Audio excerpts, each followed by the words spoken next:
Fuckers. Lead or Yeah, I'm going to go picked pass. or I'm going to go pass. I think pass is pass or kneel. You know, either the team that's winning has the ball and kneels it, or the team that's losing has the ball and passes it. Like, what will be the longest rushing play of the fourth quarter? I'm going to say 16 to 20 yards. I think it's going to be an 18-yard run. How much time will be on the clock when the ball is snapped for the first kneel down of the fourth quarter? There won't be a kneel down. It's coming down to the wire. What will be the longest attempted field goal in the fourth quarter? 50 yards. It wasn't it like 37 to 51 or something like that, the range on that? 34 to 50. Yeah, and then 51 plus. That's the smart pick, I think, there. You think? I would pick 51 plus. The majority of field goal attempts, I think, are somewhere between 35 and 50. You're right. Yeah, I'm switching it. Okay, there we go. Back to lobby. 51 plus is possible, though. We are live. Welcome. I don't think there's anybody watching yet, but if you guys are, we're doing prop bets on DraftKings. That's right. Fun stuff. Fortune. Okay, we did that one. 20K Rams Bengals pool. Who will cover the spread? I never understand how these works because I'm not a big gambler. So Rams plus 3.5. They're saying they're going to win by 3.5 or more. If the Rams are minus 3.5, then that's saying the Rams are going to win by 3.5 or more. Yeah. Okay. So plus 3.5 would be like you're the underdog. We're like, okay. So like if you only lose by 2. So I don't think either one of these teams are going to. So it's Bengals plus 3.5 or Rams minus 3.5. Sure. Yep, I think the Rams are going to win by 3. Then you would pick the Bengals to cover the spread, but not win the game. Yep. Gotcha. Total points, I do think it's going to be and over I have it being a 4-point game. Rams. You know, I have the Bengals winning by 4, but you have the Bengals winning by 4. I do. I have the Bengals winning by 4, either 24-20 or 31-27. Like I said, there's a touchdown each way that I'm not sure if they'll get it or not. But first half spread: Bengals plus 2.5, Rams minus 2.5. I think the Rams are going to be leading by more than 2.5 points. So yeah, I do too. I think at the end of the first half, the Rams will be up by more than 2. Yeah, I think it's going to be they'll be up by 3 or 4 actually. Heck, they could even be up by a touchdown, 10. It could. Wouldn't surprise me. I think the Bengals are going to come out hot. I think the Bengals are the team that's going to come out on fire. They got nothing to lose. They're going to but I also won't be surprised coming out of first half if they pull the crazy trick play. Remember Sean Payton onside in the Super Bowl? Yeah, right. Right. Absolutely. Who's going to score the first rushing or receiving touchdown? I'm actually going to go with Tyler Higbee. I would double check to make sure that he's playing because I know in the conference championship week he was doubtful. And then I did not see where his injury tag went for the actual game in the bye week, the Pro Bowl week. Well, if there's anybody watching, let me know. So, yeah, I do need to double check that when I'm done. Which player will have more passing yards? Matt Stafford. But if he plays, that's a good choice. Actually, no, I think because I like Higbee. Yeah, it'll be Stafford. Which player will have more total yards, Mixon or Akers? I'm gonna go Akers. Rams are likely to run the ball more. Plus, Akers is a great receiving back. Yep. The only thing that I wonder about that is with the availability of the other 2 backs now having Higbee's both. Out. Jeff, thanks for texting me immediately. But do me a favor and put it in chat. Thanks, Jeff. Thank you, Jeff. Appreciate it, buddy. You know what? He was smart though. He's like he's looking at his phone. I'm gonna text him. Yep. Oh, babe. Oh, here, take that. Winner, wiener, dinner. wiener, dinner. All right, which player will finish with more receiving yards, Jamar Chase or Cooper Kupp? I'm going to go Cooper Kupp because he's like unstoppable. He is. He's just fucking like I think the Rams will scheme. And Chase is going to go up against Ramsey a lot. Who's Kupp going up against? Right, that's what I was exactly going to say. You took the words right out of my mouth. They're going to no, you're fine. They're going to scheme Chase. Right, this is what I would do. I would scheme to stop Chase because he's too much of a home run threat. Cooper Kupp is not stoppable. Like it's only a matter of time before he gets his. Yep. I mean, you got all the stats over there. Many times? Doesn't he average like 88 yards a game? That's an insane average. I think guys like T. Higgins and Tyler Boyd are going to be the ones that need to kind of come up, that are going to be more likely to be open on pass plays, then Chase is Chase will get open at his times, but like on a consistent, play by play drive basis. Look at that high step right there. The field Chase is going to get a lot of attention, and he's going to have one of the best cover corners on him in all football, and Jalen Ramsey most of the time too. So that to me says that like the openings and the receptions and opportunities are going to be there for T. Hig and Tyler Boyd, and those are like some nice value guys if you're looking for prop bets or fantasy stuff. All right, so here's the next one. Bengals total points 22.5, over or under. I picked over. I picked over too. Rams total points over under 26.5. I also picked over. I went under on that. Okay. Well, but this is consistent because you have a point spread you think they're going to hit. Yep. I'm predicting Rams 31-28 or Rams 31-27. Sure. So that's going to put me over all of the, and I want my over-unders to be consistent with what I'm betting on throughout everything. And that's the same total. Which will total have the higher score. Scoring half, first or second? I'm going to say second. I think this is going to go exactly. I think this is going to go almost exactly like most Super Bowls have gone lately. Okay, one team is going to come out of the gate, probably be up 10-0 by the time the first quarter ends. The other team will make a raging comeback. Okay, but it's still going to be a low-scoring game, like 13-10. Second quarter will probably slow down and balance out a little more. But then I think the third and fourth quarter, I think we're going to end up with a big scoring game, and I think there's going to be a lot of points scored in the fourth quarter. I think it's going to be grind out, shoot them out. I completely agree. And that's what I mean. Grind out in the first part, shoot them out in the second part. 100%. Grind out, couldn't agree more. Out. That's exactly what. Okay, so submit for free. Boom. There we go. Back to lobby. All right, what other pools should we join? I already did Tatum versus Dog 50-yard fetch. Which was fun. Okay, Pizza Hut big game props pool. Here we go. Very fun one. What will be the result of the coin toss? Ooh. I'm going to go tails. I went heads. Because I would pick heads, and then that's just how my luck would go. You know what I mean? Like, I pick heads, and then it shows up tails, so I'm betting tails. Cool. Will the opening kickoff be a touchback? Yes. It's indoors. And I don't care who's the Rams kicker? Rams kicker. I don't know the name of the Rams kicker, but they had one of the best kicking percentages, field goal and extra points, all regular season. Postseason, they have missed multiple field goal attempts. Well, I know. No, they're talking kickoff. They're talking kickoff. So I know for a fact if Cincinnati kicks off, that's a touchback because that dude's got a McPherson. Sure. Oh, yeah. Evan McPherson for the Cincinnati Bengals. That's their kicker. I know their kicker. Rams, I forget. If it's Johnny Hecker, if they use their punter on kickoffs, then it's definitely a touchback. I wonder who the Rams kicker is. I'm still saying yes. What will be the first offensive play? Will it be a run or will it be a pass play or sack? Well, I think it depends on who has the ball. I think if the Rams have the football, they're going to run it first. I think I totally agree with that. I think the Bengals are going to come out throwing. They're going to put the hand in. Actually, you know what? I would do the opposite though. Think about this. Matt Stafford, NFL vet, 10 years plus. Calm, cool, collected. Throw the ball. Let's put the ball in his hands right out of the game. But let's put the ball in Cooper Kupp's hands out of the game. But here's the reality. If I'm coaching Joe Burrow, I'm going, the kid's going to be excited. I don't care if he won a national championship 2 years ago. This is different. He's going to be a little excited. I want to have him run a play or two and kind of calm his nerves down before I put the ball in. Because the last thing I want to do is send basically a rookie quarterback out onto the field, hyped up, first play, throw an interception. That's the last thing I want to do. So I'm running when the it comes to the Rams having the ball first and whether or not they run the ball, Akers has had issues with fumbling in this postseason. Oh, has he? Yeah. Whereas they were like, I think the second best team in the league at not losing fumbles running the ball in the regular season, where Akers missed most of, and it was more Sony Michel for the majority of that, with maybe a little Darrell Henderson sprinkled in there for a while.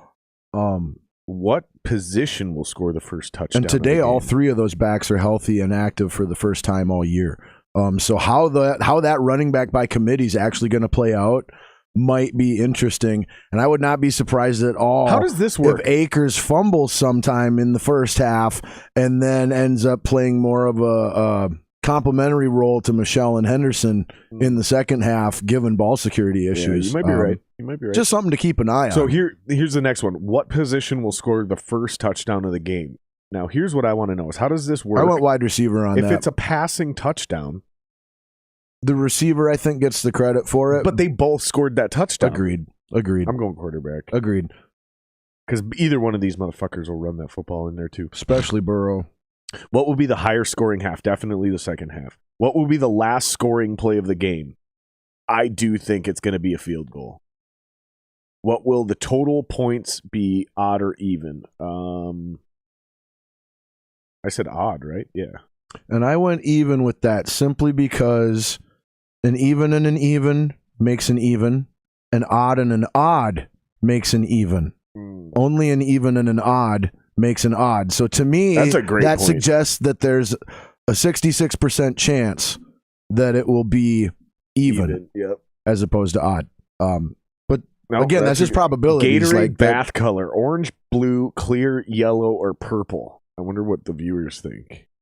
It won't be purple. Let's eliminate that. It won't be yellow. Right? Let's eliminate that. Wow, Mark Wahlberg I did the looking same skinny thing. as fuck. I did the same process of elimination on that one too. Did you? Yep. Yep, I did. So it's going to be, I do believe it will be orange, blue, or clear. I'm going to go with clear because I think that one tastes the best. I went orange, blue, or no dump at all. No Gatorade. Any other outcome? Yep. Those were the final three I narrowed it down to. Gotcha. All right. Back to lobby. What other prop bets can we do? The Reacher big game first quarter battle. So this must be Jack Reacher. I'm not sure which that one is. I just did that one. Oh, this is just the first quarter, though. Yep. Which team will lead at the end of the first quarter? I'm going to actually go Bengals. I went Rams on that. What would be the largest deficit in the first quarter? 0 to 3. I think I went 4 to 7. It's got to be 4 to 7. I won a touchdown. It's got to be 4 to 7. Yep. Yeah.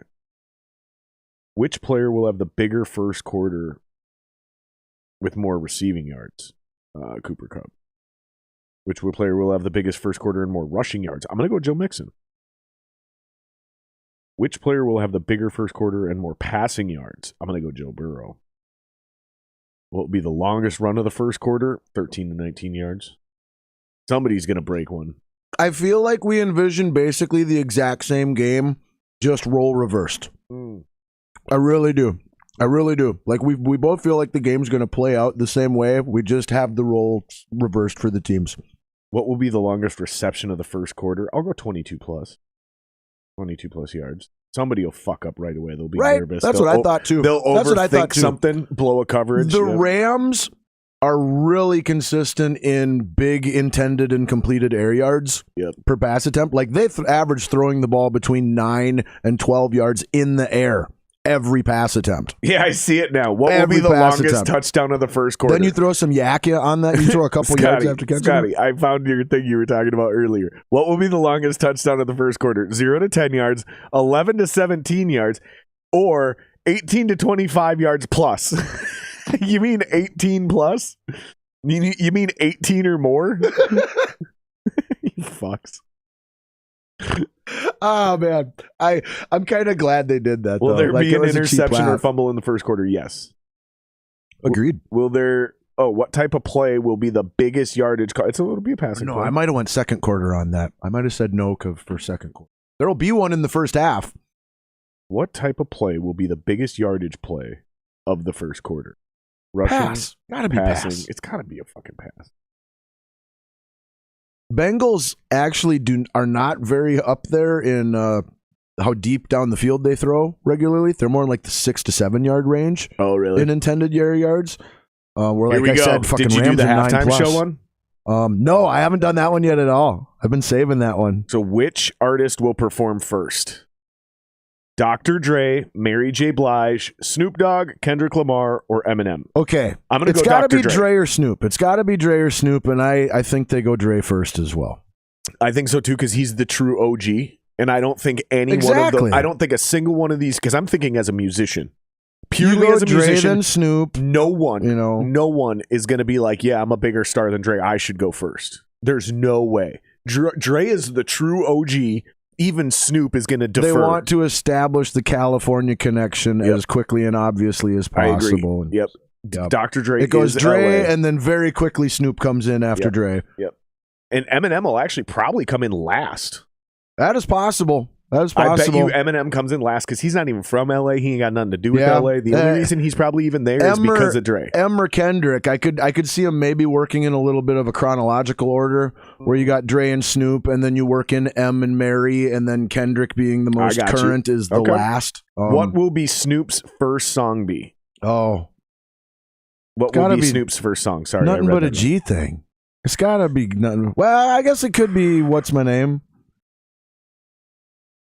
I don't see it being Drop It Like It's Hot or the next episode or Gin and Juice or other. Well, maybe the next episode. Because that's the one Dre's on. I don't know. Yeah, next episode. I'm going next episode. I was going to go Gin and Juice, but Dre's on the next episode, so I bet that's the one. It's such a great introductory song, like for the set and the show, like the lyrics and stuff of it. What will be the first song by Eminem? It's the one and only D-O-double-G, Snoop Dogg. Like, it's an introductory type of song. What will be Eminem's first song? I'm going Lose Yourself.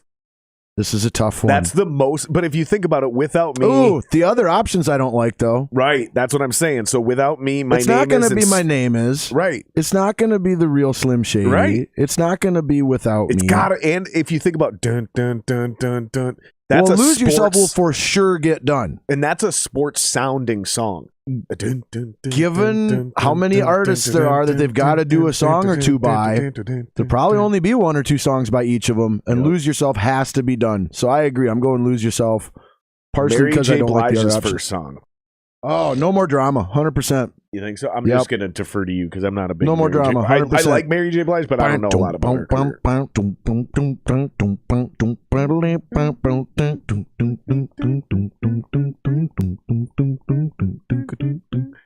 Yeah, it's got to be that one. You're right. Real Love would be cool though, because that's like her. To me, that's like her first real 1994 smash. Here's the next one. How many songs will be played during the Super Bowl halftime show? Over 8.5 or under 8.5? It's got to go over 8.5, so you can hit 2 by each artist, or even 1 by each artist and 2 by 2 other artists. That's why it's 8.5. Because if you do 2 by most of them, but only 1 by 1 or 2 of them, we're right at that. Right at 8 or 9. I'm going over. I'm going over. I think I'm going to go over too. Will all 5 artists collaborate together for a song? Yes, 100%. Absolutely, 100%. They will get all 5 people 100%. Out there at once. Yep, because they want to show generational. This next one's interesting. How many special guests will appear? None. They have 5 performers. I don't know, man. I could see them working in a couple. They going to bring in 50? Ice Cube. Maybe. But I feel like they would have announced Ice Cube.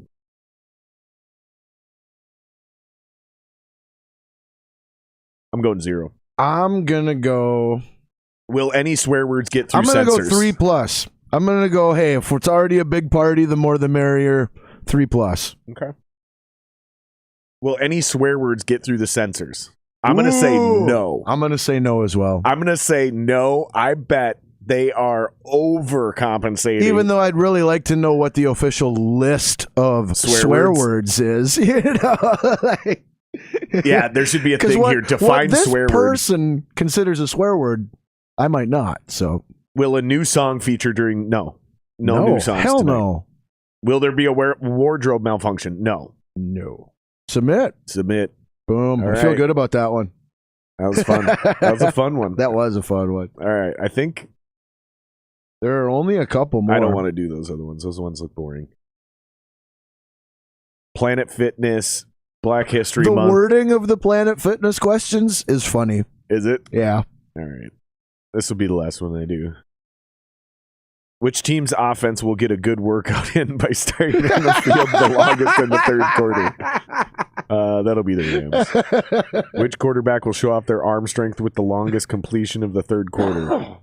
Joe Burrow. Oh, man.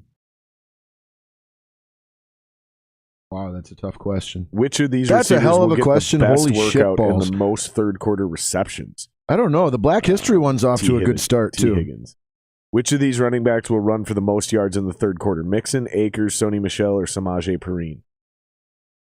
I'm going to go Mixon because it's rushing yards, right? I think they specifically were, yeah. Which player will display great stamina in the longest rush/reception in the third quarter? Cooper Kupp. Actually, you know what? Finally, Van Jefferson. There he is. Will the Rams show off their agility and record one or more interceptions in the third quarter? Yes.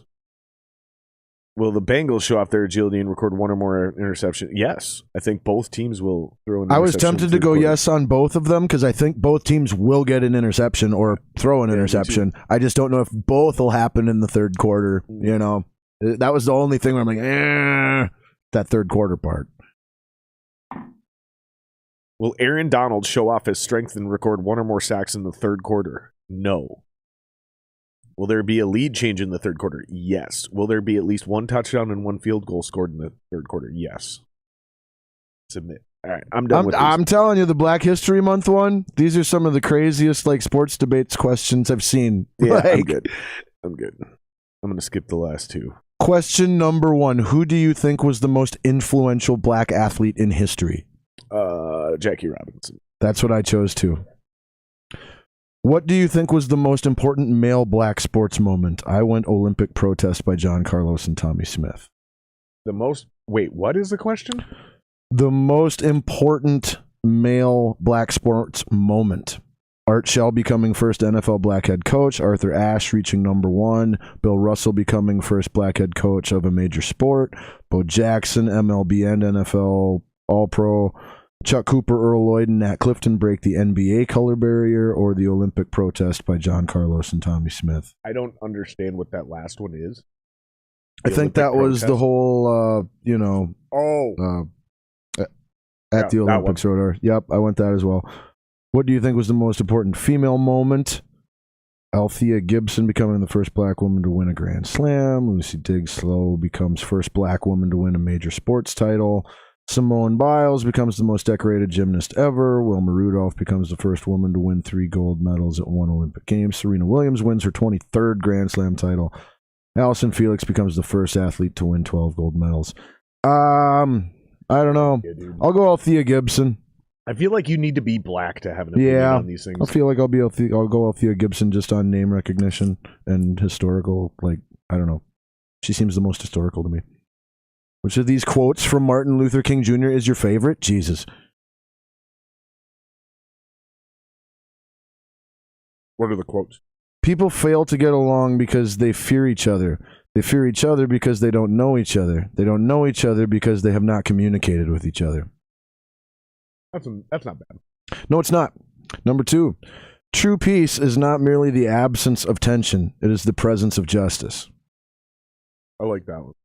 Number 3, darkness cannot drive out darkness. Only light can do that. Hate cannot drive out hate. Only love can do that. I like that one too. Yep, I'm leaning that one. Faith is taking the first step even when you can't see the whole staircase. It's okay, but definitely to me the weakest of them so far. We know through painful experience that freedom is never voluntarily given by the oppressor. It must be demanded by the oppressed. That one's pretty strong. I like that as well. We must learn to live together as brothers or perish together as fools.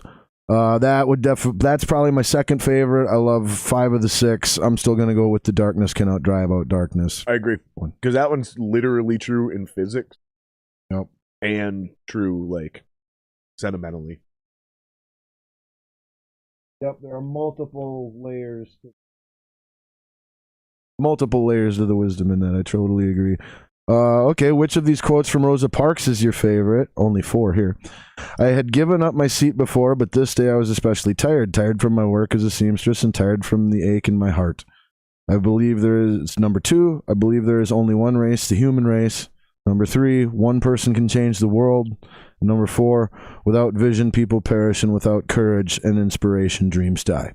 I definitely like numbers 2, 3, and 4. I like 2. There's only one race. The human race. Yeah. Yep.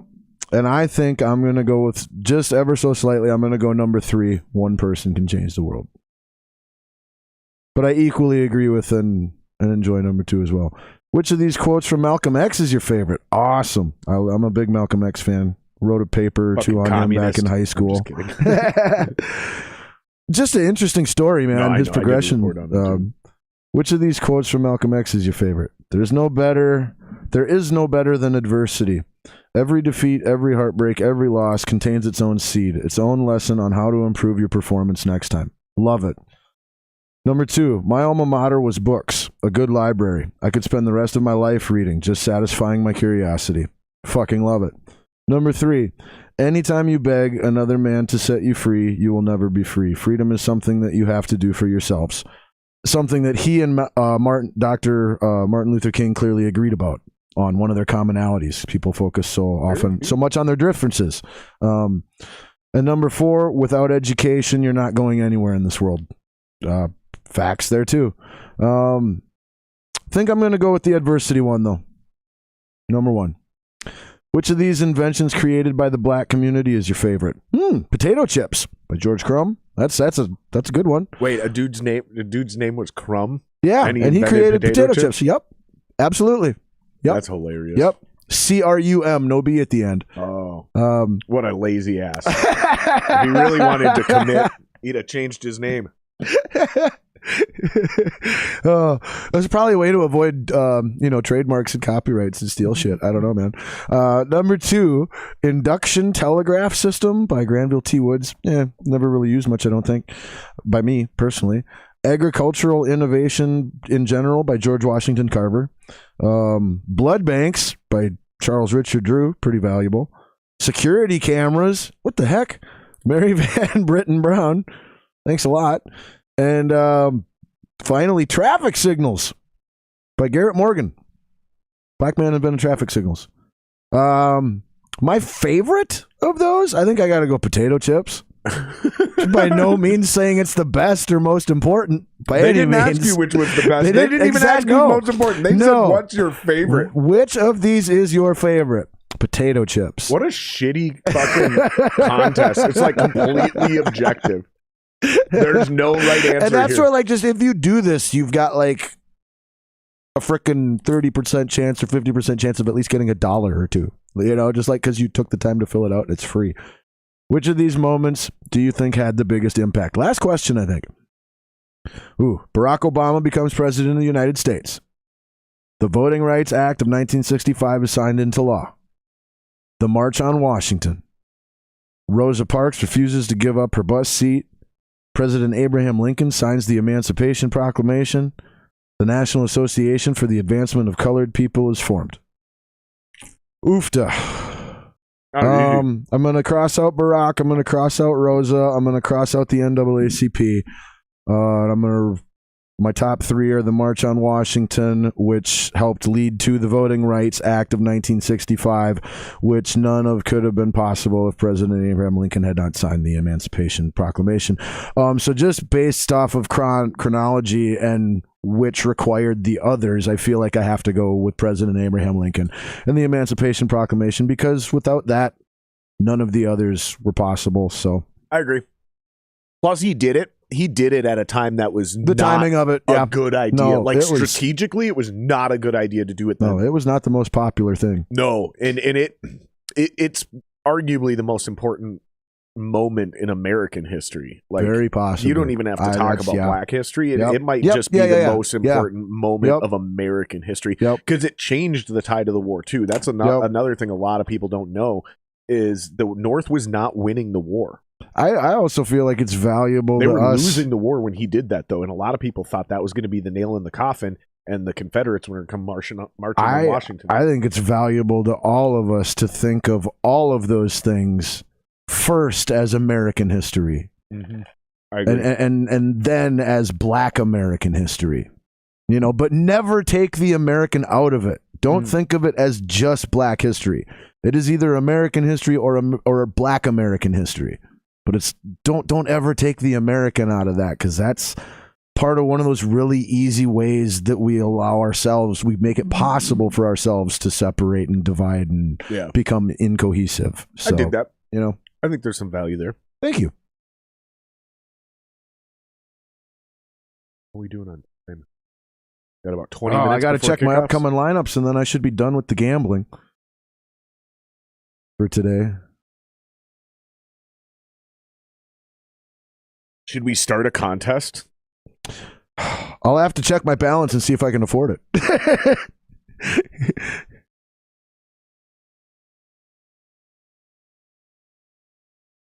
Okay, so it looks like Patrick from 93X created one in our league already. Oh, cool. So it's a 7-player NFL showdown. Who's going to be my captain? All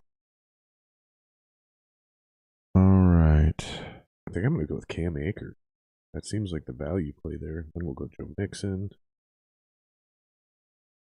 Oh, yep. I got 4 freaking lineups I got to take Higbee out of. I guess I was pretty all in on Higbee. I had 5 lineups for this game. I had Higbee in 4 of them, and he is not playing, so good thing I'm checking this right now before kickoff here in a little bit. 20, 25, 30 minutes, give or take, for kickoff, something like that, given how overtime any of the pomp and circumstance might run. Damn, dude, I got them all. I got Akers, Burrow, Henderson, Jefferson, Mixon, and Stafford all in the same. Nice. Let's see if we can. I'm going to go. Oh, I like McPherson. that. That's fantastic. Oh, I love that. With all 3, here's one of my out there predictions, which may be way wrong or might be right on, or anywhere in between. Who knows? But I think with this being the first time that the Rams have had all 3 of their backs healthy and active for the same game, and given Cam Akers postseason fumbleitis issues, where he's lost multiple fumbles in this postseason, I think that he will be the main first half back. But at some point in quarter 2 or 3, he's going to fumble his way to a lesser role. And in the 3rd and 4th quarters, it will be Sony Michel and Darrell Henderson Jr. getting a lot of DraftKings and FanDuel value for their really low cost relative to the 10 to 15 points that they're going to end up getting in those higher scoring, more offense second half that we both predict. So some possible really good value there if you're doing any of the daily fantasy stuff like me and Jared are too. Because, like I said, I got to replace Tyler Higbee in 4 of my 5 lineups, and Sony Michel at 5,000 for the game, whereas Tyler was at like 4,800. That's a reasonable replacement for me, especially if I don't have Cam Akers in that, or if I want to make sure that no matter how it plays out, I get all the Rams rushing stuff. Then I pair them up. All right, we're good. I don't prefer to have 2 running backs on the same team in my lineup, but sometimes it is a winning formula. Well, dude, and there was times where there's more than one team that deployed 2 running backs all game. This time I don't have the extra $200 necessary. All right, we're throwing in Everson McPherson. That's Evan McPherson. That's who I put in there too.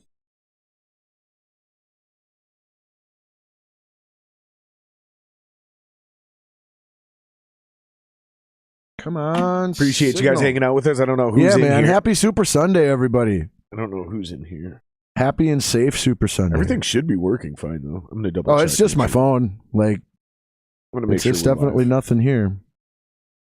My phone is El Piso de Crapo. El Piso de Crapo?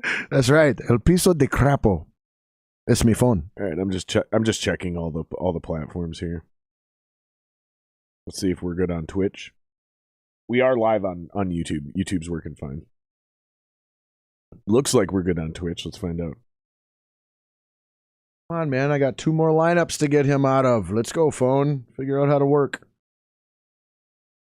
Spinning circle is driving me nuts. It's almost hypnotizing. Okay, yep, we're good on Twitch. I want to see if we actually went live on Twitter. I think that's funny that you can do that. It doesn't seem like a platform for this, but... Agreed. Yeah, sure as shit. We're live on Twitter. That's hilarious. Introduction for the Super Bowl has begun. The Rams have come out of the tunnel, playing in their home stadium. All the comforts of home leading up to this game, regular routines as far as hotels, sleeping arrangements, practice, whatever. And here comes 7-nut Joe Burrow. 7-nut. And the Cincinnati Bengals. I'm telling you, this guy is the real deal. He has as much swagger that is legit backed up, like Jordan-esque type swagger, as anybody. And I've got the orange bandana on. You can't.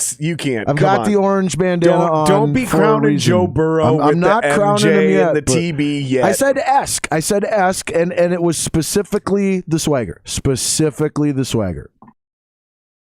I just don't think you can put him ever in the same conversation as MJ before he's won any championships. He has the makeup. He did win a national championship. He has the makeup to achieve what Jordan achieved. That is not to say that he has achieved it, because he hasn't. But he has the makeup to do it. Sure. And this might be the first. Well, either way, this is the first step in that chapter. True. Win or lose. I'll give you that. Can't argue with that. Yep. Holy shit. And while I am cheering for and picking the Bengals, I would also be ecstatic to see Matthew Stafford win a ring here today as well. I like way more of the Bengals and about the Bengals than the Rams. Yep, we're live on them all. So, we are live. I cannot see any comments unless they're on YouTube or Twitch, guys. So if you guys are on Facebook and you're commenting, I cannot see them or read them. If you guys want us to read your comments and truly hang out, you guys got to come over to YouTube. Yep. Or Twitch. Yep. Oh, come on, man. Come on, phone. Then we can read everything just fine. Oh, buddy. I'm getting excited. I'm getting frustrated with my stupid ass phone. Yeah, I am 100% sure it's my phone. Well, all right. At least I'm back in. Okay, there we go. I can do stuff again now. New Doctor Strange trailer? Damn, this one I had Higbee as my captain even. Wow, dude. This does look insane. Dang. In the select L'Oreal Men Express free DraftKings game, Tyler Higbee was my captain, so that's a big loss. Some of the sponsors of this stuff is fantastic. That's what you get for joining the Express L'Oreal tournament game. Boy, Michelle or McPherson? That's a tough one. I really think they're both going to be around the same range. I think McPherson is easily going to get anywhere from 2 to 4 field goals. I got him down for 3, a couple extra points. Sure. That's a solid 10 to 15 points, depending on how far those field goals are. So that's nice, safe bet. But Michelle should get 50 plus to 80 all-purpose yards. In theory, yeah. In theory, regardless of how it all kind of works out with that running back committee there. And then if any of those possessions happens to be a touchdown, then he became the better choice. So what do you want for a cigar? Do you go with safety or touchdown potential? That's my choice, my dilemma. Definitely. Whatever you think. What do you want? You pick it, buddy. I trust your judgment. You call it. Just it's all good. They're all good options. Exactly. They're just all good options. Completely different flavor profiles. So do you remember what I gave you last time? I'm going to go Sony Michel for the potential. Since it's the captain. Yeah. Do you remember what I gave you last time? I went dark, I think. I didn't go light either time. I know I didn't do any of the light ones. That much I do remember. All right. One lineup to get fixed here for me. Get Tyler Higbee out of. And get either... Oof. This one I could choose Sony Michel, CJ Uzama, or Evan McPherson. Not for captain. That is tough. Well, I'm gonna go with Michelle. He costs the most, and I can afford him. And matchup wise, fantasy standpoint, it is the best one on there. So, just not sure how many touches he's gonna get. I'm scared that Darrell Henderson Jr. is gonna be like a really sneaky, freaking guy. That, you know what? I'm gonna do one more lineup here. Get that guy into one of them.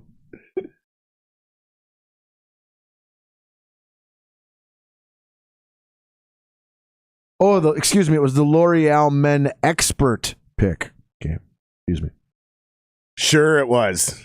That's what they're claiming. That's what they're claiming. Don't shoot the messenger. You a cut or a punch guy? However you did it last time. I think punch. I think you punched him last time. They burned so nice last time. I don't remember what I gave you though.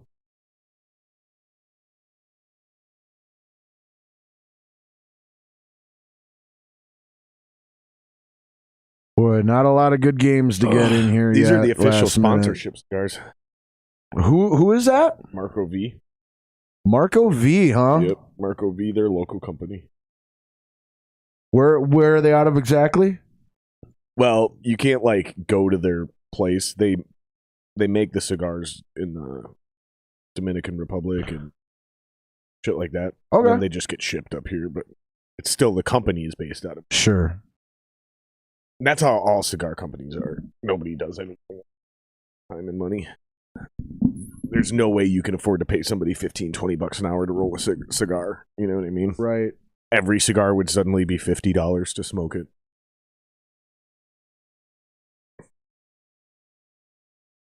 Russell Mr. Wilson Unlimited. I hate that. Yeah, me too. With a passion. Darrell Henderson Jr. for $1,600. When he was playing this year, he averaged 13.5 fantasy points a game. Who did? Darrell Henderson Jr., running back for the Rams. Nice. That is some potential phenomenal value, as well as your guy Samaje Perine right above him at 3,600.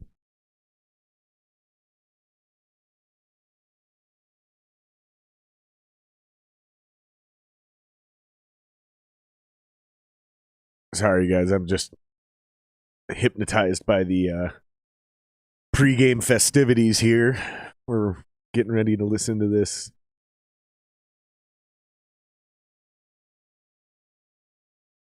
This is the most LA bitch I've ever seen sing anything. Look at her.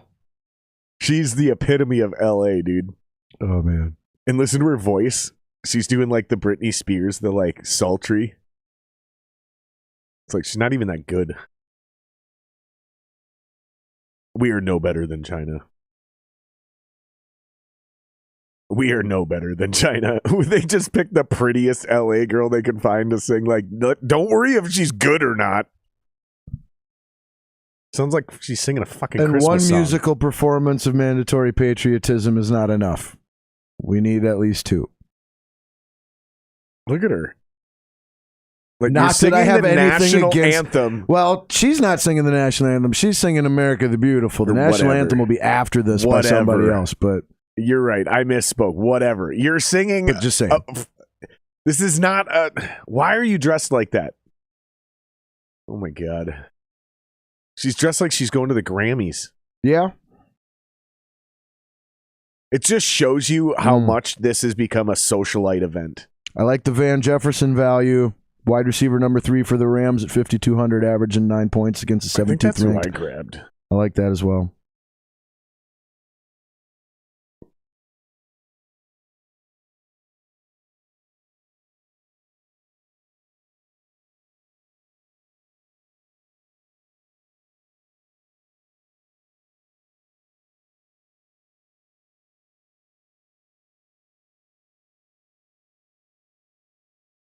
Damn, I have so much money left over here. Damn. Let's see who I did to grab. Wow. With my value picks of Evan McPherson, Darrell Henderson Jr., and Van Jefferson, I was able to make Cooper Kupp my captain and have Joe Burrow and Matthew Stafford on this team. Yeah, who did I grab? Oh my God, that's money. I got Cam Akers, Joe Burrow, Van Jefferson, Evan McPherson, Joe Mixon, and Matt Stafford. There we go. All right. That's who I got. And I got Cam Akers as my captain. That could be nice. That he could have a huge game. If he doesn't fumble. He probably won't, though. I'm terrible at daily fantasy. Whatever I picked, you guys should do the opposite, because I fucking suck at daily fantasy. In fact, I don't think I'm even good at regular fantasy anymore. Like, I think the whole fantasy thing came crashing down for me these last 2 years. There are ups and downs. It's either that or I just I'm facing such a high level of competition. That's when you just got to take the Malcolm X perspective on things and use that as your learning opportunities. Sure. Yeah, well, apparently I'm not learning shit because it's 2 years in a row and things haven't gotten any better for me. Or maybe things changed from when you were good at it to now. No, I think honestly, I think it's higher level of competition.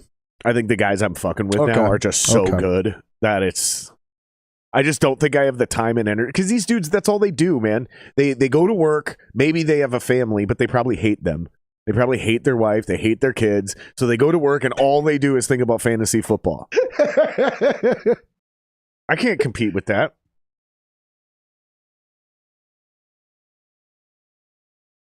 So far, I very much like this anthem. I know, I was just going to say the same thing. Serious. She's really good.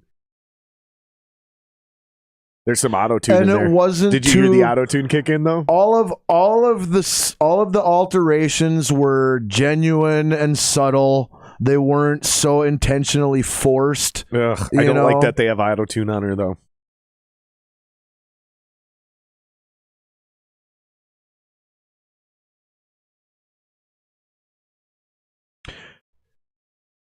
The sound mixing of a performance like that in a venue like that is so insanely challenging. Oh, I bet. Like, to be fair, for like, any as far as any like sound engineer related stuff at all with an event like this, like massive challenge. They probably have multiple sound guys. Oh, here's your trailer. Oh, this is just another Channing Tatum movie. This isn't the dog movie though. He's in a bunch of shit. Channing Tatum's making a comeback. That's right. And we wrote this scene into the movie just so that we could get Channing Tatum's shirt off. Like, that. Is that Brad Pitt? That is Brad Pitt.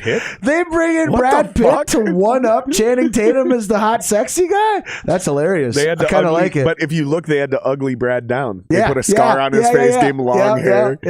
Made him look a little old. Yep. He can only be sexier if he's rougher. Like, he can't be prettier.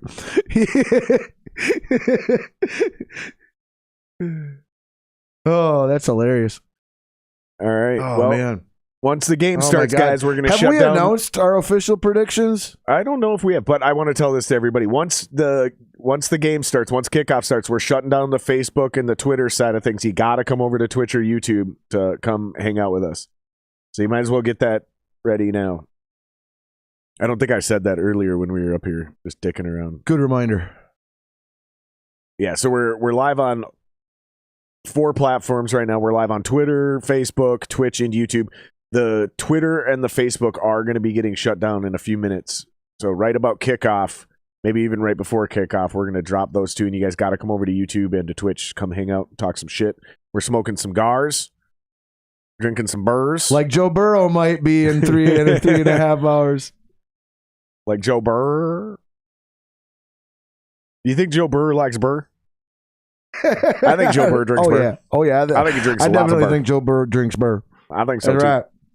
I think he drinks a fucking lot of burr. Joe Burr going Durka-derb. Durka-derb. He took Simmer's derb. Durka-derb. What time is kickoff exactly? Is it like 5? I'm not sure. 5:30-ish. 5:30-ish. 5:34, some shit. Like I said, you never know how long the pomp and circumstance right before it is actually going to take. So it's always a little bit of an estimate. They love to give us a very specific time, though. Do you ever notice that? Mm-hmm. Kickoff's at 5:37. I remember one year it was at 5:12, and I just laughed. Like, the first year I realized they did that shit, I just giggled. I was like, that's such an oddly specific time. Like, why not 5:10 or 5:15? Like, what did they have to start at a certain time that put them at 12 minutes after 5 or whatever the fuck it was? Advertisers paid for this many pregame minutes or 30-second spots. So, like, all right, guys, come over to YouTube, come over to Twitch. We're shutting down the Facebook and the Twitter right now.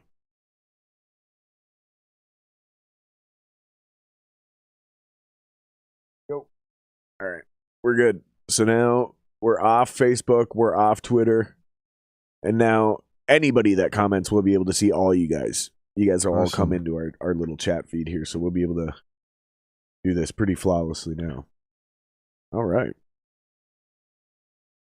There we go. Oh, we got to go full screen, baby. There we go. Now we want to go truly full screen. Somebody's going to win a lot of money on this coin toss, and somebody's going to lose a lot of money on this coin toss. I said tails. I said heads. Uh-oh. What's going on with our fucking feed? We better not miss this fucking... What? What?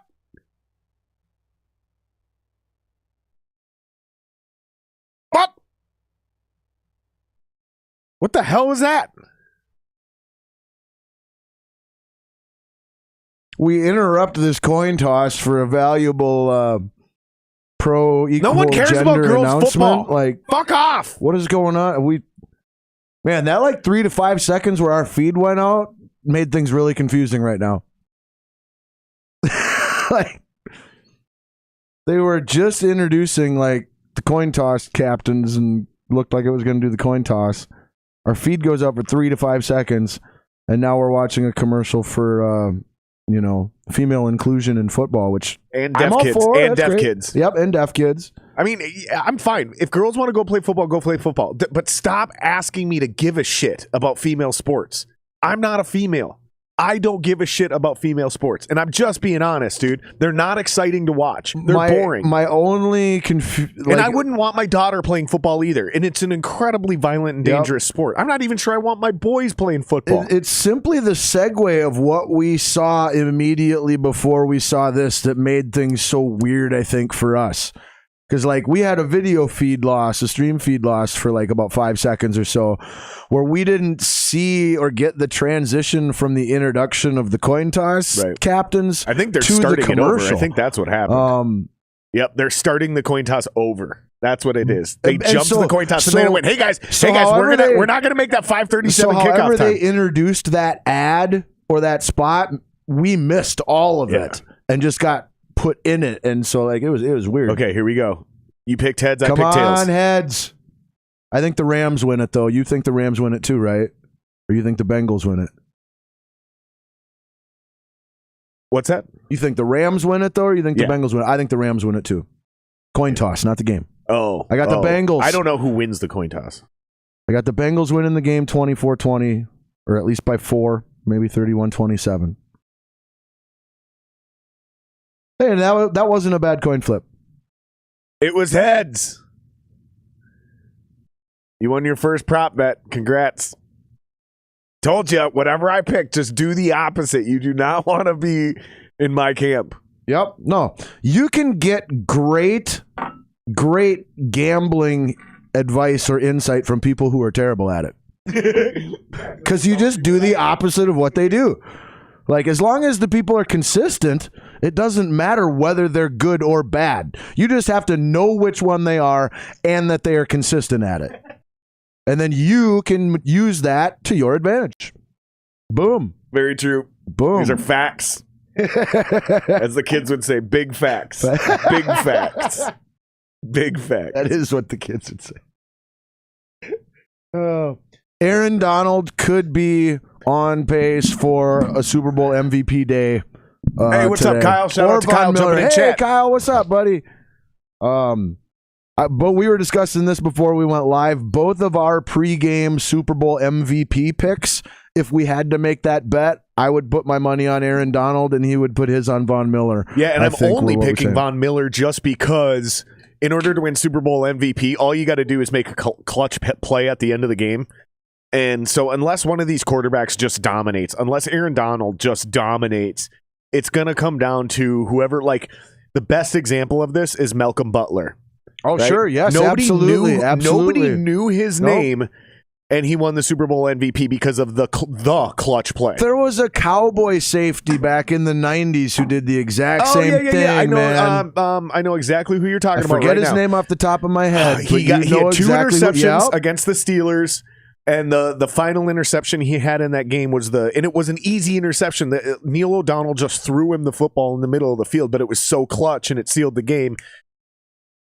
And it made it multiple big plays for him, not 2 just interceptions. one. Yep. Oh, we got another fucking Jurassic World or Jurassic Park, whatever.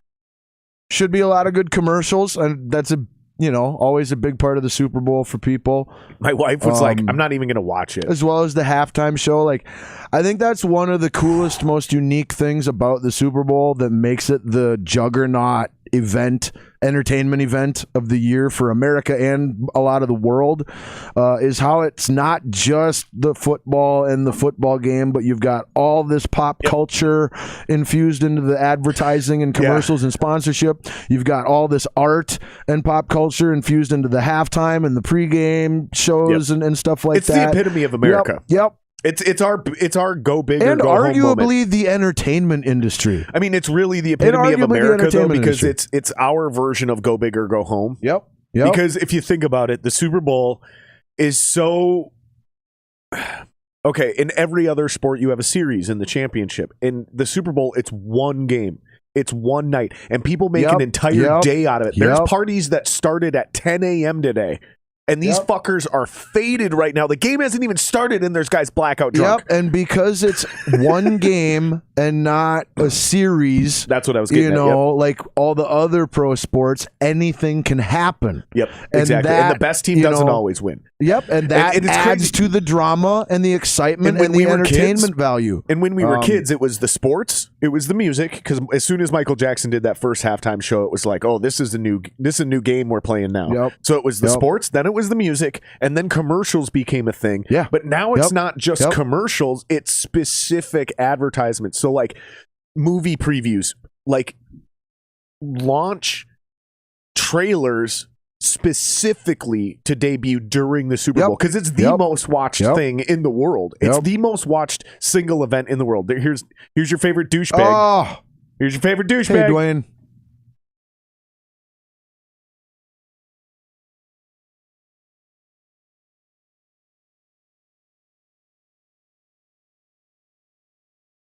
I'm starting to like him less and less.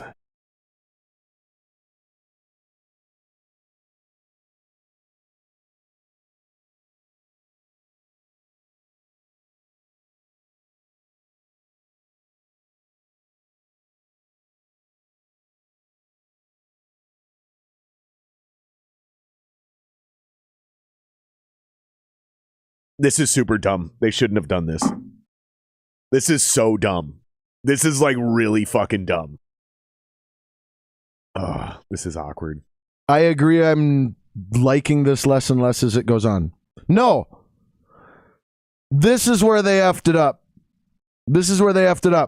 There should have been a second equal person now to come in and announce the damn Bengals. Oh, like a Steve Austin? Rock, yes, exactly. The Rock should not have done both teams. I don't think they should be doing this at all. I agree. I don't think it should be happening at all. This entire concept, I hope the NFL scraps this and never does this again. I agree. I don't like anything about this. This is not the WCW, bro. Or WWE, sorry. Like, whatever, this is it's the same metaphor. Right. This is the opposite of what that sport is.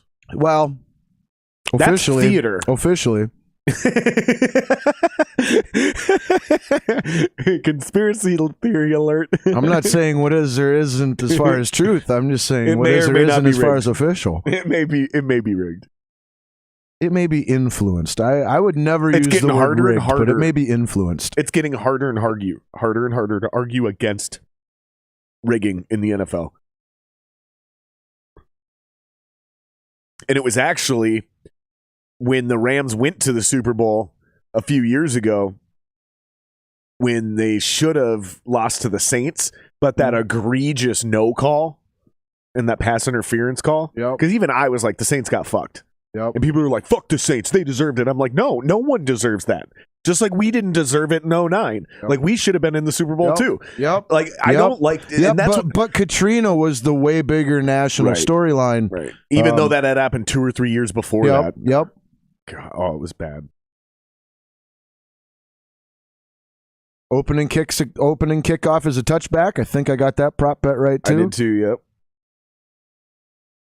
One thing that I was thinking right when, all the songs and stuff were going on, and the Bengals did win, but the Bengals deferred just so the before we get into football is, in my opinion, there is no mistake to be made about it.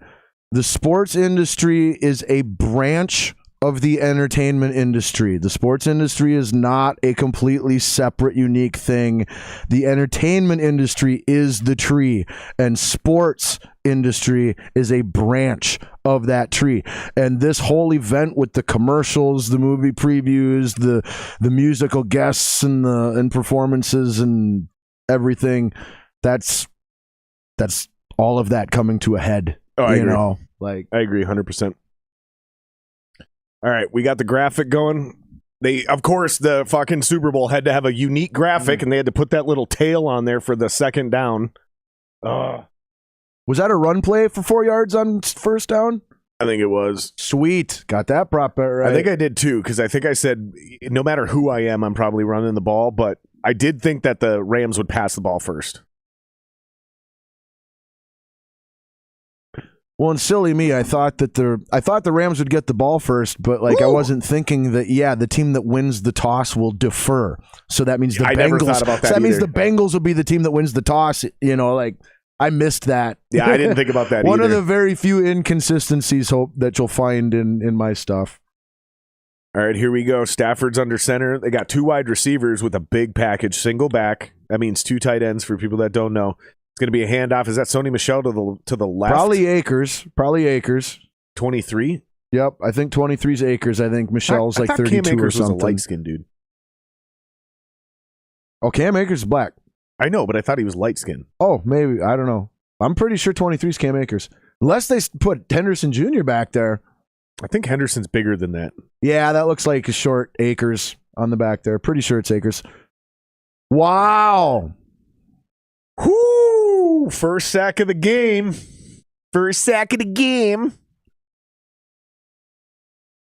I was just going to say Hendrickson was Let's see if we can get this replay up. Trey Hendrickson was a huge key free agent acquisition for the Bengals this past off season. Signed him from right after him. The New Orleans Saints. He had pretty much a breakout year last year for the Saints. Had double-digit sacks. They signed him as a free agent, and he was able to repeat it this year. Was the big question mark? Was it a fluke, or is he the real deal now? And he was able to do it again here in a new scheme. That's Sony Michel, and he got taken down behind the line of scrimmage. Oh, that's Henderson Jr. So, yeah, it was Akers. You're right. Yep. Now it was Henderson Jr. And I was going to point out, too, on that first down that the Rams got. Cincinnati's defense looks incredible. That first down that the Rams got, they did it in 2 downs. They got it on second down. Mm-hmm. Third down, neither of these offenses are all that good for a third down conversion percentage, and both of the defenses have been and are fairly good at third down defense. So might see at least early on, especially might see a few more punts. Greatest punter of all time, Ray Guy, Chris Kluwe, Johnny Hecker, Greg Coleman. No, it's Johnny Hecker. Johnny Hecker is the greatest punter of all time. No one will ever agree with me unless you're either a Rams fan or it's 20 years from now. I'm sure if I just took the time to look up the actual data, I'd agree with you. Why? I'm sure if I looked up the actual numbers. Punts. It's the fake punt completions. Yeah. The dude is a fucking quarterback who kicks the ball. Because when he fakes these punts, they complete them more He's a football player who plays punter. There you go. Yeah, it's incredible. I'm telling you, Johnny Hecker will go down first ballot. He'll be Fuad probably Reves was a football player who played kicker. I love that fucking guy much, man. My favorite best Vikings kicker of all time, man. If not the best, at least one of the best. I think he's the most accurate favorite kicker in Vikings history. Loved that guy. That guy would light people up on kickoffs as a tackler, and Madden would just freaking gush over him every time that we'd be lucky enough to have him do one of our games. Yeah, I miss John Madden. I feel like we had a few more of the Nationals back in those days. We did. Yeah, when we were relevant. Yep. Yeah, it was, and that's the thing. You can talk shit and be like, "Oh, I don't want to go. I don't want to be the team that goes to the playoffs every year and loses." Well, here's the thing: when you're that team, early Favre, honestly. Well, and every year, even in the '90s, we went to the playoffs every year under Green. Pretty much, I think he missed the playoffs once, maybe twice. But point being is, every year, because we were a perennial playoff team, every year we had good national coverage for all our games. When you do this, when you miss the playoffs every other year, it sucks, man. I miss the Don Majkowski era. I really do. when the Magic Man Don Majkowski was the starting quarterback of the Green Bay Packers. I thought it was Mike Majkowski.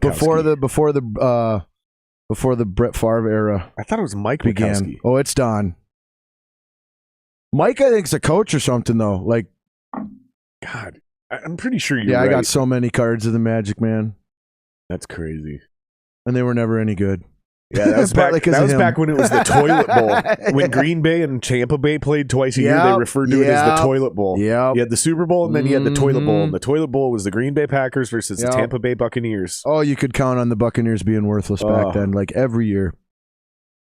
That's the one thing I like about the Lions. They're reliably terrible year in and year out. And that's why I'm so upset about the Bengals being able to make it, even though they're my second team. They're my AFC team. I'm upset with them being able to make it this quickly. Because they were the laughingstock of the NFL pretty much our entire adult lives. Mm-hmm. Like they went to 2 Super Bowls in the 80s with Collinsworth, but they lost both of them. Yep. Yeah, with Boomer and Ickey Woods, James Brooks. They lost both of them to San Francisco. Sam Weish, coach of those teams. And they lost both to San Francisco. Yep. That's the other crazy thing. Yep. I feel like there's a couple good defensive players I'm forgetting. Anthony Munoz, the all-world Hall of Fame left tackle. On both of those teams as well. He played for the Vikings, too. Anthony Munoz? No way. I'm pretty sure. No way. Pretty sure he ended his career with the Vikings. No way. You got to be thinking of someone else. But I'll give you a chance of being right. Yeah. I because that's like that'd be crazy. He might have though. Like shout out to Patrick. Thanks for dropping in chat. We will start making out later. Stay tuned. The official time. Let's start an over-under bet. Okay. By the time we start making out at later. Over-under is later. Will it be before that or after that? 13 seasons for Anthony Munoz, all with Cincinnati. Wow. I must be thinking one-team guy. I must be thinking of somebody else that has a very similar name. Exactly.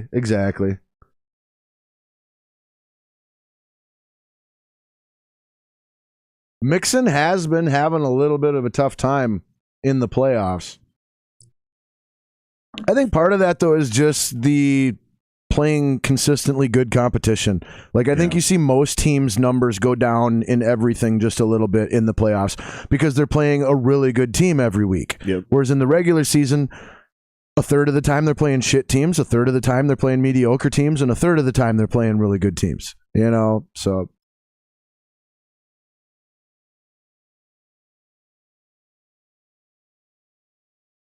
Oh, you got stuffed. That's going to bring up 4th down. So both teams are going to start off with a punt. Shout out to Kyle. I hate that play call. Shout out to Kyle. He says he came in to work early just to watch the game and listen to you guys. Yeah, appreciate that's my boy, Kyle. Appreciate you, brother. I hate this play call at midfield in a 0-0 game where it's 3rd and short, 3rd and 1 or 3rd and 2. I don't like a running play on a draw. Let your young stud quarterback have the ball in his hand and give him the option to freaking run. I had the Bengals going for at least one. They're going to get this, or they're going to go for a second one and get that one. The Bengals will convert at least 1 4th down. All right, that means they're going to go for a second one at some point in the game and get it. Nice stop by the Rams. That was a bad play call. Questionable decision making. Because I don't like the running play on a draw at midfield. If you're going to run the football, let him get an actual head of steam. I feel like they did those plays in reverse order. The 4th down play should have been the 3rd down play, and the 3rd down play should have been the 4th down play. I think so too, yeah.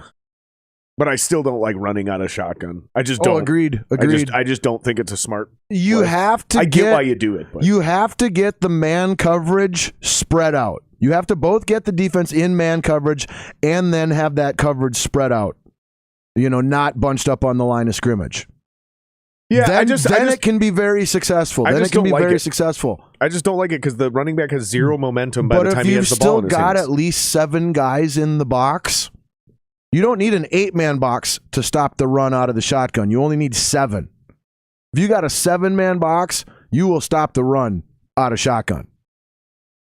But if you get the receivers and the tight end motioned out off of the tackles and get those guys spread out because the defense is in man coverage and not in zone, then you've got those easy open lanes up the middle where you can run a draw, maybe, and get a really easy 3 to 5 yards. Just because the defense is giving it to you. I just don't like the draw play out of shotgun. You know, I don't like it. But that's all I'm saying is like the draw play is a counter to what the defense is doing.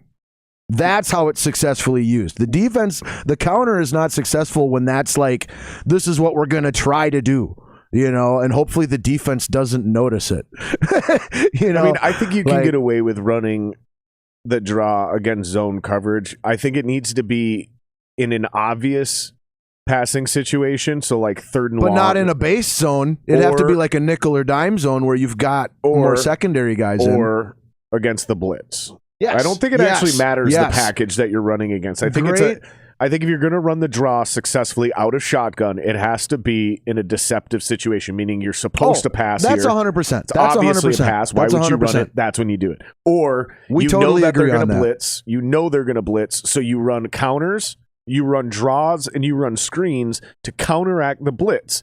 I don't like it when it's 3rd and 1 or whatever the shit it was, and you're in shotgun, and you hand it to your running back because he has no momentum. The whole defense can see he has the football in his hands, and he doesn't have a lick of momentum going forward. So all they got to do is touch him, and you stop him. Here it is. Here's the play right here. I guess what I'm speaking to with the package is simply like where your chess pieces line up on the board relative to the package you're in. Not so much as the personnel making up those packages, but where those chess pieces line up do affect where a draw can be successfully for ran. me, it's 6 dozen to 1, half dozen. It's the same as the blitz, and that's where I liked that you brought that in because I had missed the blitz. See, again, here, it's running up the middle for nothing. I mean, but I get it though. I get it. Both of these teams are teams that like to run the football and tire you out over time and then take the shots downfield. And you have to stay true with this type of play to keep the defense honest so you can start building off a play action later. Before they reach the 35, expect them to run that same play, but run it in a play action. In these 3 playoff games leading up to the Super Bowl, the Rams are averaging over 32 runs a game. Over 32 rushing attempts a game in their 3-game playoff run here. That's running the ball a lot. And they're passing the ball about 34 times a game. So they've actually had a very balanced 55-45 type of scheme throughout these playoffs. Sure. Now that said, in the regular season, they were way more pass happy. They were about 36 attempts per game to about 25 run attempts in the regular season. All right, empty backfield. Here we are, 3rd and 4. We got motion behind Stafford. Looks like that was Cooper Kupp coming in motion. Looks to his left, looks to his right, hits Cooper Kupp over there, and he's going to have a completion. Nice yards and after the catch. And he's gone. Woo! That's a huge play. If that's over 18. Real nice yards after catch. If that's over 18, that's going to win me that prop bet right there. Oh, there's plenty of time to get another one, too, if it wasn't, so. Yeah, there's still 8 minutes left in this first quarter. But looks left, looks right. Here's your replay, by the way. But with those number changes for me with the Rams for rushing and passing attempts with the regular season to the postseason, it shows me that they can win multiple ways. They're not dependent on the game specifically going the one way, for them to be victorious. They can win passing a lot, or they can win. We got 3 wide receivers, balanced. 2 left, 1 right. We got I think that's Sony Michel in the backfield. No, that's Darrell Henderson in the backfield, number 27. It's going to be, 4-yard gain, 5-yard gain? Bring up Sony Michel seems to have found himself in the RB3 role early on here. Not sure that will stay the case throughout the game, but it might. Again, we've never seen all 3 of them. He's RB2 right now. Cam Akers was RB number 1, and Darrell Henderson Jr. has been RB number 2. That's what I just said. Yeah, and I said Sony Michel has been RB number 3. I thought you said Henderson. No, Sony Michel has early on found himself as RB3. It'll just be curious to see if it stays that way or if he works into a little bigger role. All right, here we go. It's going to be 2nd and 6, it looks like. 3 wide. No, sorry. There's 4 wide. Shotgun formation. Henderson was out to his left. Check down to Henderson. He's going to bring that up for a nice gain of about 6. No, it's going to be a gain of about 4. 3 or 4. This is going to bring up, 3rd and 3? A nice cheap 1.5 for fantasy people who got him today. 1 for the reception and about 0.5 for the yards. And now what are we looking at? 3rd and 3, looks like. What do we got for 3rd down defense here? 3rd down offense.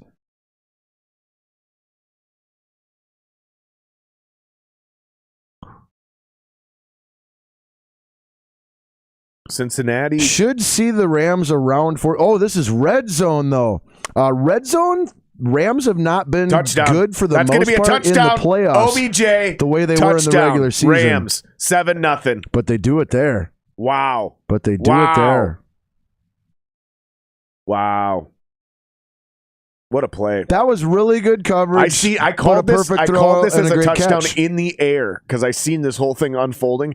I'm going to wait another second or two before I start this replay. 1, 2. Yep. That was obvious that he was beaten, and Stafford had him licked.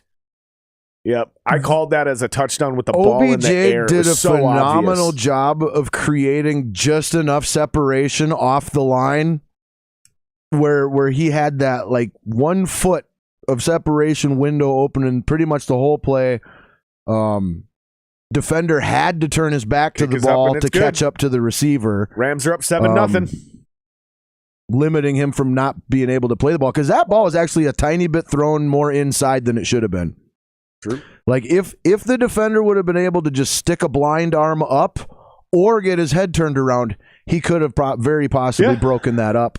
But a real good play call, great freaking route and catch, and definitely a good enough throw. Still put it up in the air where Odell could do Odell stuff. Yeah, I mean, it definitely seems like everything's kind of lining up to be kind of exactly what we talked about. It's just a matter of who ends up playing what role, Yeah, and how specific are these prop bets? We got a really good idea and grip on what the story's going to be like, how the story's going to play out. It's just a matter of who finds themselves in which role. All right. And the uncertainty of that is the beauty of this. Siegel's kicking my ass already in this little one-on-one thing we got going on here. He got Stafford and OBJ. And he's got Stafford as his fucking captain. That's why he's kicking my ass. Yeah. I picked That'll Cam balance Akers out, as my captain. What an idiot. Not necessarily. They've shown that he's RB1 out of the 3, and they've shown that they're committed to running. So it's only halfway through the first quarter. Give it some time. Way too early to tell on a lot of that stuff.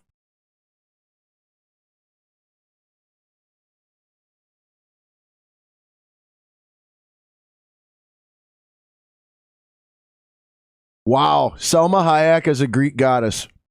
Yeah, that works. Yeah, her and Holly Berry works incredible. Oh. Like they're both just now starting to look their age. Their beauty is off the charts.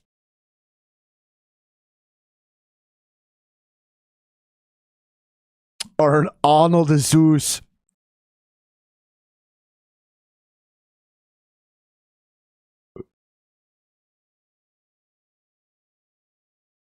I like the casting in this commercial.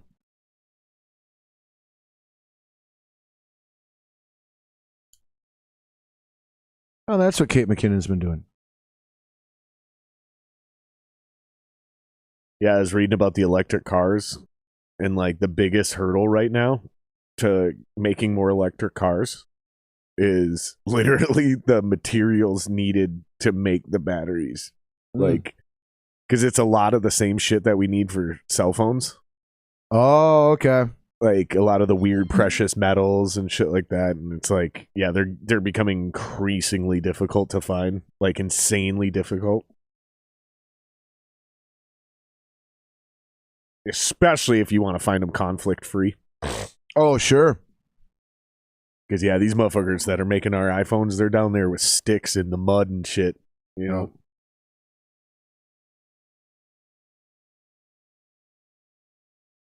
I learned a little bit about that watching Uncut Gems. Really? Yeah. Very little, but a little.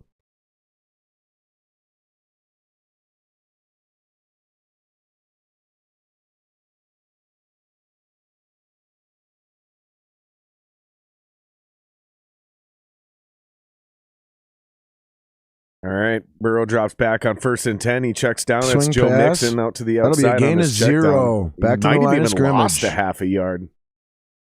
That was not a good play. Nope. Surprised?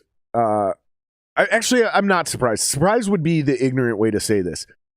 So I was going to say I'm surprised the Bengals aren't trying to go downfield more, but no, that's a reaction to what the Rams are doing defensively. They want to turn the Bengals into a West Coast offense, check down. And in general, between the two teams, they are the more likely to throw shorter, quicker passes and try to get yards after catch out of their playmakers like Chase and Higgins and stuff like that. And that's classic West Coast offense right there. Yep, that is a little bit of their tendencies anyway, but it is very much because of the Rams defense, and that's what they think they can do against it. That's always the leading factor. Well, and again, just in case anybody's confused as to what I'm implying here, the West Coast offense is the main core philosophy of it is touchdown, check down, meaning when this quarterback drops back, his first read is a home run. When that's not there, there's a built-in check down on every play. That's all it means. So if they're constantly checking down, that's because the defense is doing a really good job of not allowing that first read to be open. 100%. That's all I'm implying by that. And we kind of just seen it here. And making the check down your second read guarantees the ball getting quickly out of your quarterback's hands, regardless of which one the defense has defended. Yep. And a lot of those shorter passes, the slants, the timing routes, those are their timing routes. So then you start making the quarterback throw it a little quicker. You interrupt the receiver's timing. You chip a running back or a tight end, so they're not in the right spot. Then you can really do. That's why I don't like the West Coast offensive anymore. I think it's does outdated. A really good job of minimizing the liability of an immobile quarterback or a poor pass blocking offensive line. Also true. And it also does a nice job of if you've got guys like a Tyreek Hill or something that are special with the ball after they get it in their hands, it gives them kind of a little more opportunity to get touches with some separation and space for them to create more yards than are really there, on paper. Like if it was anybody else with the ball in their hands. That's a good point. So there are still applications for it, but it's kind of both personnel based off of who you have, as well as matched up based. Who are you going up against? What are their strengths? What do they like to do? Or I mean, it's not the type of thing you can just insist on doing play after play, week after week, and it won't get figured out and countered. And I think that's what the Rams do the best is setting up exactly what you just talked about, specifically the matchup side of things. Like, they match up well here, so let's create a mismatch. And I think that's what LA does incredibly well. Specifically, even on that Sean touchdown, putting OBJ in the slot on that. Yep. Letting Jefferson line up out wide, running an out and in or an up and in, to where he's picking the defense even a little bit, giving that whole outside of the field to OBJ out of the slot. And it's a size advantage just of in itself too. Like there's no way that you're going to find any nickelback in the NFL that has the freaking height and general size of a wide receiver 1 or 2 like an OBJ, or even your starting CB ones, like a Jalen Ramsey or something. Mm-hmm. Your nickelback's always going to be smaller than your Jalen Ramsey. Almost always. Almost always. I shouldn't say always, but almost always. There are exceptions. Yeah, it's just so rare though, because you want a tall corner on the outside to prevent against jump balls in the red zone. Mm-hmm. So you're never, because you don't do a jump ball in the middle of the field. So that's why it was great coaching and strategy that the Rams on that play got their biggest receiver lined up across their smallest cornerback, OBJ's not big where by they any can means. Just throw the ball, in the air. Isn't OBJ saying, only like 5'11" though? No, OBJ's like 6'2", 6'1", 6'3". At least 6'1". OBJ's at least 6'1". And most of your nickelbacks are around 5'10", 5'11". So if you've got a 2-3 inch advantage and the guy can he's jump, 5'11", bro. No way. OBJ is 5'11". Yeah, because I was like, no, that guy's got crazy hops. Then I'm taller than OBJ. That guy's got crazy hops. Then I knew he wasn't 6 feet tall. Yeah, he's 5'11". Unbelievable.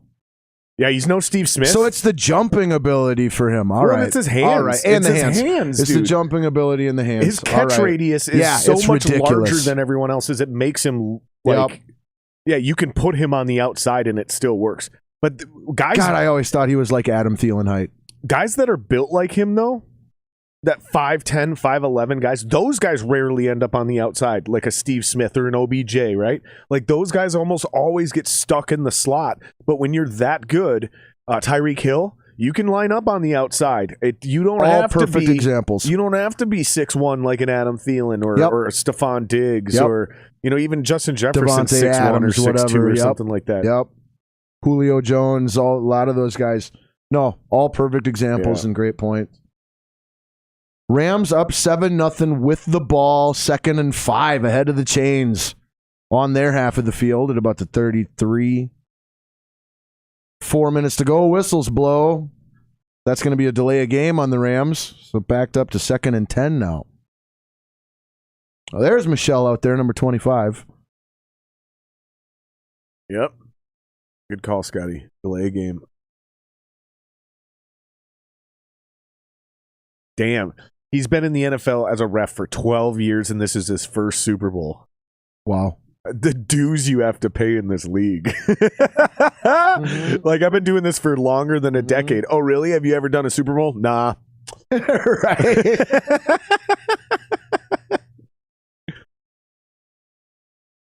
Good for him. That's a nice little story. They fly you out. You start your career off doing Jaguars games. You do Jaguars games for half a decade before they even bump you up to the 500 teams. And then you do that for another 5 years. And then they have you do the playoffs for a couple of years. I was just about to Tony Romo that shit and say, this is where you often see the draw plays that we were talking about before. Yeah. After a penalty, 2nd and 10, now the defense thinks you're obviously passing. You just want to get back on pace with the Chains. So you run the drop the middle for 3 to 5 yards so that you're 3rd and manageable instead of 3rd and Which long. I hate that play. It's so unpredictable. It's predictable now. Yep. See, and that's why I don't like it. Because they only got about the 3 yards on the draw as opposed to the 5 yards. They ended up being about 2 yards short of the first down. All right, it doesn't take a lot. It's very important that the Bengals come back and make this a 1-score or keep this within a 1-score game, because you don't want to keep going 3 and out like they have been. The Bengals have not sustained a single drive. I think they've gotten 1, maybe 2 first downs total, and they haven't done shit all else. Yep. And I personally had the feeling that the Bengals would come out the slower of the two teams. Yeah, me too. Yep. Or no. I said the opposite. I thought the Bengals would be, we got nothing given to the lose. Nothing to lose. And, Yep. Underdog. Yep. I thought they would come out flying. Both teams have had really, really good punt return success in the postseason, but both teams have also had really good punt return defense in the postseason. Just a small tidbit. So I don't expect it to be much of a factor at all. Did you know that that was the one part of LA they could show you that wasn't flooded with homeless people? Ouch. This is the one part of LA that doesn't turn into a complete shithole. They were like, we got one park we can put on TV, guys. One park. No comment. The town used to be paradise, and now it's just a giant toilet. If Florida is the dick of America, LA's become the actual asshole.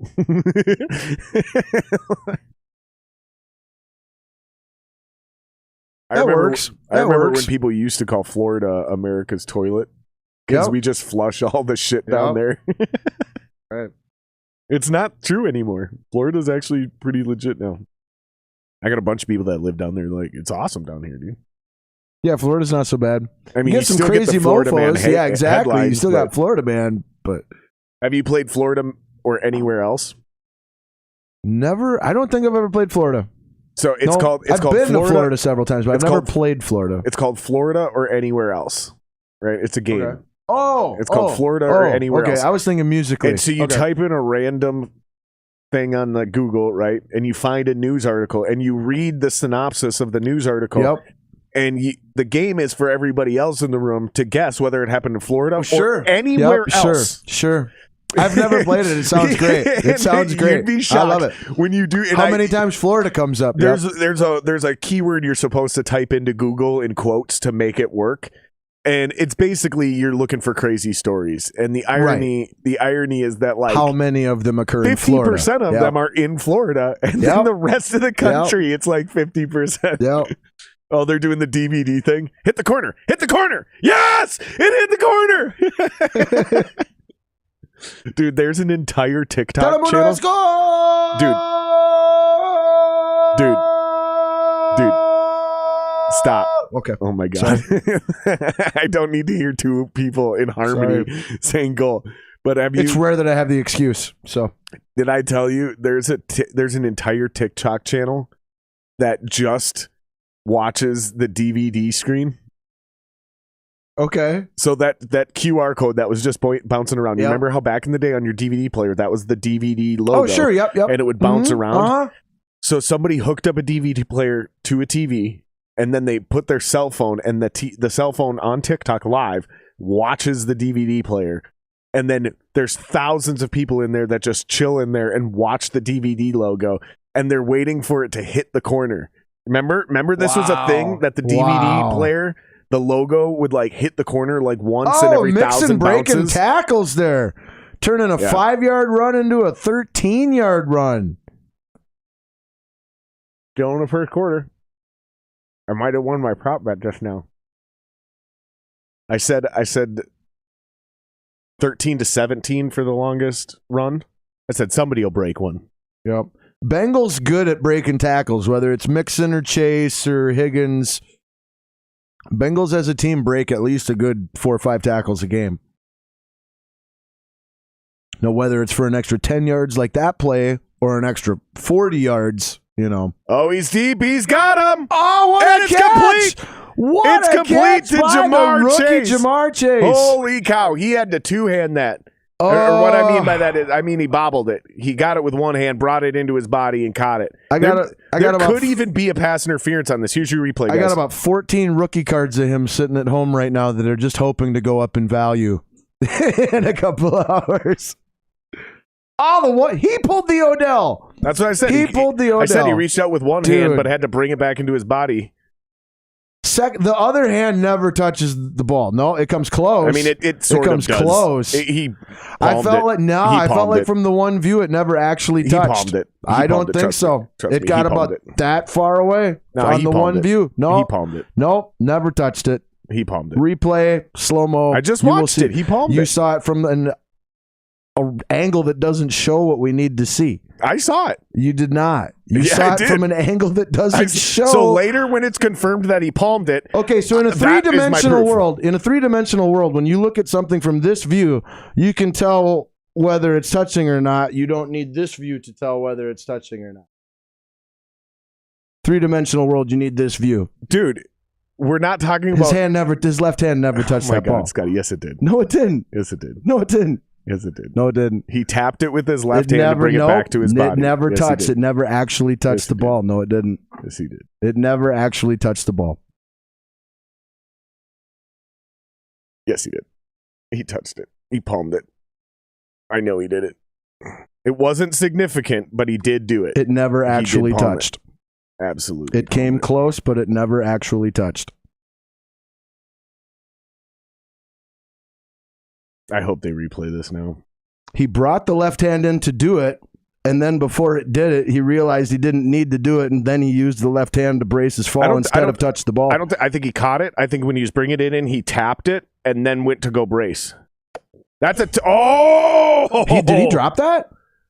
I thought that was a touchdown. I thought it was too. I thought he caught that, bro. Great play call, great throw. That's a tough one. Oof, that's a tough loss for Bengals. Not the end of the world, though. Higgins is tall. Yes. That dude's got to be 6'3". Ooh, got away with a real sneaky hold at the end there, but not really a drop at all. Very much a pass defended breakup. Yeah, that's tough. Is that Ramsey right there? I think it was Ramsey. I think that's really good identification on the coaching staff of the Rams too. There, knowing that in this situation, the Bengals actually like to go to T. Hig rather than Jamar Chase, given the size and things of that nature. Where you put shift on the stream, where you shift your, Here's your replay on that touchdown that didn't go through. By the way, boys. Yeah, that's a clean play in my eyes. It was really, really bang, bang. I agree with the no call. But right there, he does get away. He does get away with a very little nitpicky. Well, he flat out grabbed the undershirt. No, you're right. He flat out grabbed the undershirt. I'm glad they didn't call it. I agree. I'm glad they didn't call it. They could have easily called that for a holding call. And if they wouldn't have been wrong. Exactly. And if they do, it results in a touchdown because you get 4 plays from the one. I mean, let's just be honest. Yep. I'm a big fan of them not calling shit in the playoffs and in the Super Bowl as well. Big time. And actually, I feel like they've done that in these playoffs too. Shout out to Fonette. What are we eating tonight? So we got the homemade guac, we got the homemade queso, and then my wife made some pigs in a blanket. Then we're drinking some beers and smoking some cigars. That fucking queso is bomb. It's my homemade guac secret recipe. Homemade queso secret recipe. Fucking bomb as shit. It'll change your life. It'll ruin your life. 1 score for each team here in the first quarter. Touchdown for the Rams and a field goal for shout out to Grangon. Said, dude on the right looks like a nonce. I think he's trying to talk shit about me. Fuck you, buddy. Fuck you. Call me a nonce. First of all, this is fucking America. Use American insults, you piece of shit. I'm sorry. I thought this was America. You fucking call me a nonce. We don't even know what that means. You can't insult somebody with a word that they don't use. I don't give a fuck. Fucking use an American insult, you piece of shit. Thanks for hanging out with us, though. Yes. Appreciate it. Props to the Bengals' run defense so far in this first quarter. They came into this game having given up almost 130 a game on the ground in the playoffs. They've done a real good job so far of keeping the Rams' running game in check and limited to 5 yards or less every time. What is a nonce? I assume it's short for Nazi. I don't know. No, it's NONCE. I've heard British people say. I think it means like fag or something. I think he's calling me gay. Oh, I have no idea whatsoever. Which I'm okay with that. Like you want to call me, the guy on the right looks gay. And be like, good. Thanks. I don't give a fuck, bro. So you're saying I look well kept and polite and that's what he's saying is I'm fucking deadly sexy. He wants to be in this. That is it. But you can't be in this, buddy. This is an exclusively nonce territory. You mean you're not a nonce?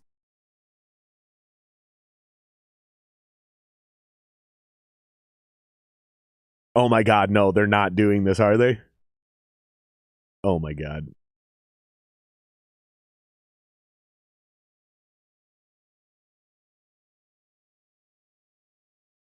Nope.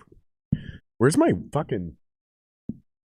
bag of gone? Okay, as a seemingly professional wildlife observer, wouldn't you be more concerned and focused on capturing those events and documenting what those animals are doing than getting your damn chips back? You didn't get any of that on he's camera? He's not a professional, Scotty. She didn't get any of that on photo or camera at all. Because she's not professional. Unacceptable. Unacceptable. She's not a professional. She didn't rise above it. Oh no! I can't find my guns. Dude. What's happening to this dog that I suddenly have a reason to be emotionally invested in? That I didn't know 20 seconds ago, and now have the utmost sympathy and compassion for. He's happy. I don't know what this is a commercial for or about. I'm just glad that sad stuffed puppy is happy now. Yeah, that's what I just said. Shout out to fucking Bolt. He said, "Where's the herb?" Bolt says, "Where's the herb?" That's exactly what I was just trying to figure out, bro. I can't find my bag of guns. I don't know what I did with it. Don't you forget I know Steve. a dude who claims he wrote that song. Really? Mm-hmm. And here's the thing. He's been claiming that since 1980, whatever the fuck. And check this out. I know people that have known him that entire time. And a year before that movie came out, he started saying that his song got stolen. And he was humming that tune. The da-da-da-da, he was humming that and trying to sing it to this. And then they didn't believe him. And here's the real reason I believe him is because for 35 years since that movie came out, he has not wavered on that story at all. And he's still just as pissed now as he's ever been about it. And so the people around him are like, I'm starting to believe him. Because if he was bullshitting, he would have probably let it go and moved on. But dude, like, if you've had a song stolen from you, that shit double down on bullshit over that large of a period of time is very rare. Yeah. And I kind of believe him too, just because like he's got this like weird vibe about him where it's like, yeah, you are the guy who writes songs like that. Like, because I know guys like that. And I'm like, you are the exact fucking type of weirdo that actually writes true hit songs while the rest of us would give anything. And you just probably half-assed that too. Right. You just woke up that day singing and you're fucking, head, you're probably making eggs and you're just like, oh, I think I have a melody for that pot they were working on. Just genius songwriters and they don't give a shit. No, I would not at all dismiss it from the realm of possibility at all. Yeah, I got to find my bag of ganj, dude. That reminds me of a guy I know or knew a while back who claimed that his dad wrote the song "To See What Condition My Condition Was In." That Kenny Rogers hit from Big Lebowski and shit. And he might be right. Like I'm not saying he's crazy making it up. Like just I never actually bothered to. You want to hear something crazy about this? Sure. Remember the song "Who Let the Dogs Out"? Oh yeah, no one knows. Baha Men. No one knows who wrote that song. Okay, there's like 9 versions of that song before the Baha Men came out. Yeah, wow. And it like you can chase it back. Like every 3 to 5 years, somebody came out with a version of that song. Who let the dogs out? Who? Right back to the 80s where it was 4 chicks singing it. And then you go back even far. Eventually, it goes down to a fucking sports team, a high school sports chant. Who let the dogs out? Who let the dogs? Like that's it. Oh, wow! Big pass to Henderson Jr. out of the backfield on first down. Rams were across the 50. Now they're flirting with the red zone again. Rams should see the red zone about 4 or 5 times today. They should probably only turn about 2 or 3 of those into touchdowns, though, and the difference of whether it's 2 or whether it's 3 can be the difference in the game. Be the game, yeah. And that's where I was saying to you before, is as far as like a couple little things. Yeah, it's. Yeah, they're in the red zone, 1st and 10. Henderson Hand off again. to Henderson Jr. again. That's a nice 6-yard gain. It might only and they did work Michelle in a little bit there too. So very running back by committee so far. With Akers and Henderson Jr. getting the bulk.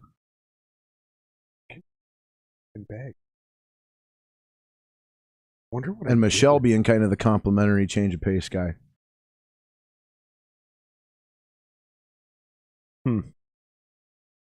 Well, I think it's time for cigar number 2. I do really think, though, that from a team building standpoint in today's NFL, with the salary cap and contracts and all that stuff, having a 2 to 3 man completely interchangeable backfield where none of those 3 guys have a huge contract investment into them is absolutely the preferred route or way to go. If they're all competent, Yeah, that's what I'm saying. Like, they all have to reach a minimum threshold and be consistently at or above it. Yeah. But given the physical nature of that position and how much more likely running backs are to get hurt than some other people too, and that they hit this 30-year-old ceiling where just almost none of them can ever do anything past the age of 30. I agree. And just man, I think if you can put together a backfield the way that the Rams have, that gives you the most money then to put on your veteran free agent quarterback. and be able to afford trades for guys with contracts like Von Miller and OBJ. Yep. You know. Well, they signed OBJ, but I get your point. Oh, yeah, you're right. You're right. They didn't trade for OBJ. You're right. Your point still stands, though. Cool. Because they had to have extra money sitting there for they OBJ. Still had and it's another touchdown. That Cooper was Kupp. An easy one to Cooper Kupp. Another touchdown. That was an easy one to Coop. Wide open back of the end zone. How do you, Eli Apple, man, how do you let him that far open? Yeah, if the play call is your guy is Cooper Kupp, I don't know how you let him get that open. I remember when Eli Apple played for the fucking Giants, I believe You only had about 20, 25 yards of field to cover. Here's your replay, guys. You're not even covering 100 yards of field here. You're covering maybe 20 to 25, 20 yards of field you got to cover there. How does he get that much separation in that little of field? It looks like they left Eli in zone over here. I was just going to say, I think that was zone coverage. They bootlegged to his side, Eli bit on the bootleg. It's a block. Oh, shit. There's a botched hold. Botched hold on the extra point attempt, and that will just end up. We're still alive. It's a lateral. We're still alive. And you guys should have kept it alive, man. Keep lateraling that fucker. I was just talking about Johnny Hecker and the fakes. This wasn't a fake. This was a fucking broken play. Yeah, so I think that is what was happened. Definitely not by design. The extra point attempt. Yeah, so I think is what happened is Eli Apple got stuck on an island out there in zone. He bid on the bootleg and didn't think. Or see, and this is why I hate doing this, right? Because I got to actually look at the real film and see if Eli was supposed to have safety help over the top. Because I'm not 100% sure he was supposed to have safety help. I think he was supposed to be to me, they were, I think they were in like a cover 3 type. Yeah, and I think he bit on that bootleg and then realized, oh, fuck, no, I need to be back there. He gave up his outside...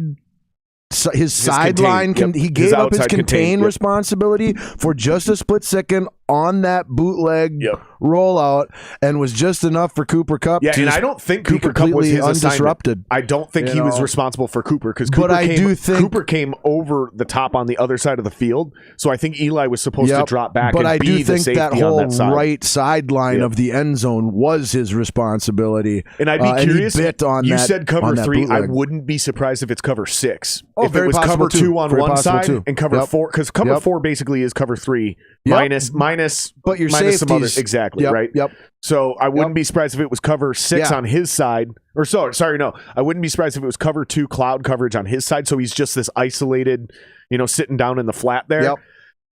But I also wouldn't be surprised if it's just straight up cover 3. But this is why I don't like speculating like this unless I can see the whole field and they show me the all 22 right there, because then I can pick that shit apart real quick. But and really for from Eli these angles, Apple's, I have no idea. For Eli Apple's position, as I believe the outside corner on that side, the only difference between cover 3 and cover 4 is how much help do you have? How close is it to you?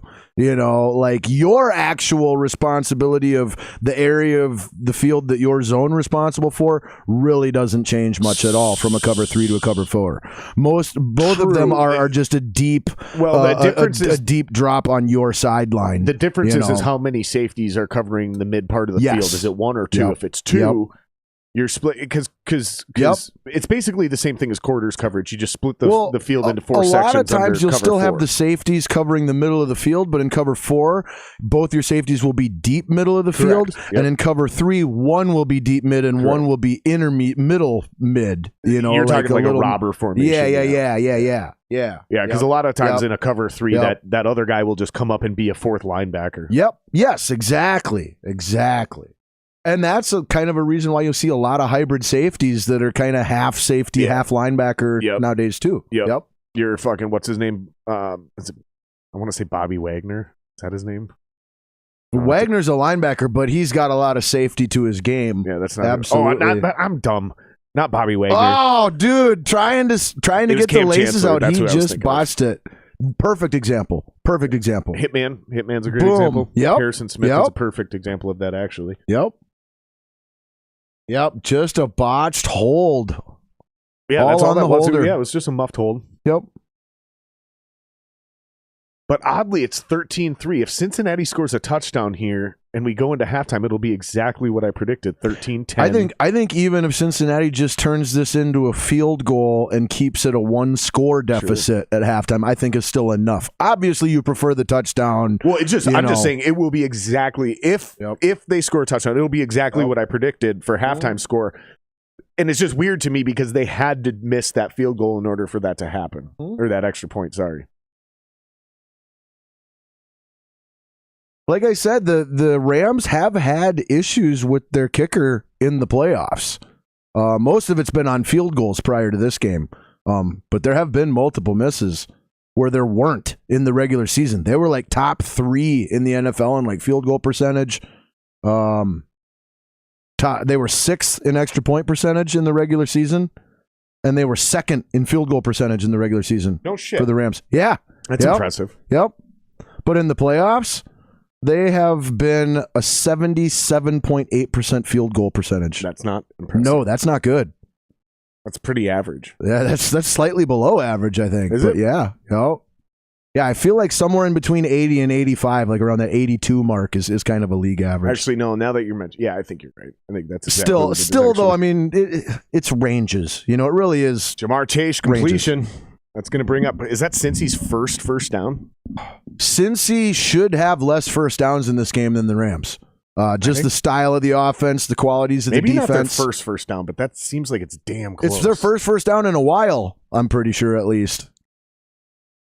I feel like Chase had at least one prior to that.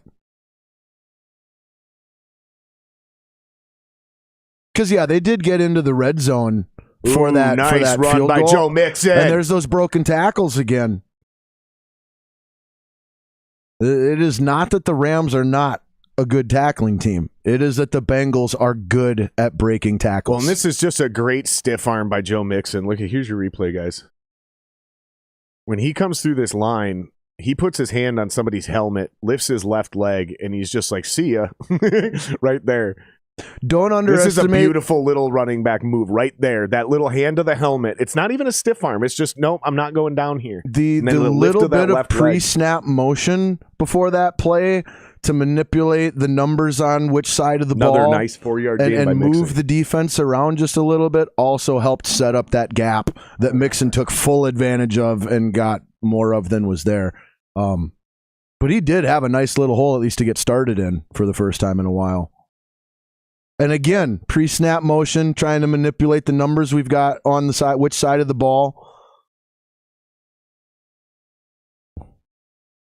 Damn, what the fuck did I do with that bag? Really started. So we got 2nd and 6 here. On the Rams half of the field, in long field goal range, but in field goal range. That check down to the running back, shut down real quick by the Rams D. Back to the line of scrimmage, maybe a gain of a yard or two. That'll bring up 3rd and 5. All right, we're going 3rd and 6. Monte Cristo Platinum Series. Took me like a solid 10 minutes to make this decision. I didn't know what I wanted. We're going to go with the Monte Cristo Platinum Series. It's a really good cigar. This cigar can easily be $15-$20 depending on where This is where if the Bengals, you love the weapons you have.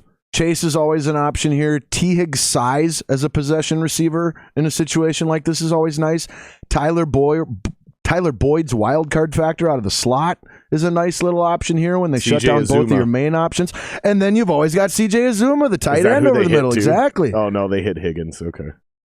But that's what I wasn't going to leave him out, and I'm glad you brought him up. It is just. It's I just would have laughed really hard if they would have hit him right there. It's just a really complete set of weapons where you can go anywhere on the field. 100%. You know. Yeah, truly no weaknesses when it comes to their weapons. Because when your quarterback can just find the open guy instead of having to get the ball to that guy, man, it makes his job so much easier.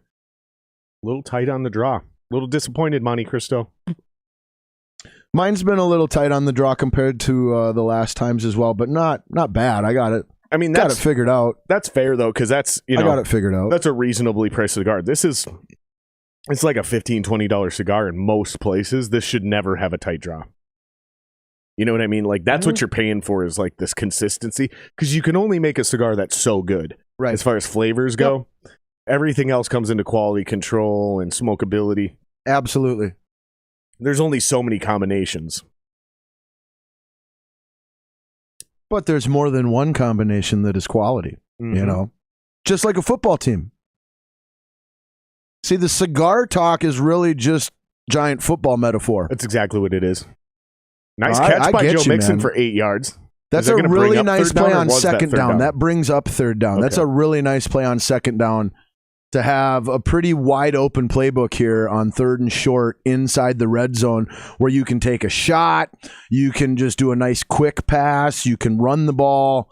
You can give your quarterback options on a little play action bootleg rollout where he can throw or run. Scotty, can you do me a favor? Everything's open. Can you do me a favor? Yeah. That sheet over there for that door, can you pull that to the right? There's a hook and just open that up for after us? This play, no problem. It'll bring us some fresh air in here. Thanks, babe. Love you. Oh, great. Nice play to Jamar Chase for the first down.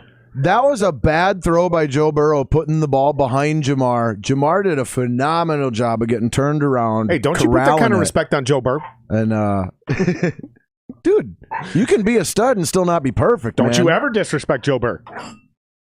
Everything he does is perfect. Watch this. No, everything he does is perfect. He's like my puppy. Oh. That's a perfect throw. The results were perfect, so he put it right where only the receiver could catch it. What are you talking about? Hey, that's a fair argument. That is a fair argument, Big man. facts. There's Joe Burrow's like my puppy. He can do no wrong. The Bengals offense has struggled massively in the red zone in the playoffs. Their red zone percentage in the playoffs, 27.3%. Really? Yeah. That's not Whereas the Rams defense, 23%. The Rams defense, did you say 23%? Yeah. No, 27.3. 27.3. Is that their touchdown or scoring percentage? That's their touchdowns. That's their touchdowns. Not scoring, that's touchdowns. Bad. Touchdowns have been 27%. Wide open touchdown, T. Higgins. But get this. The Rams defense on touchdowns for red zone went from 52% in the regular season, 8th best, to 80% of the time they're allowing touchdowns these playoffs. That's also embarrassingly bad. Yes. Which just proved to be true right here. And look at the so here is pass. The odds balancing Here's the halfback out. Pass. Here is the odds look on that balancing out. Pass, dude, I love it. Dude. Nice creativity, but also knowing that okay, we've been to the red zone once, we settled for a field goal. We get there again, there's a good chance we're going to score because the Rams defense has not been consistent at stopping people. Sure, the last 3 games, and the kick is good. I'm gonna grab a beer. You want one? Yeah, absolutely. That is very big. Points of any kind were crucial there, but it being the maximum touchdown, 7 points, yes, I know technically 8 can be achieved, and that's more than 7, but we're in the second quarter. We're in the second quarter of a 1-possession game. Nobody should be going for 2-point conversions at this point. Like, it's not like just that situational football that we don't need to freaking bring in at this point. So. But there's always the chance that there's one person who, catches what I said and has to point it out. And so just wanted to clarify. Yeah, I like Anna Kendricks in that 50s-esque poodle skirt outfit thing. Barbie doll making a comeback? I kind of like nerdy white accountant. Like middle-aged white accountant dude there for the Barbies is pretty sweet. I used to have the He-Man castle and He-Man. I had all that shit. Born in 81. I couldn't help it. It's just part of the times.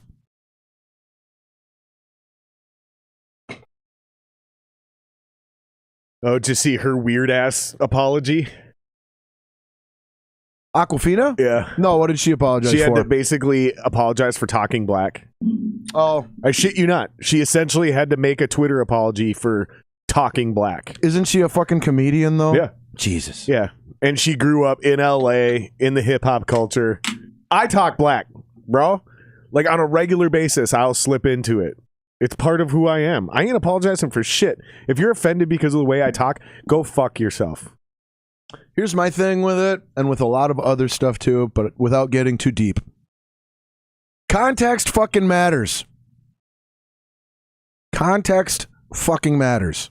Okay? And from not having actually seen or heard or experienced any of it, just this is all I know of it, to me, the context of the action did not warrant the freaking response. Yeah, and that's the crazy thing. I don't even know what they're talking about. That's my understanding. I just read her apology, which it's not my really very even an apology. Limited understanding. It's not really even an apology. It's an apology, but it's not really an apology. I don't even know what she's apologizing for. I just read the apology, and I was super confused. Like, I had to have other people explain it to me and go into the comment section like, what the fuck? The whole thing's stupid. It all came out in the same weekend where Joe Rogan got called a racist. Sure. And somebody else got in trouble for some shit. One of those cancel culture waves. Oh, God. Yeah, that's exactly what it was. It was a tidal wave. Who's Alex Morgan? I have no idea. I assume maybe like a pro soccer player or something. Because I think it was the female. Yeah. It's like they're only showing two people on camera, a male and a female, and the name is Alex Morgan. I have no idea. It could be either one. I don't know. Could be either one. Oof.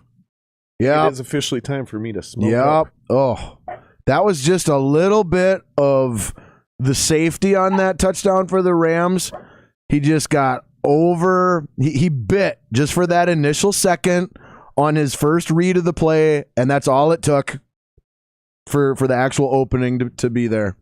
Don't call it a comeback. Such little things, especially with athletes of this caliber. Yeah, that's anybody in the know has said this for a long time. I'm not breaking any news here. The difference between the greats and the bottom tier, it's attention to detail, because all of these guys are world class athletes. Yep. You have to be. It's a basic requirement.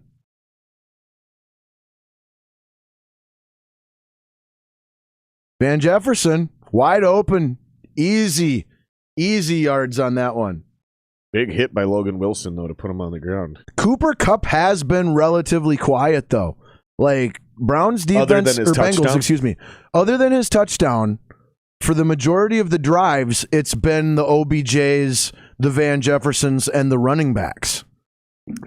Cooper Kupp has been limited compared to what we usually see him, or have grown accustomed to see him at this season. But that likely also just opens it up for a bigger second half for him, because adjustments get made at halftime. Bengals will have to do something to counter OBJ and Van Jefferson and the running backs, and then then you go back to your cash cow. And I wouldn't. I agree. I wouldn't either. Right. I wouldn't either. I agree with you. OBJ eat. I'm going to let Van Jefferson eat. I'm not scheme adjusting to open up a door for what's Cooper Kupp. Happening is giving us a one-possession game. We love that if we're the Bengals. Yep. So we're not fucking with that. We're not trying to make it better. And honestly, the only difference is you haven't scored. I totally agree with you. Like, you don't have to fix your defense, Cincinnati. You just need to stop going 3 and out. Yep. Yeah, if Cincinnati scored as often as, which technically now they have, but you get what I'm saying. Like, it seems like, let me rephrase. It seems like if Cincinnati could just sustain drives the way, and that's OBJ. One thing nobody's been talking about. Did OBJ get injured by the ball that Matthew Stafford threw at his knee? Honestly, dude, it looked like he just popped something in his knee. And I'm not laughing at anybody being hurt. I think he blew out his knee just now, dude. Anybody I to think be he hurt. just blew out. Which one is in the front? With is that the PCL? With how low the pass was? Which one is this? The PCL? I'm not sure. I just know that your patella is your kneecap. So you have, I don't know the tendons. There's 3 of them. There's the ACL, the MCL, and the PCL. And I can't remember which one's which, but I think the PCL is the one in the middle. The ICL? It's the PCL because that's the patella. Sure. There you go. Yep, there you go. Which actually, no, because we're talking about ligaments. The MCL, those are ligaments. Yeah. Ligaments are not tendons. Yep. Right? Yeah. You're right. There's a difference. Fuck, I can't remember. I'm trying to keep it all straight. Tendons connect muscles to other muscles, and ligaments are with bones. Connected all the bones, and, Yep, so your ACL, PCL, and MCL are what keeps your muscles attached to your actual physical knee. And you're right, the ligaments. No, the tendons connect the muscle to muscle. Yep. They go around your joints, around your bones, wrap over the top of muscle groups.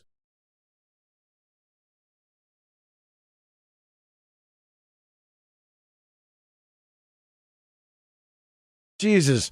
Seriously, Halle Berry as Cleopatra, like... Dude, I'm telling you, it's been all day. Halle Berry is on like a commercial fucking tirade. It's that motherfucker right there, though, Leon from Curb Your Enthusiasm, JB Smoove. Yeah. God, I love that guy. See, and that's another thing. I love that guy so much. Like, if you said that right now, out of context, JB Smoove, that's the type of shit that Awkwafina just had to apologize for. And they're like, why are you talking black? Yep. And she's like, only in this case, we can go, that's his legal fucking name, Smoove. Because Smoove. That is how you say his last name. Yep. We are not blackizing the word smooth. Yep. He did that already and then legally changed his name to it. So all I'm doing is it's a perfect example. And calling the man by his name. But that's the kind of shit. Yep. But because I'm white and I'm doing it, then it's because I'm not that race. Because that way it doesn't just include me in this example. It includes Awkwafina and hers. Correct. Because she's not black. Yep. Yeah, and I'm over it, dude. That's what I'm saying. Why? Because context matters. Yep. Dumbass. God, like not you. No, I know what you mean. And trust me, I feel like a dumbass because if you go online, I'm the idiot. Yeah, see what I'm saying? No, that ball was right in the numbers. He snapped his leg. Yeah. Oh, yep. That little Yep. I saw that in real time. And that's what I'm saying. I saw that in real time. That's why you got to trust me that fucking Jamar Chase palmed that ball at the beginning because I saw that in real time too. If Stafford is the type of person that I get the impression that he is going to realize that a little bit of that injury is on him throwing the ball behind OBJ and making him have to slow down, stop, which is totally not true. And we go again. You're right, but it's also not true because that's one of those injuries where I guarantee you there was damage. I'm not saying it's his fault, but I'm saying the throw was a factor in the culmination of the event. I think Stafford will feel that way, but I'm telling you that's not how it is. Like OBJ would have blown his knee out in this game, and it was only a matter of when. Sure. So maybe the throw made it might not have been on that play. Might have been 10 plays from now. Something. Sure. But I'm telling you, when tendons go like that, or when ligaments, whatever it was. When that shit, especially the knee, when those snap like that, I guarantee you, if you talk to OBJ, he'll be like, well, it did feel, and maybe he won't talk about this for 5 years, 10 years, but he will someday admit, like, actually, no, I was having issues with it in practice leading up to the game. But here's the thing, in football, you're always having issues. You never feel 100%. And my knee has felt like that for 4 years. And I love your point on all of it. And I think you're probably 100% right that, it would have happened in 5 minutes or in 20 minutes or whatever. Or first play out of halftime. Or during halftime. It could have already happened. Do you remember when, what's his name? Irvin, I can't remember his first name. Irvin was his last name, played corner for us, snapped his Achilles in pregame warmups.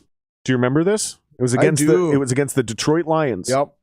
And it was like Ken Irvin. That was his name. His name was Ken Irvin. And fluke stuff happens too. Exactly. Yep. And fluke stuff happens too. Yep.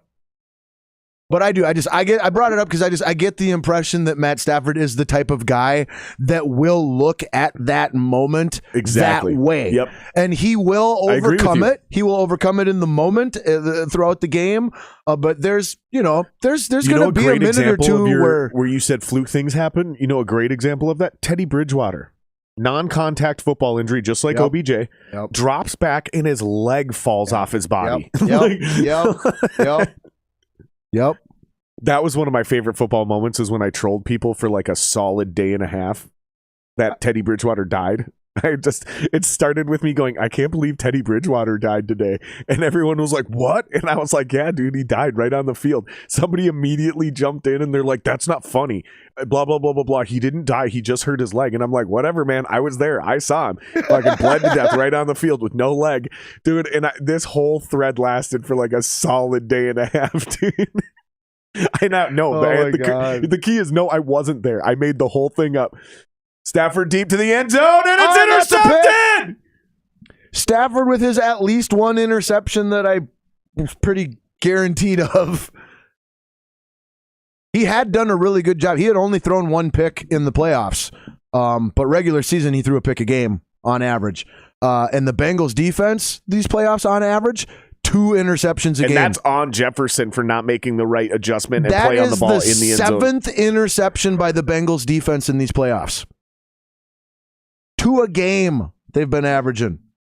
I was trying to tell people. So that's why I was like, one's guaranteed. I was trying to tell people at the beginning of the season when we lost to them to open the year, and people were mocking us at the beginning of the season. It's a bad loss to the Bengals.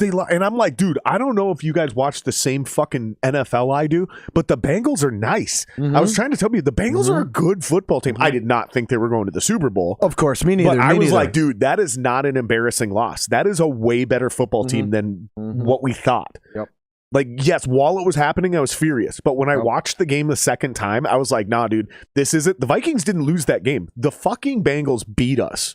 Like, that is the reality. Most of the games this year, the Vikings beat themselves. Yeah, absolutely. Well, that's Minnesota. We fucked it up. That's what makes them the Minnesota Bengals Vikings. game wasn't one of them, man. The Bengals game, they fucking won that game, dude. And that's what Joe Burrow's been doing all season long. He did it against the Chiefs to get to the Super Bowl. The Chiefs didn't lose that game.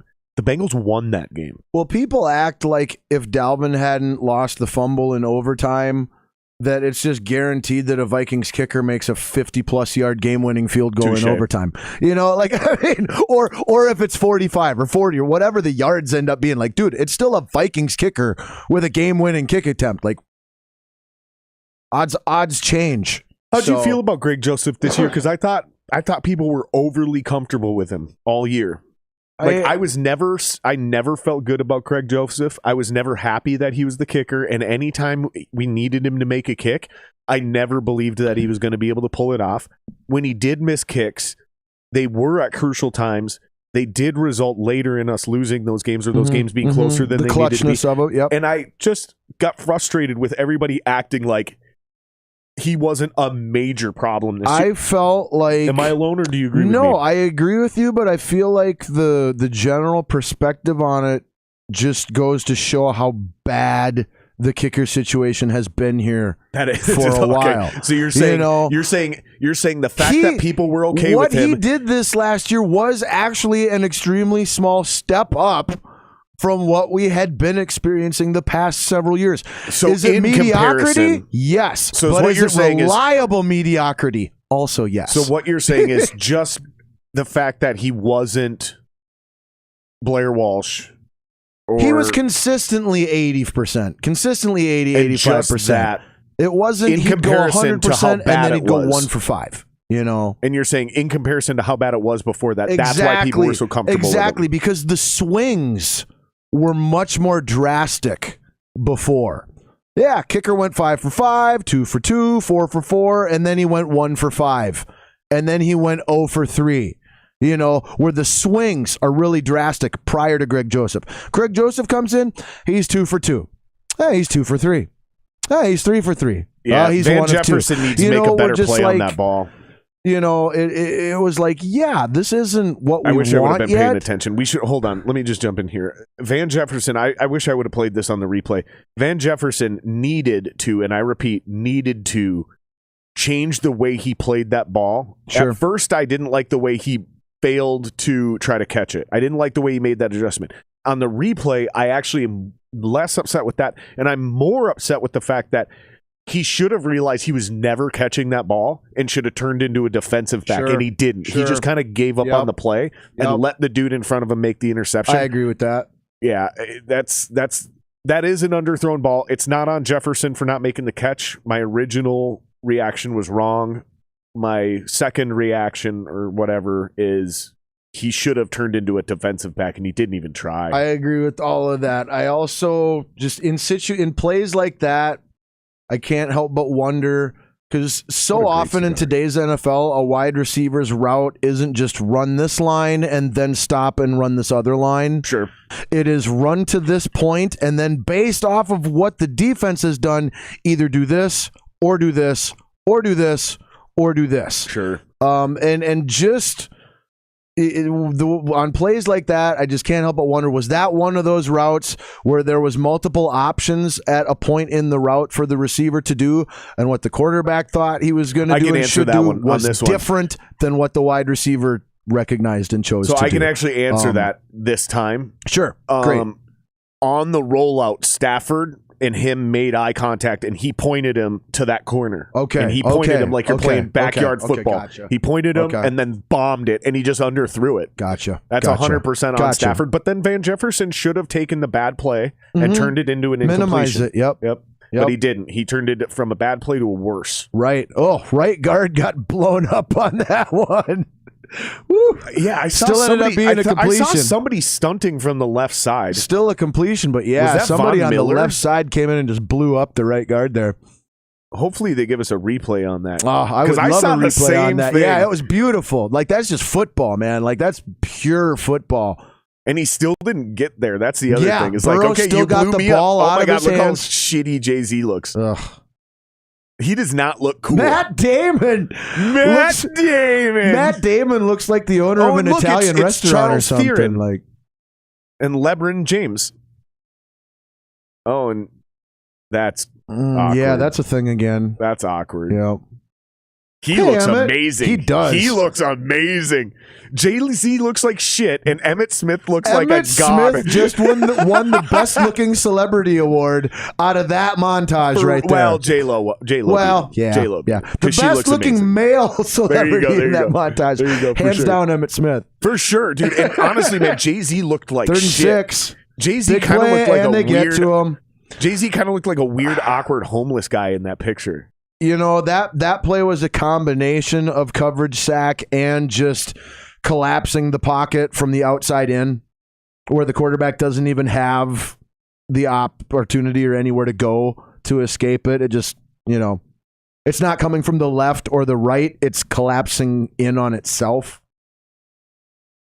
Oh, boy to open on that if this pocket doesn't do what it does. Yeah. That's way too many bodies in the middle of the pocket. You had three guys on Donald right on there. On one dude. Yeah. Yep. Leonard and everybody Floyd. else just came from the outside in and whoop. That Leonard Floyd guy, he's turned into a pretty good player. I've been watching him in a lot of these Rams games, and he's one of those guys I feel like gets highlight sacks and plays because of Donald. Absolutely. But if you eliminate those, he is still doing his job on every other play. Sure. And that's what I think. Because anybody can take advantage of Aaron Donald's presence and get those flash plays, right? You get the flashy sacks, the flashy plays. But it's the guys who you don't know their names on any other play because they're so good, the ball doesn't come their way. You know what I mean? Exactly. I know 100% what you mean, man. I used to make that argument with Anthony Barr a lot. Where it was like, he's not getting the flashy shit. But the guy is, I'm telling you, he's doing his job so well because you also rarely see him get burned. But when he did get burned, he got burned bad in pass coverage. Like bad. And it looked bad. When he got beat, it looked bad. But I'm also convinced not every single one of those bad beats was actually his fault. Absolutely. It was somebody else blowing coverage and then him chasing down some guy or him trying to make a play out of his zone, right? Like he was never the guy. He was way over here, but he's so athletic. He ran 4 yards and made it look like he was going to do something. So that's why it seemed like, but there's so few people like an Anthony Barr out there. Because a lot of people like you and Anwar and a lot of other people just flat out say he doesn't make enough plays and he's overpaid. When I watched Anthony Barr, I seen a different game. But I'm just saying, man, that shit is so fucking rare. But that Floyd dude reminds me of that quite a bit. Where he's just doing his job virtually perfectly on every single play. And the only reason people actually know his name is because he gets those super splashy plays when Aaron Donald's taking 3 offensive linemen with him. You know? Like, that's an impressive deal, dude. It takes 3 grown men, really grown men, to take care of one other grown man. And that's just to neutralize. That's not even to beat. Those insane. 3 grown men aren't beating that one man. They're neutralizing that one man. These 3 grown men aren't me, you, and Anwar. Anwar's a pretty tie. big dude. It's a fucking tie. They're not even winning. But check this out. It's also not 3 grown men like me, you, and Anwar. And Anwar's a pretty big dude. It's like 3 Anwars versus another Anwar. But that other Anwar is so fucking good. Mm-hmm. It takes 3 more Anwars just to maybe just to get to a draw. Yep. Just to get to a draw. And that's a maybe. And that's a maybe a draw. Yep. I'm still giving the advantage not to every time. To the fourth You ain't Anwar. even going to get the draw every time. You're still going to lose sometimes. He might be the best actual athlete in football. Very possible. Very possible. I know wide receivers get all the love, you know. Well, and it's so hard to measure athleticism with all the different things that can go into that broad term, such as strength, power, speed, and agility. Like, I mean, just very accelerating. Yes, there's so many things in different parts of the spectrum. Right. You know, that I think a lot of people would say Patrick Mahomes right now, which I wouldn't argue with. I think a lot of people would say Josh Allen right now, which I wouldn't argue with. I think a lot of people would say Tyreek Hill right now, which I wouldn't argue with. But honestly, I think I personally would say it's Aaron Donald. Yeah. And for the longest time, you know who it probably was? It's a defender. I think raw athleticism, it's somebody who plays defense. And you know who it definitely was for the longest time on defense? It was J.J. Watt. There was a solid 5 to a 6 year stretch where it wasn't even close. J.J. Watt was hands down the best athlete on the field. Yep. And it was like laughable. DPOY year after year, MVP candidate as a defensive player year after year. Like, I mean, no, historic stuff. Didn't he win MVP one year? Possible. And isn't he the guys, put it in chat. Put it in chat for me. But I believe J.J. Watt won league MVP 1 year. 1 year. And I believe he is, if not the only, he is maybe one of 2 players who have ever won league MVP on the defensive side of the ball. I can tell you this. If he did win, he would be the 2nd or 3rd because Alan Page, in one of the first years of the award, won the award league MVP as defensive tackle for the Minnesota Vikings. Alan Page of the Vikings was the first ever defensive player to win league MVP. And I do not know if anyone else has ever done it. If they have, it's maybe 1 or 2 people. You know, it'd be J.J. Watt and maybe LT or something like that. But I think it's just 2. I think it's J.J. and Page. It might just be Page. It could have been LT. Might just be Page too. It could have been LT, but I feel like there's like a corner we're forgetting about from back in the day. You know what I mean? Like a fucking for DPOY, I think, but not. I don't think for MVP. Maybe. Are you looking it up? Yeah. Oh, I'm hoping Chad will put it in the comments. Put it in chat, guys. Don't make Scotty look it up. Super slow phone. Something weird's going on with my internet. A lot of ball here in these last 30 seconds. Rams with the ball at the 50. With 18 seconds to go, 3rd and 1. It's a really big opportunity to extend their lead or to keep it close if you're the Bengals. Oh, great defense. Great coverage. Phenomenal coverage. And play calling. Honestly, there could have been, if this is regular season and the Vikings are on defense there, that's a pass interference. Here's one that I'd love somebody to chime in on too, or if you know, maybe you can confirm. But I believe that Zach Taylor, head coach of the Bengals, comes from the Sean McVay coaching tree. Yeah, and he skipped offensive coordinator. Okay. He went straight from quarterbacks coach to head coach. And I believe this is his 2nd or 3rd year as Bengals So head from coach. A play calling standpoint with the coaches, you should have guys that know each other's tendencies. You know, maybe just a little bit better than you normally would. He was never offensive coordinator in LA. But they still work together. They still know each other. But he was Jared Goff's quarterbacks coach. And depending on how the head coach structures his coaching staff, quarterback coach may never, ever actually be in any of those meetings, right? So how about this? So then based off of that line of thinking, it's possible that Zach Taylor has a little bit extra of an intimate knowledge of what Sean McVay likes to do. Maybe. But not necessarily that Sean McVay has an overly intimate knowledge of what Zach likes to do. Maybe. But honestly, what I've been watching and what my just assessment of it is that Sean McVay doesn't have a style. Sean McVay is what I would now refer to as a trender. Yep. So he seeks out trends. Reminds me of Belichick. He'll seek out a trend, but once he lost the Super Bowl to Belichick a few years ago with Goff, when they lost that Super Bowl, Sean McVay completely abandoned that offensive system. Like, he completely abandoned it. And then he's gone back to it again now, and they've kind of found a middle ground of like working some of it back in. But that the first half of the following season, they didn't run that offense at all. He spent the entire first half of the season trying to figure out a new scheme because basically Belichick laid out a blueprint. Here's how you beat this Shanahan-McVay system. Yep. And so McVay's one of the few coaches that I love because he doesn't care about a system. Yep. He will do whatever he needs to do with his deal based on the personnel he has. Boom. And that's why I brought up Belichick, and I'm glad that you mentioned personnel too, because that is the system. The system is maximize the strengths of the personnel I have. Minimize the weaknesses of the personnel I have. Which, if you notice, maximize the weaknesses that the team I'm going up against next week has, and minimize their strengths. Exactly. So this is why you'll notice on a week-to-week basis. And this and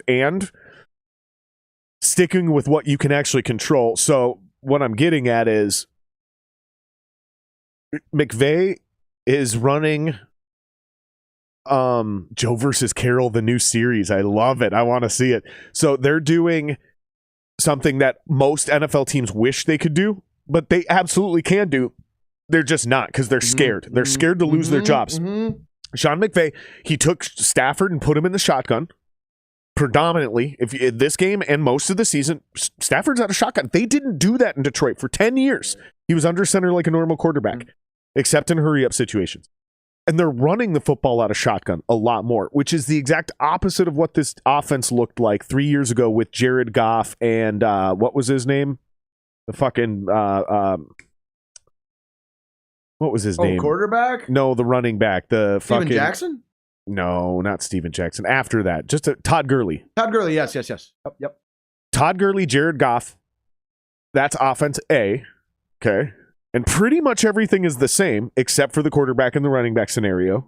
But if you look at it, they're running a completely different offense because this is what they need to do for these guys. And then how they execute that scheme changes from a week-to-week basis based on their opponent's strengths and weaknesses. Exactly. That's what you were talking about. 100%, man. Yep. No, we're on the same word of the same page, and man. It seems so obvious and common sense when we say it like this, but and I've definitely been guilty of this.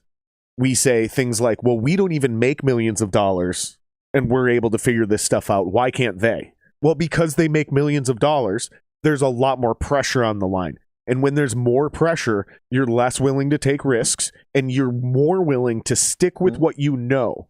And that's just how human beings work. Absolutely. Man. And there is more. And that's how you get a Mike Zimmer who's there's stuck. Almost always more than one way to get to the promised land. Yes, it's halftime. Shout out to Danielle Rogers. Appreciate you hanging out with us. If all you had to do was this one specific thing, this one specific way, then every team would be built that way trying to do that thing.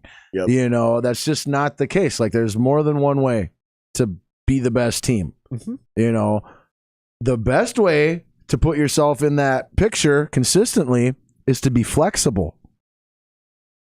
To be able to do multiple ways, not just to have to impose an identity on people. But that said, if you have an identity that you have married to the right personnel, you can have success sometimes doing that. This is who we are. We're so fucking good at it. You can't stop us. We impose our will on you, and we're just better. Well, and also you obviously... But typically, 2 to 3 years later, that has been figured out and countered. And now you're going to have to come up with something else. Let's take this a step further. You get that initial scheme set up because that's what your starters are best at doing, right? And then I've got these guys. So let's just say, for example, Troy Aikman, Emmitt Smith, Michael Irvin. Okay, you got your big three. The offense is designed around those three, specifically Troy and what he can and cannot do. And then plenty he couldn't. Right. And then is what you have to do. Here's the irony. Every other player has to be drafted to fit that system. Yes. Right? Yes. You don't Correct. don't change the system because 6 of your backups don't fit this system. You get rid of those 6 backups and find 6 backups that do. Yep. That's the irony. Is like depending on what layer of the lineup we're talking about, we could completely contradict ourselves, right? Yep. So let's take the Vikings, right? The Vikings offense, the reason it has sucked since Kirk Cousins has got here is because this offense has always been built around our running backs. It was built around Adrian Peterson and then eventually Delvin Cook. Yep. The offense was never built around Kirk Cousins, which it should have been from day one. Because then you can turn around and say, well, we need a running back that can do these things because our offense has to do X, Y, and Z for Kirk. So we need a running back that can and cannot do these things. Like, honestly, you would probably benefit more from a Travis Henry style versus an Alvin Kamara style in this offense. Why would anybody build around their 5th biggest investment as opposed to building around their biggest investment? Because I think this coaching staff is so old school, and something's wrong with the Minnesota Vikings and the fan base. Because now you're hearing people say we need to build this team around Justin Jefferson. No, the fuck we don't. You don't build. We already did that with Randy Moss. We already built a team around a wide receiver. When has any team ever built a team around a wide receiver and won the Super Bowl? And won the Super Bowl. Oh, yeah. When has a Super Bowl champion ever been a team that was built around a wide receiver? Right. Never. It's lunacy. Never. No, you build the team around your quarterback. Never. Or you build a perfect team like the Bills did, and then you draft a quarterback that just slips in and fits the mold, right? Or a Russell Wilson. That's another great example. They had a great team already. Yep. A lot of people forget that they were like 7-9, somehow won the NFC West, and then went into Chicago and won a playoff game. And then drafted Russell Wilson in the 3rd round. After signing Matt Flynn to a fairly large contract. Yeah. I think at the time it was a record deal. Maybe it was like some obscure record. Like, this is the most paid to a guy who's never started 3 games or something like that. Something weird. Yep, but something like that. It was pretty intense. And then having the balls to come off of him. Yeah. Thank you. Having the balls and the brains to recognize that, nope, that's not the right decision that gives us the best chance to win. This I know other we one spent is, a lot of and money. we're going to go with it. Even though we spent more money on this, we invested I know he's more a rookie. Doesn't matter. We spent a lot of money, Doesn't but matter. This is the guy. We know this other decision is the right decision that will work. You know? Major props to them for that. I think they just flat out cut Matt Flynn. Something they just flat out cut him. I think they did too. And then they went and signed Tavares Jackson, our guy, as the backup. Who, if he had to come in, played a much more similar game to what Russell Wilson was going to play that rookie year than what Matt Flynn was going to play. What I'm Thank you. That's what I'm getting at. So they never built the team around Matt Flynn. That's what I was getting at. They had a great team. They thought Matt Flynn was the right guy. Fit. Yep. Then all of a sudden, Russell Wilson comes in. Better fit. Russell Wilson is a pocket passer who can make plays on the move. That's the key there. He thinks and acts like a pocket passer.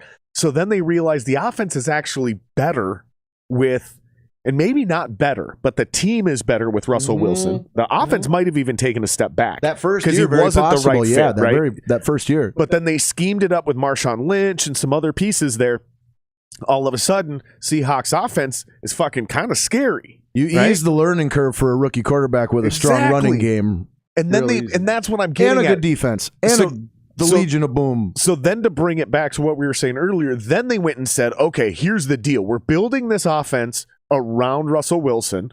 So now we don't want Matt Flynn as our backup. We need to go find another Russell Wilson if Russell gets injured, so we don't have to change the whole thing. Yep. Tavares Jackson, that's the guy. Yep. That's exactly the perfect example of what we were talking about. In different ways. Like you just said, there's no one way, but there's many correct ways. And there's even more. I'd say for every correct way, there's 100 wrong ways. Yep. And the Vikings have had a bad reputation of building their teams around the wrong players. And when we're talking about the sustainability of a franchise's success, it's just common sense that the more ways you have that you can be successful, the more likely you are to consistently be successful. So like you want to be flexible. You want to be able to win in a shootout one week, and then the very next week you want to go into freaking bad weather Buffalo in rainy snow and only throw the ball 3 times the whole effing game and still come out with a win that week too. Yep. Because that's what that specific game required. Yep. For victory. And the Vikings started to show signs of that last year, not this year, but last year. Do you remember when Kirk Cousins had like 10 attempts and we still won that game? Like, we started to see signs of that. But then, I don't know, man. The Vikings are just, I feel like it's getting to the point where I'm too close to it. Yeah. I don't that. know that I have the ability to unbiasedly evaluate the Vikings anymore. Sure. Because now I'm like personally, literally jaded. Sure. Like everything they do, I'm assuming is the wrong move. Sure. Oh, that's the GM you picked? And that's fair though. But that's guy. Fair. You're basing that off of factual that's history. A dope looking set. You're basing that off of actual history and facts. So Dr. Dre definitely appeared first. And then Snoop, boom. We're commenting on prop bets, guys. And they're starting off with... It's the next episode! That's what I picked! All right, let's turn this up so we can hear this. I might have to check my prop bets, man. I think I'm crushing it. Burning it up. Oh, it's over here, ain't it? Anyway, you could just show that for a little bit. No? I mean, okay. Yeah. I mean, I can give you 10 seconds. Oh, I need more than 10 seconds. Oh, you know what I can do? Here, just don't talk. And will you turn that a little bit towards me? Perfect. No, will you turn that camera towards me? Yeah, grab the whole wheel. There you go. Perfect. Right there. That's good enough. Perfect. Sweet. Yeah, just don't talk, and the camera will stay on me. If you say anything, that mic will switch over to you. Scotty needs some privacy. I'm going to turn this up so I can listen to this, though. It's the motherfucking... Na-na-na-na-na. It's the motherfucking...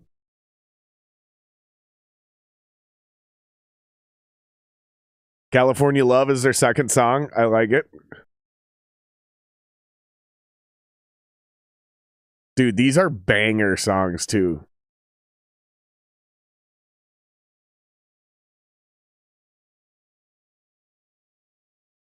Dude, Snoop Dogg's like the coolest dude in the world. I think Snoop Dogg might be the single coolest human on the planet. Like, I think he's cooler than The Rock. I think he's way cooler than The Rock, dude. Because The Rock, honestly, man, I think The Rock is kind of fake, dude. Like, I really think The Rock is kind of a fake. I know a lot of people are hating on me hard right now, dude, but I'm sorry. I'm just starting to see through the cracks in the armor, man. Like,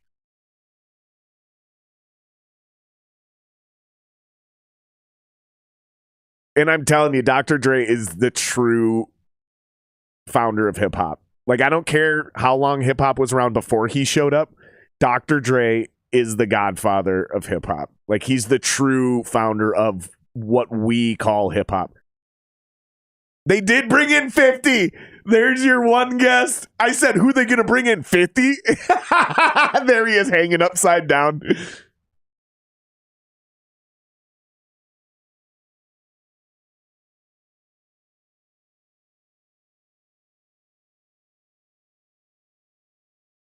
Man, 50 got fat. He used to be jacked and now he just looks chubby.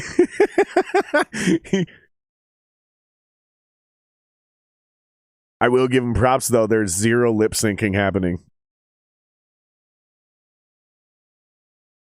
I can't believe they debuted him before M. That's mind-blowing because M discovered him.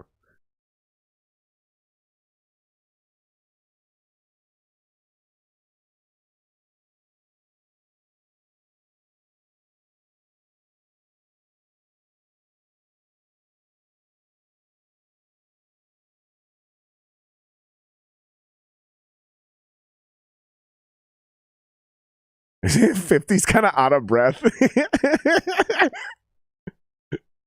You guys probably can't hear it, if you're not musicians, like, but I used to be a vocalist, so I can hear when a vocalist is running out of breath.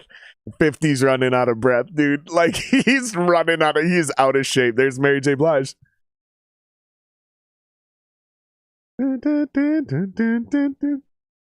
We picked the right song for her, too.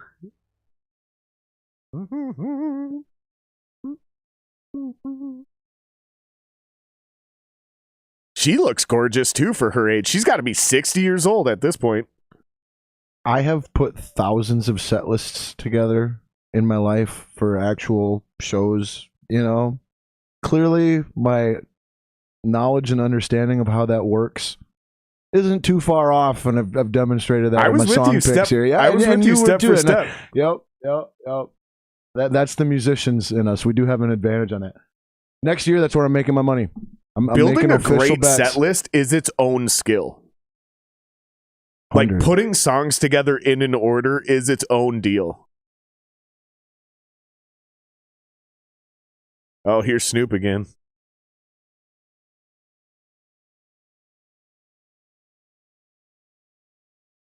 Man, she's got to be 60 years old, dude.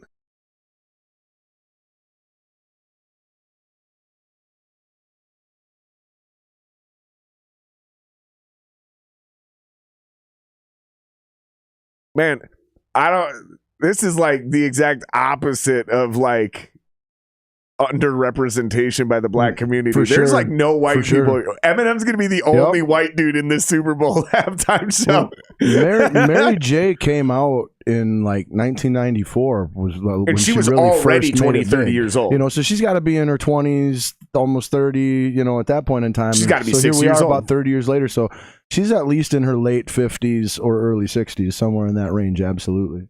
What happened to your mic? Why is it so quiet? Is it just the angle you're talking at, maybe? Maybe. Oh, you know what it is? It's because I turned the fucking music up. That's what it is.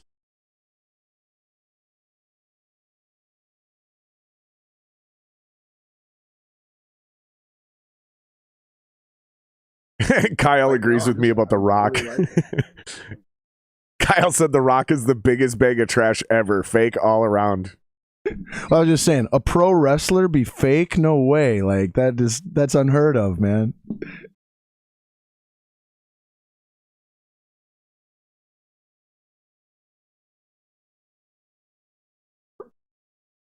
Oh, they brought in the TikTok cameras.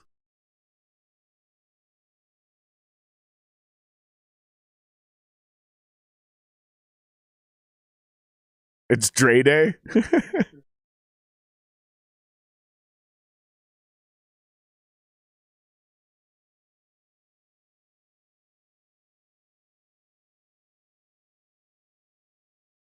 My buddy Kevin says this is the best rapper out right now. My brother Nathan says the same thing, and I wholeheartedly trust his. Because like I've been joking for years, hip hop is dead. I trust my brother's hip hop opinions religiously, and yeah, he'll say the same thing. Say the exact same thing. This is the guy. Yeah, I've been joking hip hop's dead for a while, and they're mostly jokes. But I also do think hip hop's dead. I'm serious, but I'm also joking. But my buddy is like, no, it's not. And he gets like offended when I say it. And I'm like, so who's putting out relevant hip hop other than mumble rappers? And every time he goes, Kendrick Lamar. And I'm like, dude, you got one guy. That means it's dead. That's like me when people said metal is dead. And I'm like, no, it's not. And they go, name me one relevant metal band. And I go, Metallica. And they go, okay, yeah, you got one. It's like, yeah, that's true, because metal has been dead for a long time. Like, there is no more prolific metal bands. There are none. Like, the only ones that are still around are the same ones that were around. All the way down to Iron Maiden. Well, like, just to not disagree at all, but just like to look at it from a different perspective, though, like, who here we go. Who has reggae ever had? You got your headphones on? Who has reggae ever had? Bob Marley. That's one guy. So True. Are you saying that reggae has always been dead? Yeah.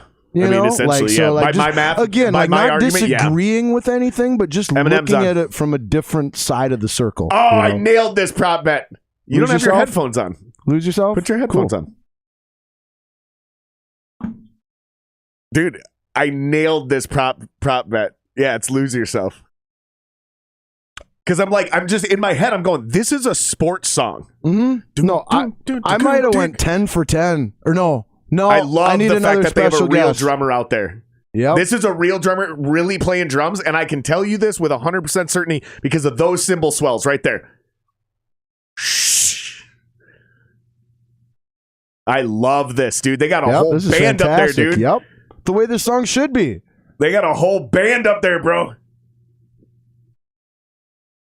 This is how hip-hop needs. If hip-hop's going to survive, this is the future of hip-hop. Get a dope MC like Eminem, and then get a band. They got a piano player, they got a drummer, a bassist, and a guitar player. That is the future of hip-hop. Like a real band, bringing real music back to the fold. Because these motherfuckers in the background are going to get bored playing beats and loops, and they're going to want to write songs. And then you get a real MC like Kendrick Lamar, Jay-Z, Dr. Dre, Snoop, any of these classic rappers, real classic MCs, suddenly, and they got a horn section? Oh, I love it. I'm going to say this right now. Oh, I love it. I'm going to say this right now. Of course, leave it to M to do the best version of this show. On record right now, this is one of the 2 best Super Bowl halftime shows of my lifetime. Oh, they're chilling on the couch over here? I bet you Dre's mixing this live. This is one of the 2 best halftime shows of my lifetime. Next to Prince? Yep. Prince is number 1, and this is number 2. And if somebody else was to say this is their number 1 and Prince is number 2, I would totally respect that and not disagree with any of that. That's just, I think, musical taste. But this is one of the best halftime performance shows ever. And I'm not even a big rap guy. Leave it to M. This is one of the best ever. Leave it to M to figure out a way to be like, it's just going to be us standing here, but we're going to do it like a band, like a real rock band. Oh, that's Dre over on the piano? Oh, my God. It wasn't Dre 2 seconds ago. I didn't know he could play piano like that.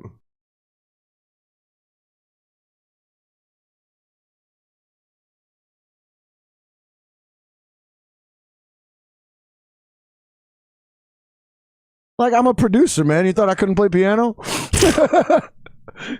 No. And that's not a reasonable assumption to make. Yeah, it is. Almost every legit producer has basic piano knowledge. It's like, yeah, but he was playing piano. It's fundamental music theory. Dude, he played 3 fucking chords. No, he played a whole part fucking before chords. that. He played a whole part before that, which is just the notes in a chord. Did you miss the part where he played a section of a song? In a chord. Yeah, but it's just the notes in a chord. Like, each chord has 3 or 4 notes in it. That going, that's just you playing a G. You gotta stop, dude. No. You gotta stop. Why? As the musician who knows how to play piano, I need to stop? Right. Dude, because what you're saying is then I know how to play piano because I can grab a couple chords and play the notes in the chord. Suddenly I can play piano. No, that's not what Dr. Dre was doing. He played a piano part, like a bona fide piano part, and he sounded like a real piano player. He played 3 chords on one song. Okay. Seriously, if you took an hour or 2 of any random day and picked any random song, you could do that same thing. And that is taking nothing away from what Dre did. That's nothing. That's you just took everything away from what Dre did. No. Everything he just did on piano, you just shit on it. No, I didn't. You totally did, dude. You totally just shit on it. I'm the one who said you should have expected Dre to be able to play piano to begin with. I don't think that's a reasonable assumption. Piano? I don't think it's a reasonable assumption to say because he's a producer, he has piano skills. He has basic piano knowledge, absolutely. And what he did doesn't require more than basic piano skills. I disagree wholeheartedly.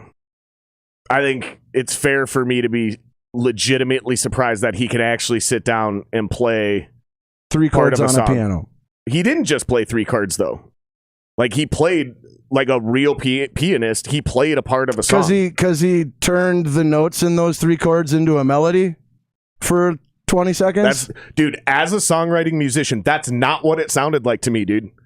Like I feel like you're selling the dude super short. You're acting like anybody can do that. No, I didn't even say remotely close. Any musician, any person who has a brilliant music mind can do that. I disagree, dude. Any person who's a brilliant music mind can do that. Yes.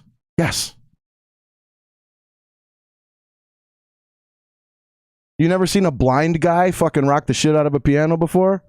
How's he do that? That's irrelevant. That is not even remotely...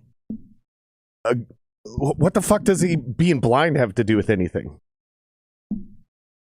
How difficult is it to play 3 fucking chords on a piano? I don't see how those two things correlate at all. How does being blind... You don't understand my point. We disagree. It's going to be that way.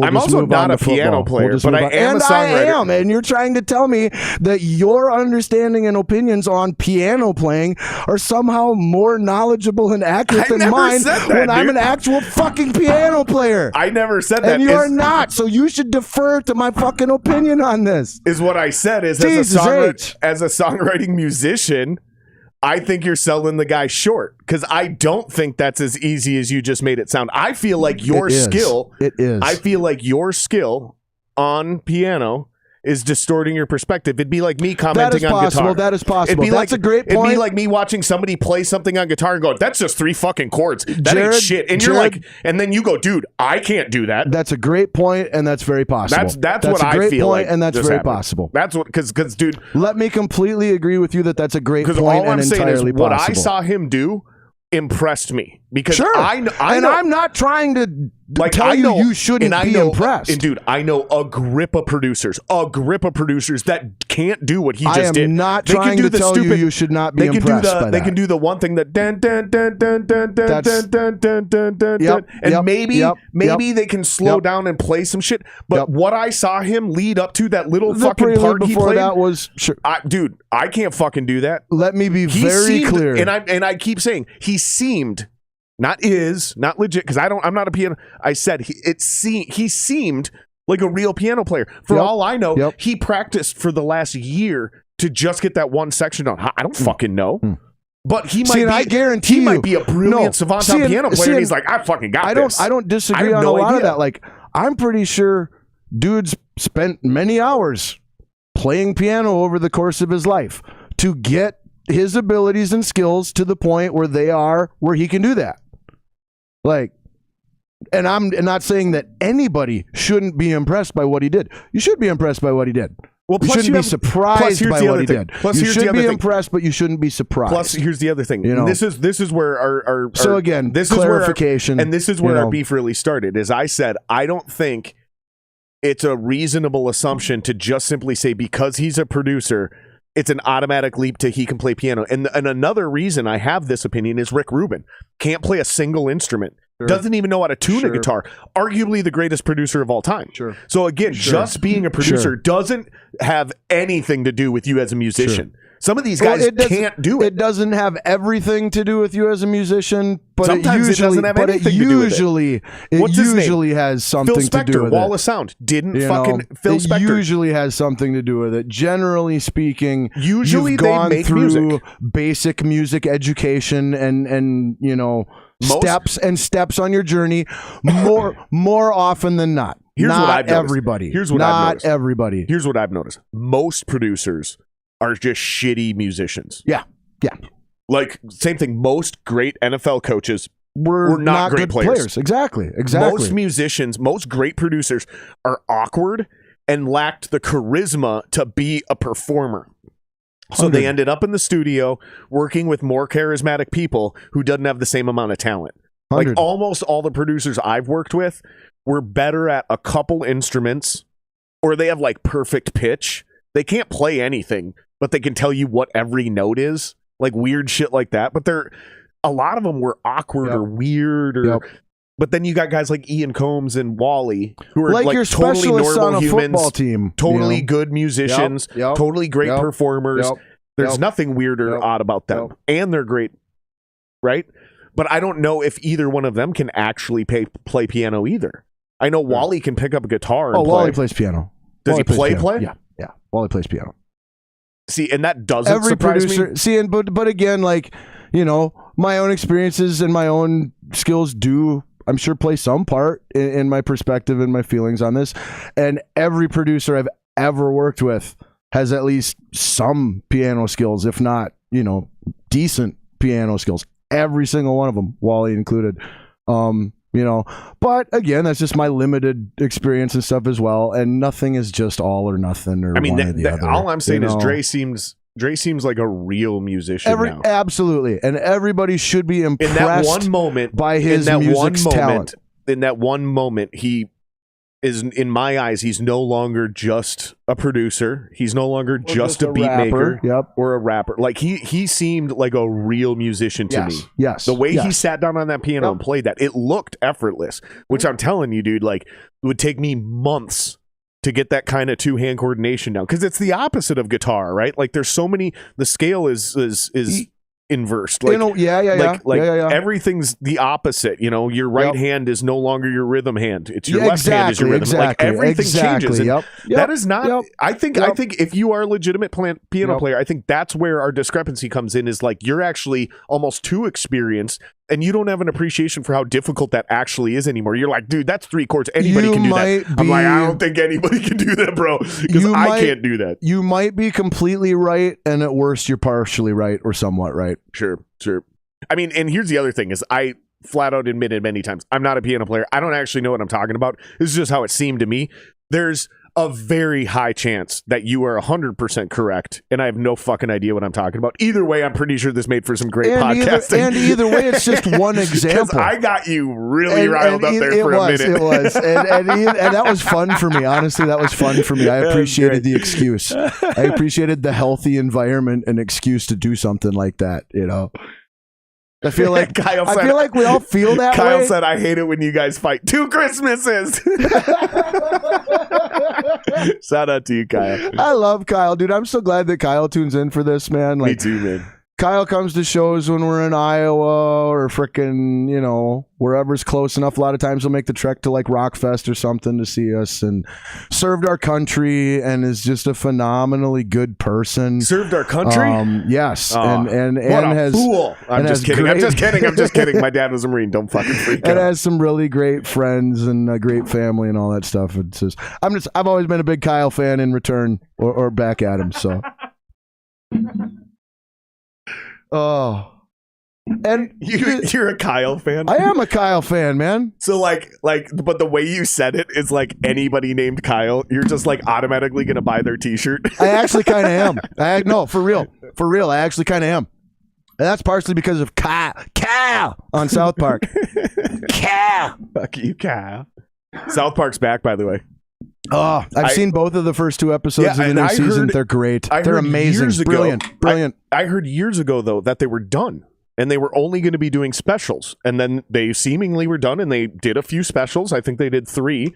And now all of a sudden they're back. Leverage. Now they're back for a 25th season.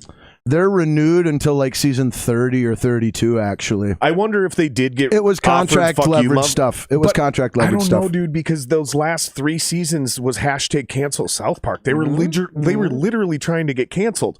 It was almost like they didn't want to do it anymore. No, 100. That's true too. That's 100% so you think they just offered them well. so much money? They said, "Okay, here fine. are the terms. We don't want to effing do this anymore." Oh, T. Higgins, that's touchdown! Huge. His mama's gonna be proud. Rams defender pulled a frickin' what's his nuts from the Saints on the Minneapolis Miracle. There, just sort of fell down, and I think he got juked out of his steps. The end zone. I think he got juked out of his steps. I have a feeling on this replay we're going to see a great route being run. And I felt like the fall came as the ball was coming. Maybe. Either that or he juked him out of his shoes. I thought he fell trying to play the ball from having his back turned to it. The way McVay's looking at it, though, they're looking for a flag. I'm not sure. Oh, they're not even going to give it to him. They're trying to say that he fell from like a push-off or offensive pass interference or something, I bet, is what the Rams want. Yeah, that's what I'm saying. Yep. They're looking for something to challenge for. But it got reviewed. They've passed that quick. One play. And I think the ability to challenge and overturn pass interference only lasted the one season, and then they scrapped it. Ready? 1, 2, 3. Come on. But they're not lined up opposite of each other. So that's a really nice play setup. Oh, yeah, they're saying that Higgins pulled Ramsey to the ground to get to that. I don't think he did. There was contact, but he didn't pull him. Yes, he did. Oh, yes, he did. He grabbed his face mask. There was a massive face mask penalty. There was a massive face mask penalty that was not called on that. Him to the ground. Shit. Oh, man, the refs missed that one big time. Rams are every bit within their rights and right to complain about the no call there. Wow. It looked so clean from one side. Wow. It looked so clean from one side. But if you're not on the back side of that play as the ref, right, and you're on the front side of that play, you can't see the face mask. So like... Yep. Wow, this game just turned on a dime. Dude, so I did say I predicted 13-10 going into halftime, and I predicted 31-28 as the end score, a big second half. And so far, we got, just like that. Yep. I said Rams would lead at the end of the first half. Yep. Bengals win in the second half. Yeah, I think the only place we really flipped on is I got the Rams winning by 3. You got the Bengals winning by 4. 4. Yep. I swear on that post you said the Rams by 4. If I did, I mistyped. And that is very possible that I did that. I could have misread it too, though. That's very possible. I could have misread it, though, but I swear Siegel said he was predicting the Bengals by 3. And I jokingly said you're way off. Yep. Rams by 4. No, Bengals by 4. Because the joke was that he said Bengals by 3. I'm saying Bengals by 4. You're way off. So like that's why I capitalized the ways. Interception, Cincinnati. They got their second one. Okay, that was a big question. There's Stafford's interception in the third quarter for the prop bet. There now you I go. need We Burrow both got that right. Now I need Burrow to throw one in the third quarter here because I said both QBs will throw an interception in the third quarter. And I said both QBs will throw an interception. I just had... and it was a perfect throw to Kupp. No idea when Burrows would come. Look at this. Kupp just gave up on the ball. Instead of going to the ground, he tried to just reach out for it. He should have dove. That's Kupp. That's not Kupp. Going to the knee. That's not Kupp. That's somebody else. Gronk or some shit.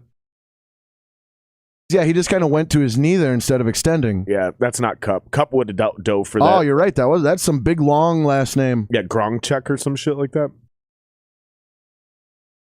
Wow, so Cincinnati's got the ball right back. Check down to Joe Mixon. He's going to take it back to the line of scrimmage for no gain. Holding the Bengals to a field goal here is big, and I think the odds-on favorite for how this ends. Or there's a sack or penalty that knocks the Bengals out of field goal range. That said, if the Bengals somehow turn this into a touchdown, we've got a way different game. They've got a 2-possession lead with momentum in the second half. We haven't really seen either team be that much in the driver's seat. Yeah, and I'm looking at the math. It's almost impossible it ends up 31-28.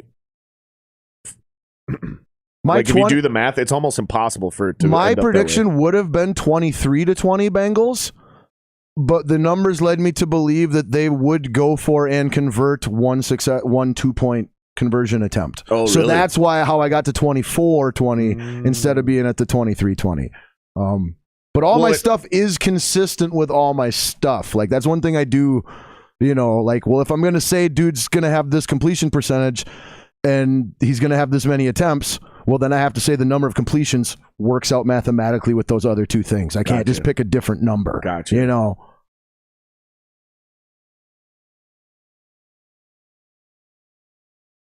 All right, here we are. It's 2nd and 10, empty backfield. Burrow's got fucking 3 to his right, rolls out to his left. That was a Russell Wilson style rollout. The way he rolled out of this. A lot of people can look at that. There's a skirmish on the sidelines. Donald's surrounded by heated now, Bengals too. players. I love this. The Super Bowls turn out great no matter who wins or loses. And look, nobody is fucking with Aaron Donald right now. He's over there surrounded by 12 Bengals players, and not one person is pushing Aaron Donald. That's how much respect he commands. He's like, I will fight all of you. He's right also now. got 3 other Rams around him willing to get ejected before he gets ejected. There was only one next to him. There was only one at the dude. very, very end, I saw 3 guys make their way. Oh, did you? 2 more made it over there? Where it's just like, that just shows you how valuable and revered he is to his teammates, though. You know, that look like at this. eventually. See, but I'm saying he's surrounded. There's one guy, Jones, and there's no other Rams around him. It's just these two. And look, nobody's fucking with Donald. They're pushing the other dude. They're like, I'll kill you. And Donald's like, I'll fight all of you right now. He's like, I pushed your boy. I pushed your boy. Aaron Donald is what Ndamukong Suh always wanted to be. There was a couple years. There was a couple years where he was that guy. There were a couple years where he was. Yeah, when he was in Detroit. Oh my God, dude! And Ndamukong Suh. 3rd and 11, just short. They'll go for it. Ooh, I don't know. I think you got to go for the field goal, make it the full touchdown. But this is a new era, and the analytics, given the short yardage, might say go for it. Yeah, it's 4th and less than a yard. They're going to give him a generous spot on it. Given the easiness. Given the easiness of this field goal, I would take the 3 points given the ease of the field goal. I would too. No, I make this argument all the time. I'm 100% with you. Take the points. I think you're only factoring in about 75 to 80% of what you need to factor into this decision. Especially in an empty backfield. No, what are you doing? I think right now they got bailed out. That was a planned draw. They got bailed out. That was a planned draw. That was a good call. Empty backfield, planned draw. That was smart. My only gripe in situations and decisions like that is I feel like a lot of times coaches, I feel like a lot of times, see how they're spread out? Yep, that's how they got them spread out? That was 100% planned. I guarantee you if they don't get the look they want there, they either go delay a game or call a timeout and kick the field goal. Terrible job by the Rams of not at least pinching their line. Yep. Or adjusting in some way to that formation. When you spread the defense out like that, when you go empty backfield, that's what I'm saying. Then you at least gotta at least pinch your line in. You know, you have to have some layer of the defense account for the middle. Then, since you're so spread out, devoted to the wide. But on an empty backfield, you have to roll out like that. On an empty backfield, if you pinch your lineman in, you're letting the quarterback have all the avenues to the outside. You lose all ability to contain. You can't pinch. And I'm gonna give him that because I think in that situation they're either taking the easy 1 yard up the middle or they're taking a quick throw. I don't think the outside run from the quarterback is on their table most of the time. But personnel plays a factor too. Both teams, personnel plays a factor as well. When you've got an athletic, mobile quarterback like Joe Burrow, it makes it easier to have all those options on the table. Well, plus you got to understand, man, if you got a guy like Kirk Cousins, dude, I'm giving Kirk those outside running lanes on freaking 4th and 1 all day. Here's my thought. You're not sneaking up the middle for that one easy yard. If you pinch the defensive line inward to try to prevent the planned draw, here's the problem. You have 0 defenders outside of the tackle box that can do anything. Meaning you could give up a touchdown on that play. Yep. So I agree. But I'm just saying. I agree. I would rather give up the first down for your 4-yard scamper up the middle rather than pinch the defense in, give you a lane on the outside. Big sack on 3rd and 3. Because they could turn around. Yeah, see? And then they end up with the 4th down. They still get held to the field goal either way. But they, kept the defense on the field a little longer, milked a little more clock. But do you see what I'm saying, though? If you pinch the defense in there... I completely get what you're saying. It comes at a cost, obviously. It comes at a cost. And if you pinch the defense in, you risk having Burrow with a lane on the outside. Yep. Because you're two DBs play. For the not just the conversion, but a big play. Because your two DBs, even in the red zone, are going to the end zone. Absolutely, they have their back turned. And Joe Burrow, big dude against the DB, he could bowl him over, go through the end zone. You give up a guaranteed first down, still end up stopping him. And both of these are facts; they're just preference. Right. Both of these are facts; they're just preference. And I hate Sean McVay, so anytime I agree with this coaching decision is a big deal for me. And just to me, in a 4th and 1 like that. I'm so confident that you're either trying to run up the middle or get a quick, easy pass that I'm willing to take the risk and give you that open outside run lane with the quarterback in an empty backfield. Okay, let's see him make that play athletically. If he can, you earned it. All right. That's what you mean. That's what you mean. That's just where I come from with my preference. But and that's also what you mean by it depends on the personnel. Because Kirk Cousins, you don't buy that Kirk Cousins is gonna beat you to the outside. Nope.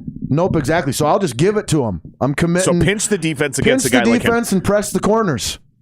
Take away that 2-step drop, quick West Coast pass and take away that Minch press. I'd press the corner, not pinch the corner. Sorry, I wouldn't press the corners on the Vikings though, because you got Thielen and Jefferson who can burn you hard. See, and that's where it comes back to but it's still all personnel based and matchup based too. All of it needs to be factored in. You can't just. That's one of those rare situations where you just run a simple cover 2. You can't rush 4. Have all your guys sit in fucking cloud coverage, right? So basic zone coverage, sitting back a few yards off the line of scrimmage so they can all keep their eyes to the quarterback. So if you get the 3-step drop quick throw, you can make a play on the ball. If he tries to make the quarterback draw inside or out, you still have your eyes on the ball. You can still accelerate forward and meet him at the point of impact instead of trying to react downfield or whatever other scenario might be. Exactly. And knowing that there's more than one way to the desired result, the actual choice that's chosen doesn't mean the most to me. It's more so how did we arrive at the choice we chose, And as long as you're not the coach that's only looking at what are the odds on 4th and 1. Oh, they're good. Okay, let's go for it. As long as you're not that coach and you're instead the coach that goes, what are the odds of getting it on 4th and 1? Okay, where are we at in the game? What's the score? Right. What's the field position? Factor all of this in. What are we going with? And not only do you have to do that, that's your process. Not only do you have to do that, but you have to do it. You have to do it inside of 40 seconds. Then communicate this to your quarterback. Then he has to communicate that in the huddle to the entire team. Then they all have to get to the line of scrimmage and actually call the play and then execute everything we just said. All inside 40 seconds. That's the challenge of football. We can sit here and break this down for 10 minutes since that play happened. Seems like 10 minutes since that play happened. Might be. They have seconds to do these things. Seconds. There cannot be any second guessing of anything. The head coach makes a decision how he wants to make the play. Then either he or the coordinator of that side of the ball calls the actual play to make the thing happen. Because like if Scotty's saying, don't let him rush outside. And so I'm defense coordinator. I spread that defense out, right? Because I don't want to let him rush outside. I have to. My coach just told me how he wants this play defended. I chose this play because this is what he described. We gave up a first down. We ended up giving up a field goal instead of a touchdown at the end of the drive. I'm probably getting an attaboy from my coach at the end of that. It looks like a bad play in the moment, but we won the war on that drive. We lost the battle, but we won the war on that drive. And I'm also speaking to most people will look at those moments in a game and the value will be placed on result, then decision-making process. And I am simply advocating for the idea or the philosophy that the decision and the decision-making process should actually be flipped in that value. Where, yes, we still value the result above all else, but next to that, we value the decision-making process in that situation more than we value the specific decision that was actually chosen in that moment. That's just a way of what I'm trying to speak to. That's classic old school football. It's like that's what the definition of Monday morning quarterback came from is if this play works, the phone calls on Monday morning. Exactly. If this doesn't work, the phone calls on Monday morning on the sports show or you're an idiot. And you know what? Neither of them are true. Right. Neither of them are right. Neither of them are right, man. That's exactly what I'm speaking to. Right. Exactly.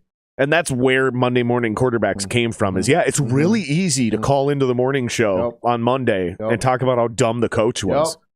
But if you're in that spot, your decision probably goes worse. The best example in modern day football of this is Russell Wilson not handing it to Marshawn Lynch on the 1 yard line and Malcolm Butler becoming defensive MVP. But here's the point. Everyone in the building expected Marshawn Lynch to get that ball. If you give it to Marshawn Lynch, you're definitely not scoring because Bill Belichick and his entire defense knows he's getting the ball. So they call a passing play, and the only guy on the field, it changes from everyone on the field to the only guy on the field, Malcolm Butler, just happened to have studied that exact play and that exact formation and that exact scenario the day before the Super Bowl. The day before the Super Bowl, happened to do one more run through tape, saw that and recognized something, and then it showed up in that, and he recognized it. There was 22 guys on the football field there. 11 on offense, 11 on defense. 10 of those guys thought Marshawn Lynch was getting the football. 1 knew he wasn't. Mm-hmm. That's why you throw the football, because in normal situations, all 11 think Marshawn's getting the football. Absolutely. In any normal situation, Malcolm Butler doesn't do that extra research on Saturday. Yep. Like, it's just, that's the perfect example of what you're talking about. But you've also got an example of one guy outsmarting an entire group of people. Malcolm Butler outsmarted that whole Seahawks staff and personnel that went, the smart play is to throw this. They'll never be expecting it. Well, and he probably You're right. 92% of them are not expecting it. The only guy, though, who could make a play on it and stop it is the 8% that is. And that's the weirdest part about that whole scenario is, like, before... Ooh, nice shifty broken tackle for extra yards there. Before they broke huddle, I bet Malcolm Butler also thought Marshawn Lynch was getting the football. But then they broke huddle and walked up and lined up, and he went, wait a minute. And he looked at what they showed him. This is that play I just looked at yesterday. 100%. And jumped 100%. Because that's the point. He didn't just 100%. Make a play. He jumped the fucking route on a 1-step drop. Not a 3-step drop. A 1-step drop. That means the moment the ball got snapped, leg goes back, he knew exactly where to go. Right leg went back. That was it. And he knew exactly not only who was going to get the football, but where that ball was going to end up. Because the precision of the attention to detail to get into position to intercept that football in that Super Bowl, that is one of the single greatest plays I've ever seen in the Super Bowl from a defensive side of things. Obviously, and from an individual side of things. Obviously, you have the 3 catches in our history, right? You have the 2 that the Giants made against the Patriots. But you've still got multiple people involved in that play. You've got a quarterback throwing the ball. You've got a receiver making the catch. You've got offensive linemen blocking to make it possible. I see what you're saying. In the Malcolm Butler play, that is just the one I see dude. What you're saying. That's a great point. That's a great point, because it really is a one-on-one deal at that point. Yeah. That's where that example to me is like a really special, exceptional example. Dude. That is a really, and that's why I said it might be, but a relevant example. I think example. Yeah, I think it might be the single greatest defensive play I've ever seen in a Super Bowl. That's hard to argue. You could go with that defensive interception from the Steelers. What's his name? Fucking ran like 98 yards. Yeah, but they lost, man. Or no. They won. They won that game. Yeah, Harrison. Yeah, at the end of the first half against the Cardinals, Steelers Cardinals, Harrison got that interception. That would be probably the other one that I would consider. Yeah, great call. But not sure that it wins. No, it didn't end the game. Because still again, an entire half. Because it's a team play. It's just a swing play. It's just Philly a swing special play. Failed. That's just a swing play. That's not a game-ending play. Right. And it was a team effort because he had to get blocking all the way downfield. As well as the coverage on the other reads,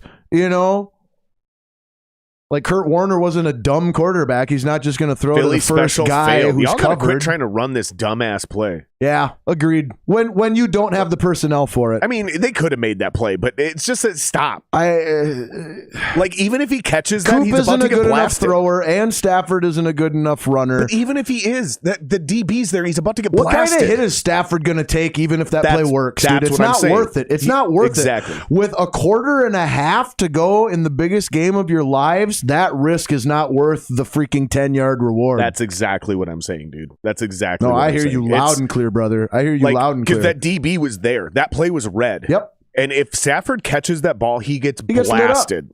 Blasted. Yep. Are you trying to knock your quarterback out of the game? Honestly, Cooper probably did the best thing for his team by throwing that ball inaccurately and overthrowing it. And maybe that's what he did on purpose. He might have. He went, oh, yeah, no, Matt, you do this to me all the time. I'm not doing that to you. This play was boom or bust, and the boom isn't there. So I'm damage controlling. Oh, is this a Lord of the Rings TV show? This is the Lord of the Rings TV show. Oh, this is huge. There's so many freaking people geeking out right now over this, I bet. People were super irritated about this because they were like, really? They're going to remake it again? And now they're just going to do it as a shitty show? And I was like, man, I don't know. This sounds like a great idea because the movies were too long. Well, to me... Yeah, so this is before The Hobbit. This exactly. And that's what I was just going to say is like, to me, we're talking about stories and chapters And if there are chapters of the story that haven't been told that there's genuine interest in or genuine entertainment value in, why wouldn't you explore it? Yeah. And it's funny because when I was like 18, 19... Star Wars tried to do that, and they just did a terrible job. So when I was like 18, 19, I was trying to explain to somebody how... They were asking me about like what kind of movies and TV I like, and I was trying to explain to them, I like universes. Like I want to go into a world, and that's I cited specifically.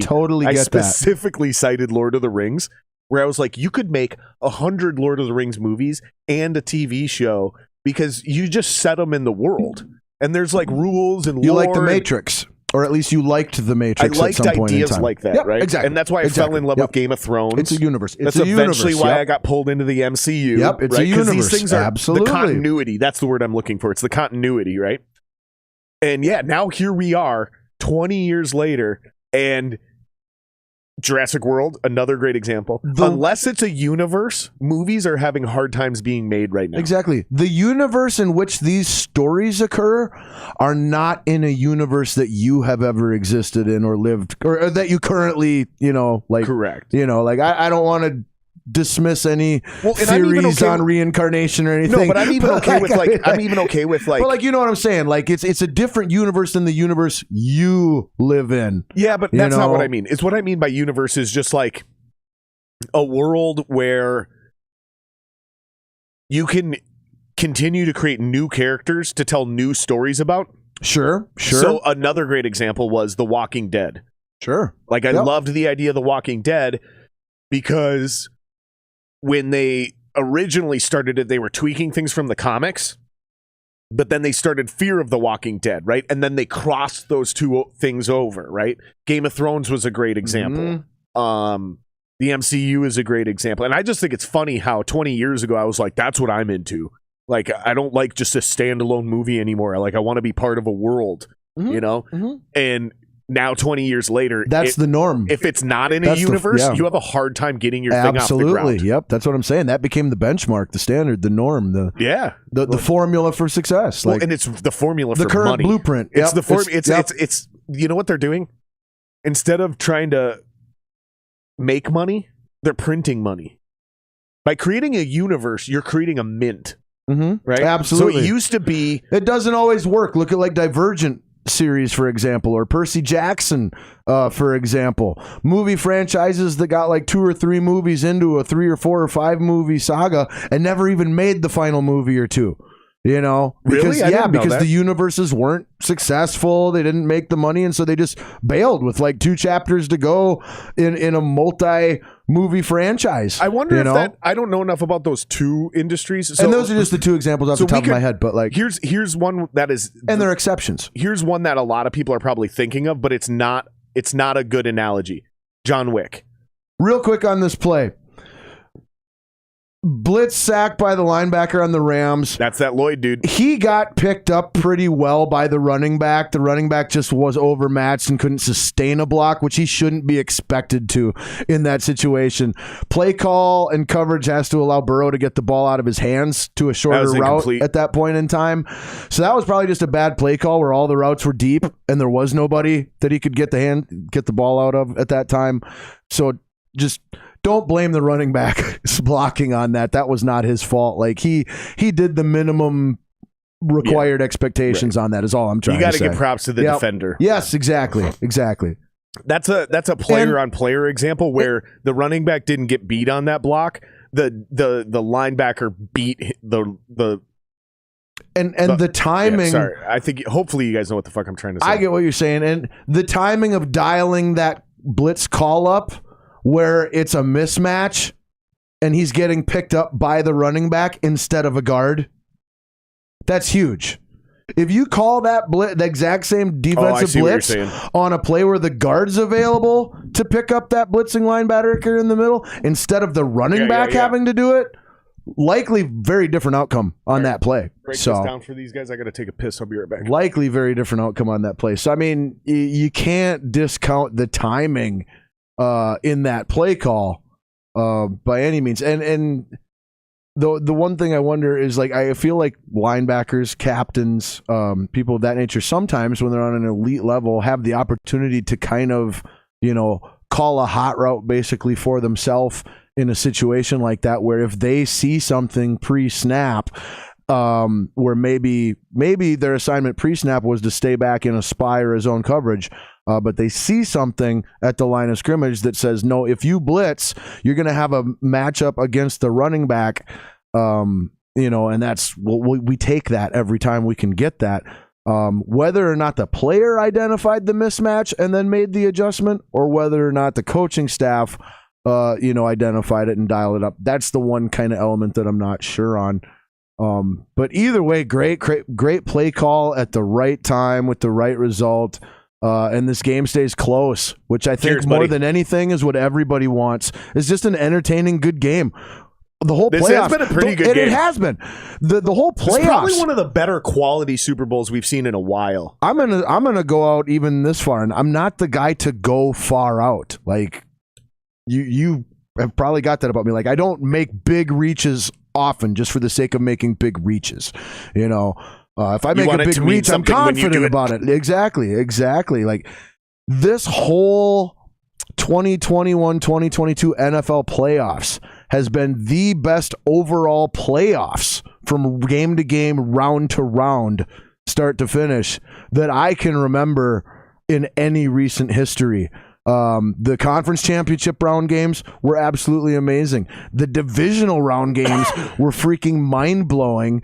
And the wild card round games were all pretty dang good too. I mean, the Bengals just barely got past the Raiders in round one. The best weekend of football, though, was the divisional round. Absolutely. And that's the one weekend I didn't stream the football in the playoffs.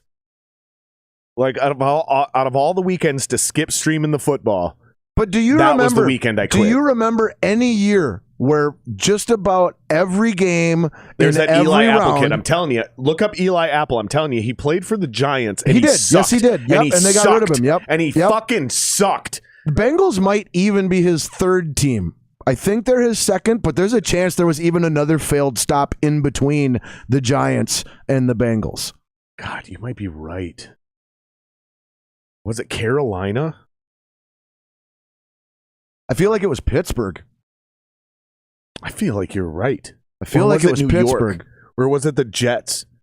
Did he go Jets, Giants? I don't know, but I feel like there was another failed stop in there. I really do. I think you're right. I feel like this is his third team. Now, I might be tripping because I'm seeing a dark jersey, but it could just be the Bengals jersey. And that's possible too. But that black and yellow, that's possible too.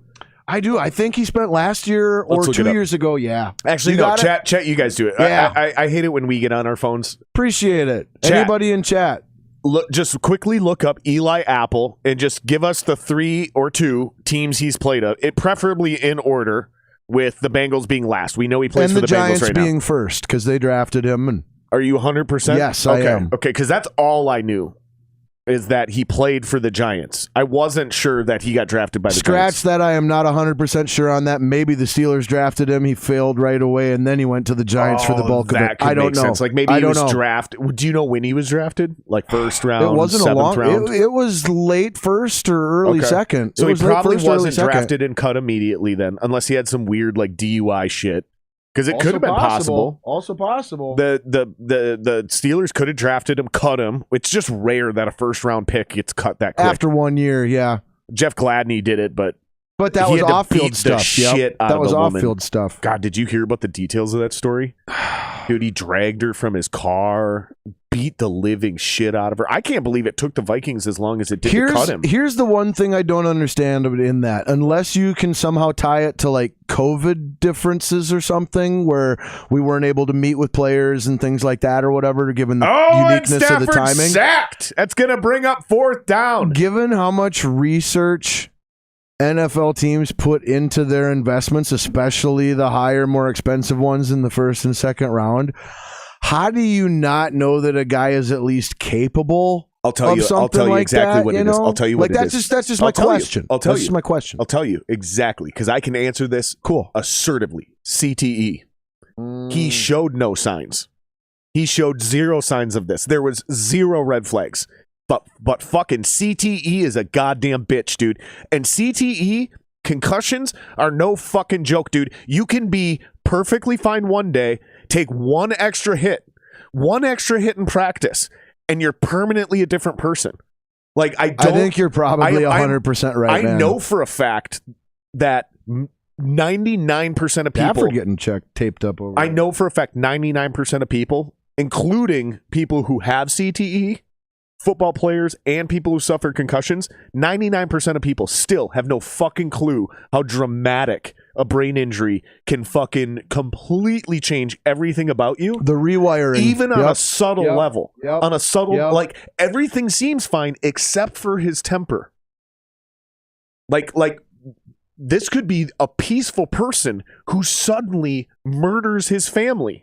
And that's CTE. And the guy showed no signs of any issues. Or impulsiveness. All of a sudden, out of nowhere, this guy is really impulsive. Yep. Any of these things. But I think you're probably 100% right, man. Yeah, and I'm because you're right. I ain't gonna do nothing to dispute. Because you're right, though, dude. You're right. With the millions of dollars these guys make, they research their investments, man. Exactly, and these human beings are investments. So it's a huge risk, especially what you said. The first round picks. Especially first-round picks are heavily vetted. I hate thinking of it and comparing it to this, but it's not wrong, so I do. It's not very different from horse owners buying racehorses. It's exactly what it is, man. Like I just hate the thought. Not only are you correct, equation, but I know what you're saying though, because we're comparing humans to animals. Exactly, but you're right, exactly. You're right though, because. And that's why I said, but it's not wrong. So. When you look at an athlete, you're looking at an athlete for two things. Is this a winner and I'm actually talking about horses, but I'm using the analogy of athletes. I'm actually talking about horses. Is this a winner and or a breeder? Right? So like there's certain horses that maybe they have a bad knee injury, so they'll never win, but this is a great breeding horse. The genes in this horse, you want this horse. Their last name is Matthews or Manning or whatever, Or this horse is an absolute fucking champion and will make a great breeding horse down the road. Like a Burrow or a Mahomes. Well, technically you could say Mahomes was a breeding horse since he came from a dad who was a successful pro athlete. Manning. Yeah. Yep. Or a Watt. Yep. Yes. There you go. Yep. There you go. Or even a Khalil. Because, even Watt has become that now with TJ as well. And his other brother. There's three of them now. Yep. Gronks did the same thing for a while, who's too. Who's the third Watt brother, by the way? I don't know. He's in the NFL. He's in the NFL. CJ, JJ, and TJ? I think it might be CJ, but I don't think it is CJ. I don't know. How do we get the cameras back to the you want to go back and forth? 1-1? Yeah. This. Yeah, I think CJ might be the correct call. Guys, put it in chat. We got some good comments here. Put it in chat. Who's the third Watt brother? Because there's three of them in the NFL. TJ, JJ, and there's one more. But we got to follow up. So here it is. Eli Apple started with the Giants, then went to the Saints. That's who that black jersey was. Boom. Black and gold. And gold. Then he went to the Panthers. My brain had black and yellow. It was black and gold. The yellow and the gold were the difference. And then he went to the Panthers, and I did say the Panthers. I was like, was it the Panthers? Dude, you're right. He did have a 1-year freaking... Holy crap. And then the Bengals. So he's on his fourth team in like 5 years. 4 Jeez. He's not. Or so maybe, this is the opposite of the winner. But maybe it is like 7 or 8 years. Maybe it is like 7 or 8 years. I don't think he's been in the league that long. I think it's more like 5. I think you're right. 4 or 5. I think you're right. I think he's because I remember scouting him, and I don't think I did that level of scouting 7 years ago, but I'm pretty sure I did 4 or 5 years ago. Got you. So, and then he went to school at Ohio State. Yes, came out of Ohio State, which makes sense. Why another reason why he was a little overvalued. Yep. Yeah, you took the words right out of my mouth. Same page. Same page. Yep. Big sack. Big sack. So I just got to point this out. My first official primary, what I'm going with, prediction of the Bengals winning by 4. It's holding. Is holding, but I said 24-20, barring absolute freakness, where the Look Bengals at Von Miller go though, buddy. barring absolute freakness. Look at this sack. Look at the perfect wrap up around the ankles too. This is classic Pee Wee football. The only way my 24-20 score holds up is if both teams get 2 safeties each. There you go. In the final 16 minutes, that's not going to happen. But whatever. Man, but I'll tell you what, on 3rd and 22, they just fucking play. gained 20 yards. Or at least 18. What that does, though, it changes the play calling and approach to this punt on both teams. If that play doesn't happen, Rams are dialing up pressure on this punt, given how close it is to the goal line, and that's all the Bengals have to concern themselves with, is getting the punt off, handling the pressure. You can't even factor in what kind of field position do we want. Do we want to kick this to the middle of the field, the left or the right? All that goes out the window. You just got to get it off. This at least set things back to a little more of a normal punting situation. That was awkward. That was an awkward tackle. Even though that play wasn't a conversion, it very much influenced the following play, I guess is what I'm trying to get at. Yeah. That was an awkward play. That punt. I don't know if the viewers still have this queued up and synced up or whatever, but on that punt return, that was a super, this is something where you would normally see an injury happen, I believe. They're not going to give us the replay. I thought this was an interesting play, and they should have given us the replay on that, but whatever. All right, here we go. It's 1st and 10 from their own 40. What is that? They're 48. Rams got the ball. Stafford under center, hands off. Looks like it's Akers to the left side. He's going to get a good solid gain of 5. They might give him 6 on that. Oh, they're only giving him 4 on that. That's a shit spot. Wow. They shorted him by a yard on that one. Because I honestly said 5. They could give him 6. Really great field position to start the drive hat. with, though. Did you see Zach Taylor's hat? I did not. I missed it. So it's a black bee, but you can't see anything except the outline of the bee in orange. It's kind of mean looking. It's kind of mean looking, dude. When they show Zach Taylor again, look at his hat. It's a fucking mean looking hat, dude. The more subtle anyone is in their brag, the more legitly I take it. As I know exactly what you're talking about. It's legit. Dude, I had the coolest t-shirt back in the day. It was army green, and then the ink was like an even darker army green, but then it was the Vikings face and logo, but it was hidden inside of what looked like almost a tribal tattoo. And so you really had to look at the shirt in order to see it was a Minnesota Vikings shirt. It was the most subtle Vikings plug. I wore that shit on stage. It was like my favorite shirt. And then I remember one night in Dying Euphoria, we were playing, and the lights were really close to the stage, and I was hot. So I took the shirt off.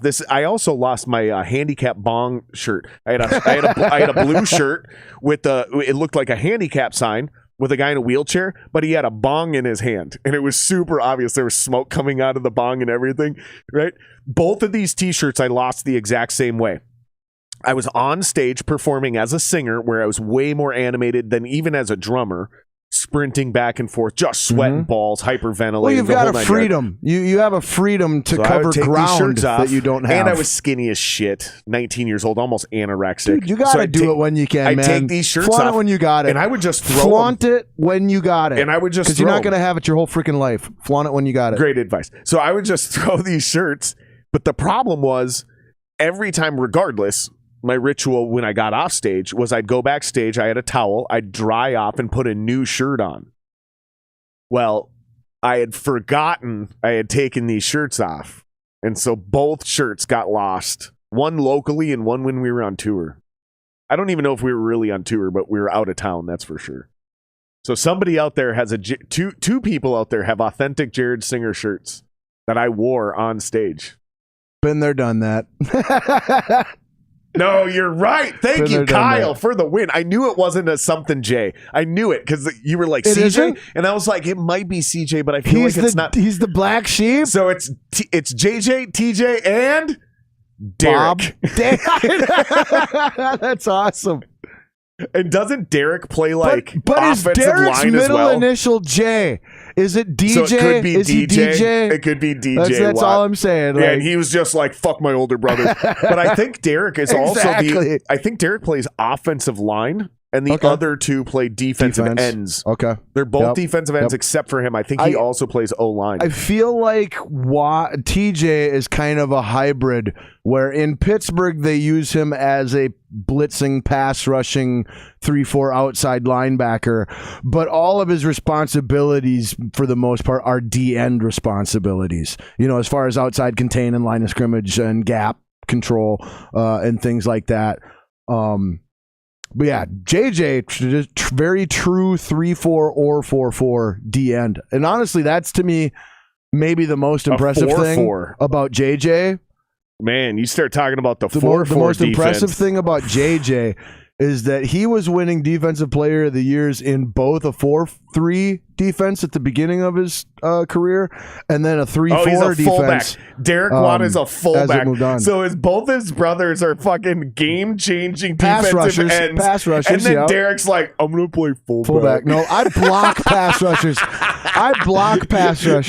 Arguably the most useless position in modern-day American football. The least glorified, for sure. Very few teams even roster a fullback. I think there's 8 or 9. I'm friends with one on Instagram. 9. I want to say between 7 and 9 of the 32 teams roster a fullback. I'm friends with a NFL fullback on Instagram. That'd be a great thing for someone to check on chat. How many teams in the NFL roster a fullback? Yeah, I guarantee you it's less than 12. I think it's between 7 and 9. I guarantee you it's less than 12.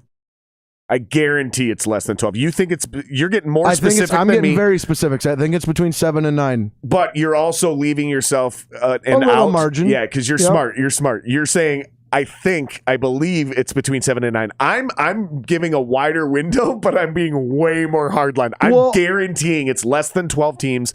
Absolutely, I agree with that. Guarantee less than 12 teams currently roster an actual fullback, not a guy who plays fullback like a tight end who sleeps into that spot. Him up right? Exactly. An actual. They took up a roster spot with a dude with initials. Someone FB. who is officially designated as a fullback. Cheers to you, because guess what Derek's middle name is? Jeremy or some shit. Derek Jeremy. I hope you never name boys. I only named one and I'm done. Did you get to name the whole kid? Yeah. Sander Douglas. Sander Douglas. That's actually kind of a good name. And Douglas is my dad's name. And Sander is that's kind of a good name. And Sander is a great-great-grandpa. So that's kind of a good name, Sander Douglas. Like, he could just drop the last name. Exactly. That's what I always imagined. That's what I always imagined, man. Yep. Sander Douglas. Yep. The world's great. The year is 2047. It's the Academy Awards, and the award for greatest actor in the world goes to Sander Douglas. You're so close, because I just got to throw it in real quick since we're talking about him. He is currently a freshman at DePaul University in downtown Chicago, majoring in TV and film studies with a concentration on directing. So he is going to a fantastic college in Chicago to be a movie or what'll make him a great film director. You know what'll make him a great director? What's that? Being a shitty actor. It's kind of like coaching. Like, if you want to be a great coach, the best recipe is to be a shitty player. Here's the deal with him acting, okay? He was actually always like a fan favorite actor, but he was never allowed to be in a lead main role. Always put in like the side supporting stuff. That's perfect. So, because almost nobody can be Ron Howard. Yep. Ron Howard is Ron Howard. Right. That's a great example. Wow. And everybody else can fuck off. Great example. He's the only guy who played the main character in anything ever and then actually became a truly prolific director. Yep. There's one Ron Howard, and the rest of you can fuck off. And even though he was the main character, like, he wasn't the most popular character or fan favorite character by any means, you know. That's 100% correct.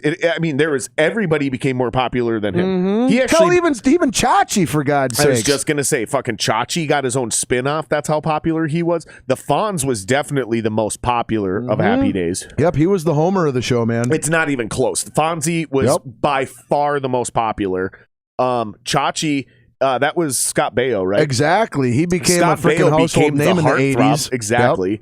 Ron Howard I don't even remember the name of his character. Even though he was the lead character, it was kind of a supporting role, honestly, to these other personalities. Well, and it was like the first handful of seasons, the show was about him, and then the show became about everybody else. It shifted. Literally, he became.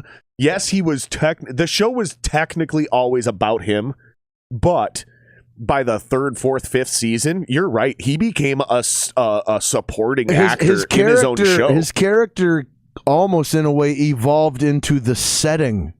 That's exactly from his perspective. Yep. His character became the setting for the show, exactly not what it the was. main character. You just nailed it. You just nailed it. That's a perfect way to say it in proper. Thank you very much. If we're talking like real terms, that's probably the way you actually say it, right? So the way I would explain it, though, another sack for the Rams on 3rd and 9. We got a flag, though. As an idiot, here's how I would explain it. You probably explained it the right way. Here's how I'd explain it. He went from being the star of the show to the show being from his perspective. Boom. That's just a different way to say but the I think same you're right in understanding, actual terms. Like he went from the star to the setting. Yep. I think, yeah, and that's why I'm trying to say it that way. It's just different ways of saying the same thing. But I think if we were in film which school, is great because it's still the same right comprehension. Terminology. It's still the same understanding. Yeah, though, But I think you're using the actual correct terminology, whereas I'm being like a rube. Just more, yep. Which is great. That's an awesome balance that we have here for the lucky viewers. Yeah, so lucky. We're lucky to have you guys. We are lucky to have you guys. Holy shit, we're both wrong. Oh, by the way, what'd we get? Derek's middle name, by the way, is John. So not Jeremy. Derek's Jeremy. Derek Jeremy would be a terrible He's still name. DJ. Yeah, and you nailed it. You nailed it. You fucking nailed it. You're on a streak, bro. Fucking ask Scotty. Yeah, you got to call that when the ref is literally a foot away. Just ask Scotty what fucking lottery picks you need to make but we're both wrong on this one. Okay, yeah. What did we get? Yeah. 14 out of 32 NFL teams currently roster fullbacks. All right. So that has increased. I'm shocked that it's almost half. That has increased since the last time that I heard what those numbers were, because that's all I was basing my guess off of. Below 12 was, like 2-3 years ago, I heard that it was 8 or something. Dude, and I'm telling you, when you said 7 to 9, I actually thought you were more specifically accurate, because I really wanted to kind of say 8. I really kind of wanted to say 8 right in the middle of there, because I kind of remember hearing the exact same thing. That's what I'm saying. Yep. I vaguely remember. The last time it was publicized to my consciousness, that's the range it was in. Yep. But I could in no way say that was this year. But I gave myself 12 as a grace, because I was like, but I don't want to be wrong by 1. Like, what if it's 10 or 11, I thought, right? So I was like, I guarantee it's less than 12. I was still fucking way off, dude. Yep. Damn. I'm actually surprised.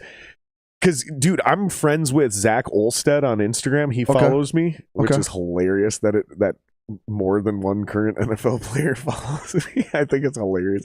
I have a weird life, dude. I have a weird life. As a non-famous person, to like know as many legit celebrities as I know is insanely ironic. Nobody knows who I am except the people who personally know me. They're like, oh, we have so many things in common, and yet we have things that we're very different about. And that's another one of those things that we have in common. You know, a bunch of weird celebrities too. Why do we know these people? Like, dude, it makes no sense. We're not famous. Nobody knows who we are. If I wanted to, which I don't, because I feel like it's, disrespectful. It's a whole lot of things that I don't want to be a part of.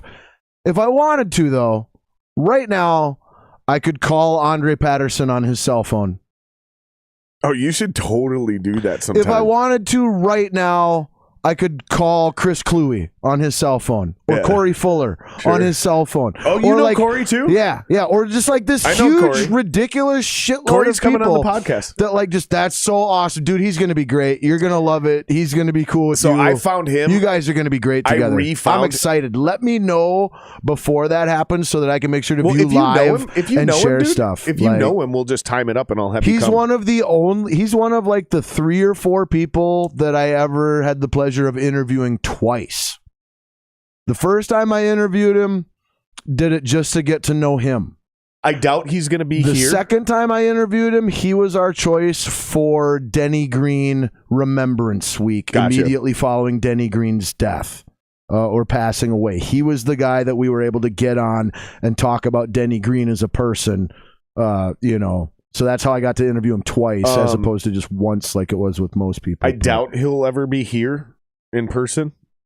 Right, but if he is, we'll just time it up, and I'll just have you be here. If you know him, if you know him, then I'll just have you be here, and we'll hang out the three of us because that'll even make him more comfortable. But even if it's one of those things where it's like you hang out off camera. I've done this a couple times now where somebody's sitting right behind that camera, so technically you guys are next to each other, but we can keep the tension on the new guest or whatever. And just to clarify too, it might take a trip to Florida, Scotty. I'm just letting you know. That's because that's where he is. He coaching down there. That's how I refound him. I want you to tell your story, and then I'll tell you how I found him. Well, it wasn't a story. I just wanted to clarify that, like, all these people that I've been fortunate enough to meet, make contacts with and stuff like that, like, I'm not super tight with any of these people, but we are all familiar with each other, and comfortable with each other and knowledgeable of each other. Burrow is tied for most times sacked in a Super Bowl. I've been saying that for 2 weeks, that the Rams might break the record for sacks in a Super Bowl. Oh, and you missed his hat again. But what did I say when you asked me, so what do you think? How's it going to go? And I said, honestly, it's going to come down to the Rams D-line versus the fucking and I said, I know this isn't high-level concepts, but I really think this game is going to be that simple. Yep. Can the Bengals O-line, through a battle of attrition in the fourth quarter, can the Bengals O-line survive the Rams D-line? And I don't think they can. Well, and here's what I want to just add to that, because I totally agreed with you that that's where everything starts and might even stop in this game. It might be that simple. Everything supports that. The eye test, the numbers, everything supports that. But what's happened? Can I switch back to this main thing? Yeah, that's fine. But what's happened? Both. We've seen the Rams pass rush wise completely destroy the Bengals O-line and tie the record for most sacks in a Super Bowl. But what's the score? Right. Bengals are up by 4. And this is what nobody talked about. Even though they didn't There's only a few cats.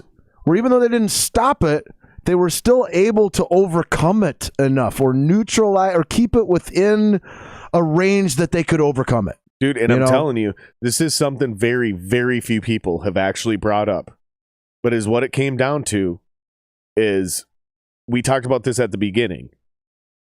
Cincinnati's defense was actually playing fine. We talked about that when it was 13-10. We were like, we're good with this defense. The offense needs to get their shit together. We did. And then the other thing that nobody talked about leading up to the Super Bowl, except a very, very few small handful of people, including us right before we started the live stream, was Cincinnati's defense is way better than people give them credit for. Absolutely, especially in the playoffs. Right now.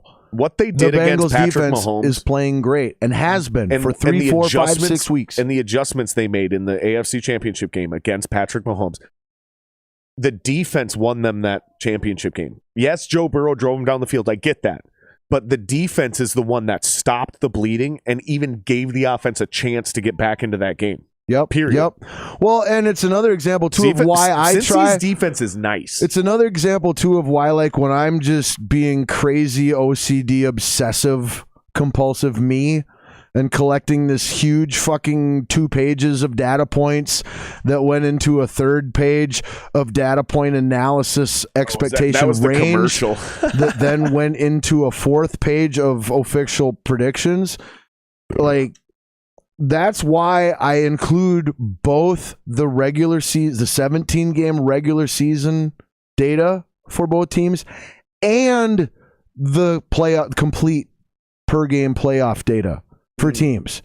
Because so often people on these matchups at this time just look at the regular season numbers. They were first in this, they were 12th in this, they were whatever. Well, okay. Half of that occurred in the first 8-9 weeks of the season. Was there the chemistry that there is in 20 weeks? At 6 weeks? Who was injured then? Who was suspended then? Who are they playing then?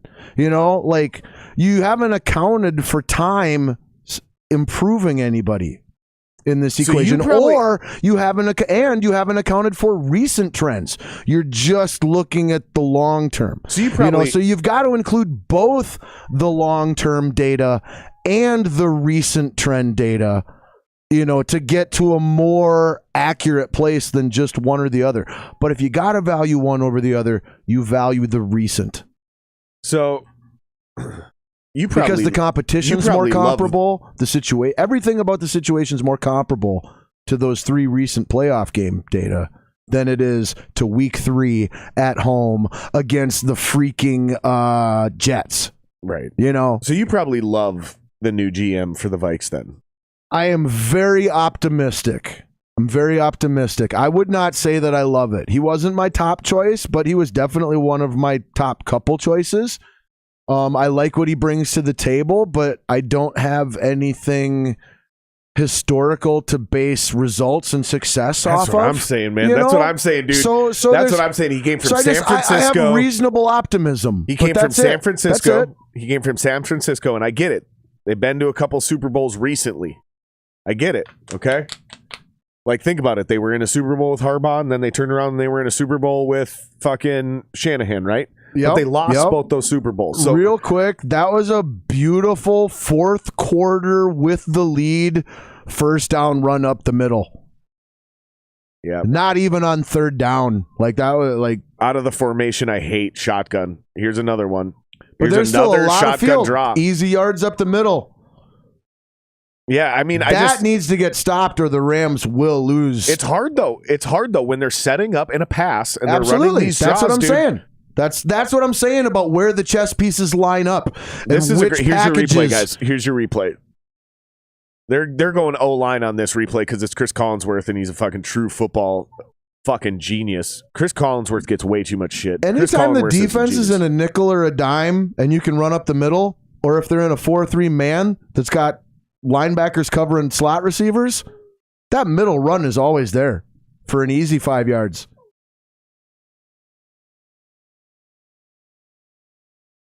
There it is. You see that hat? I love that. I love everything about that. It's fucking mean. I love everything about that, bro. That's fucking nasty looking. I can't believe that dude called me a fucking nonce. I don't even know what that means. I just know it's not a good thing. Well, since you don't know what it means, you can totally make up your own definition for it and then just take it however you want to take it. Fuck that guy. You know what's funny about guys like that, though? They'll never say some shit like that to your face. Oh, no. That's what cracks me up, because you get your ass beat running your mouth like that in real life. But you get on a keyboard and suddenly you'll say some wild fucking shit, bro. There is a massive sense of security that a keyboard provides to the human brain that is hard to, find in any other example. Like, it really is. Fucking nonce. A gun. A keyboard's kind of like a gun as far as a sense of security. Insult them in their own language, you fucking I do agree moron. with that, though, 100%. I don't even know what that means.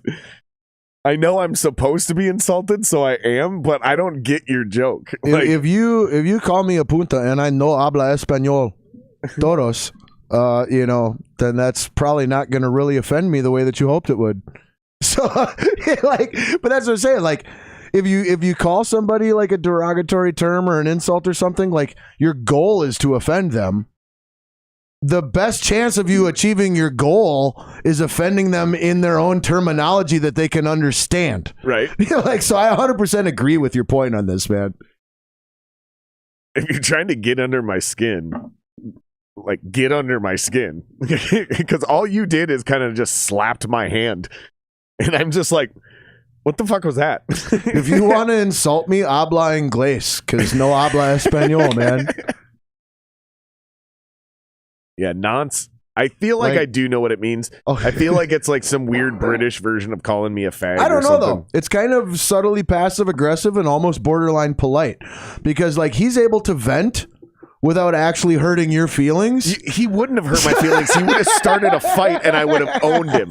I would have fucking run him under the... I would have made him regret logging into YouTube so maybe he's tonight. Just smart. Maybe he knows that. Maybe he knows that and he's just smart. He has to be logged into YouTube to comment. right? He doesn't have to subscribe to this channel. You only have to subscribe to the Real Podcast to comment on the Real Podcast.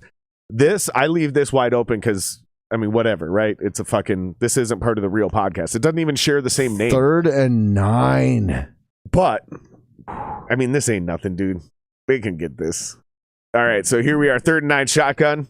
I don't know. Empty backfield, Mixon. That's not think Mixon. The Rams That's D holds on Perine, this. it looks like. I think the Rams Motions D to the holds right, on empty this. backfield.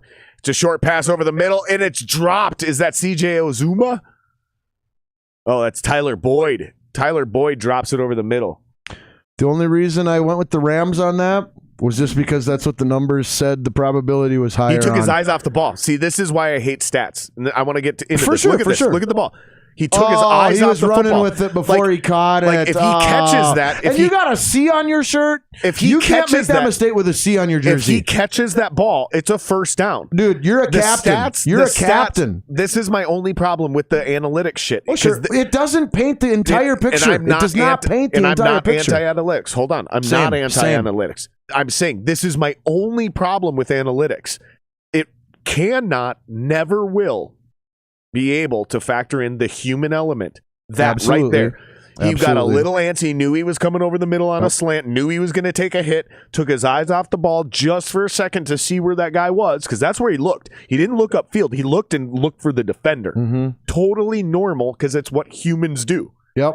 Took his eyes off the ball, dropped the pass. Yep. If he catches that, it's a first down. And I want to add to that, too, again, one last time. I know I already said it, but the guy who made that mistake has a C on his jersey. Yeah, can't be. There's only 4 to 8 guys out of the 53 that get to put that C on their jersey. Having that C on your jersey means that your entire team thinks that your character and the intangibles, the focus, the intelligence, the poise, it's the way you do your job. The way you do your job is so admirable and respectable and worth molding ourselves after, that we want to give you a title, that acknowledges that respect we have for you.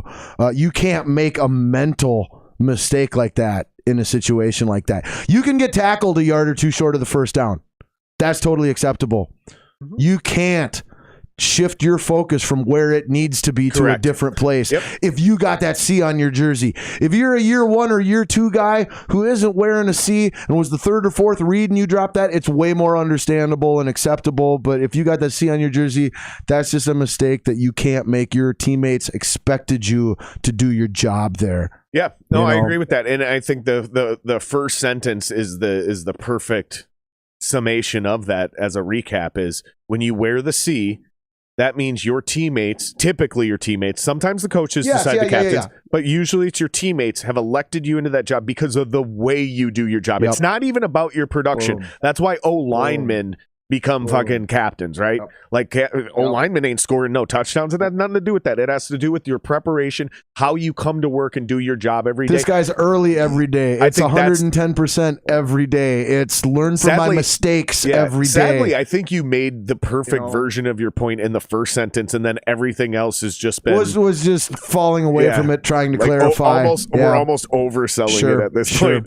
But no, you're right. I tend to do that. But I think you nailed it in that first sentence the best. Is like, you are in that job description as a captain of a football team because I guarantee you there's a contract bonus for that. I guarantee you there's a contract bonus for that too. I guarantee you every captain, every person who wears a C on their jersey in the NFL has a contract bonus of money for getting that title. Maybe. I can almost guarantee you. I will agree that there's always a chance. I will agree there's always a chance. I'm usually the one doing weird, outlandish claims like that. I'm going to be more Scotty on this one. You be more Jared. You're guaranteeing. I'm saying probably. I'm going to give myself that out because there might be a couple old school teams and coaches that are like, it's about the honor and like. I completely respect that possibility. And I bet you the difference is. I think from a players' union standpoint, they demand it though. Like, no, that's an increase in responsibility and job demand. Is it, or is it just an honorary title? See, this is the thing. Is captains could be honorary. There is going to be an argument there. Like I'm already seeing Stafford as a 4-star captain, which is impossible. It's impossible to be a 4-star captain as a first-year quarterback. Absolutely. On anybody's team. Or even probably as an O-lineman. So they took his captaincy anybody. from the Lions? Like, what is that? Like, so already right there, just looking at Stafford's jersey. That's a great point, jersey. though. There's different tiers of captain. Right. That's a great point. The only way you can be a 4-star captain is by being a captain. They got to get this. This is a conversion. Your stars come after you're a captain, right? So you start off as a captain. Then you're a 1-star, 2, 3, 4-star captain. That means you're a 5th-year captain. Oh, that is a stop on 3rd and 1 by this stingy Bengals run defense. They're going for it. The stingy Bengals run defense that has given up 127 yards on the ground on average each playoff game. Wow. That's barely stopped, though. 57 should not have been able 57 should not have been able to make that play. The running back should have been able to get that extra yard or two. Smaller guy, though. Phenomenal block shedding and bad. That's a bad spot. Bad block sustaining, though. But that's a bad spot.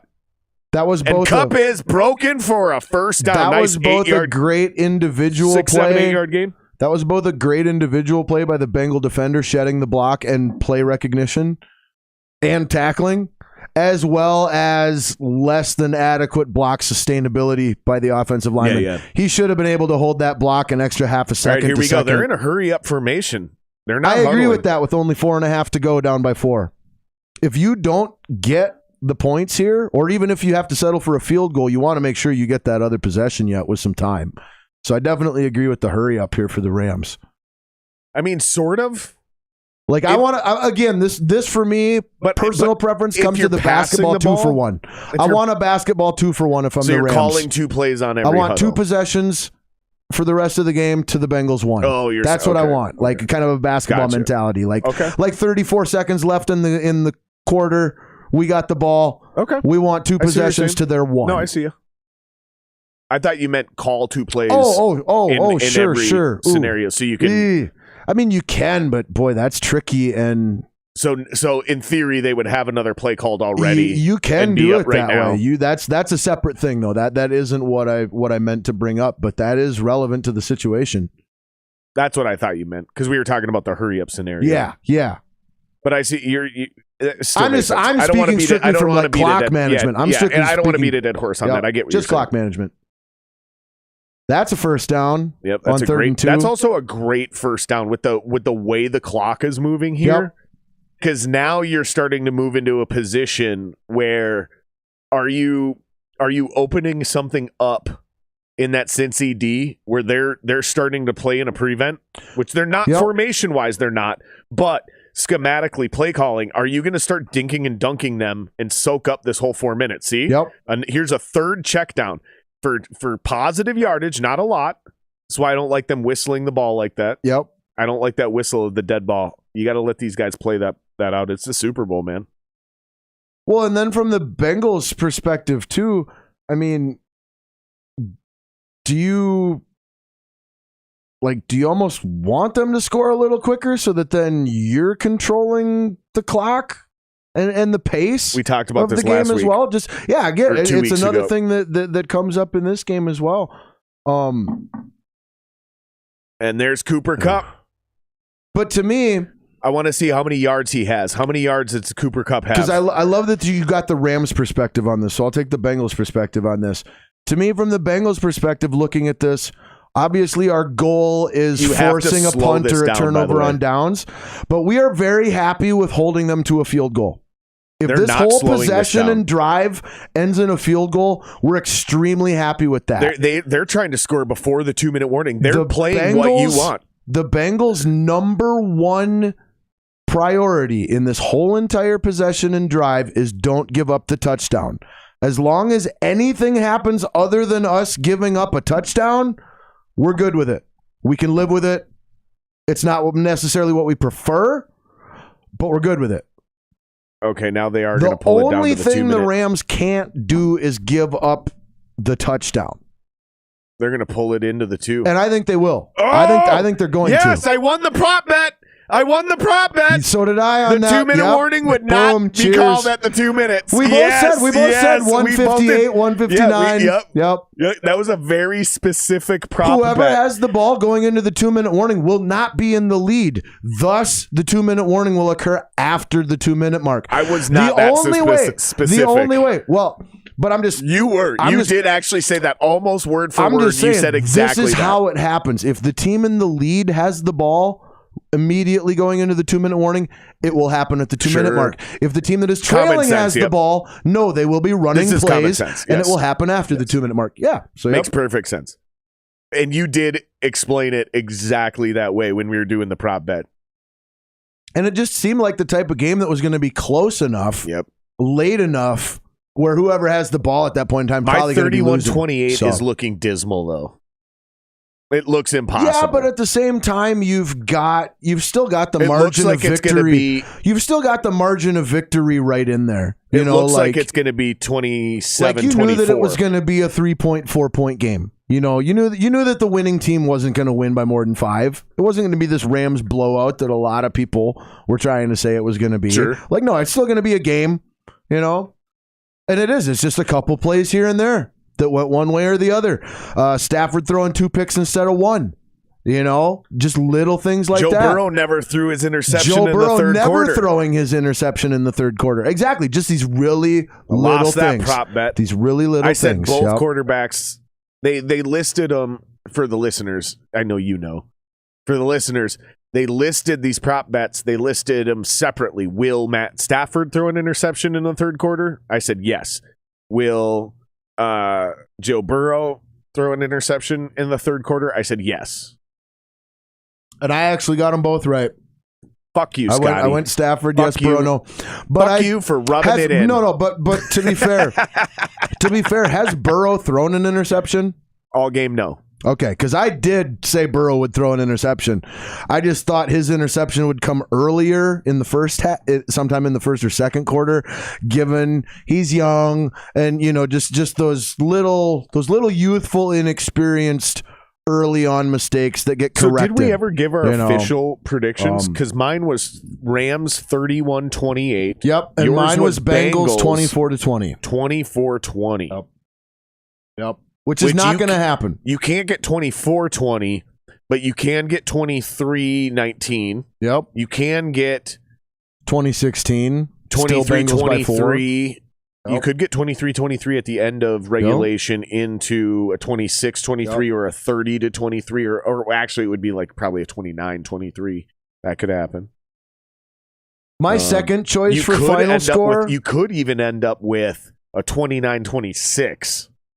If it goes to OT, first team field goal, second team touchdown. The alternate score that I picked was really close to yours, just switched the teams. It was 31-27 Bengals instead of 31-28 Rams. That was my alternate score. It's because I wasn't sure. Burrow was kind of on the fence on would he throw 1 touchdown or 2, and the Rams rushing game was kind of on the fence of would they get a touchdown or would they get 0. He's got him wide open. I seen him come from the left side of the field over there. Okay, real quick. I was like, he's got him. You're more the quarterback and passing game guy than I am.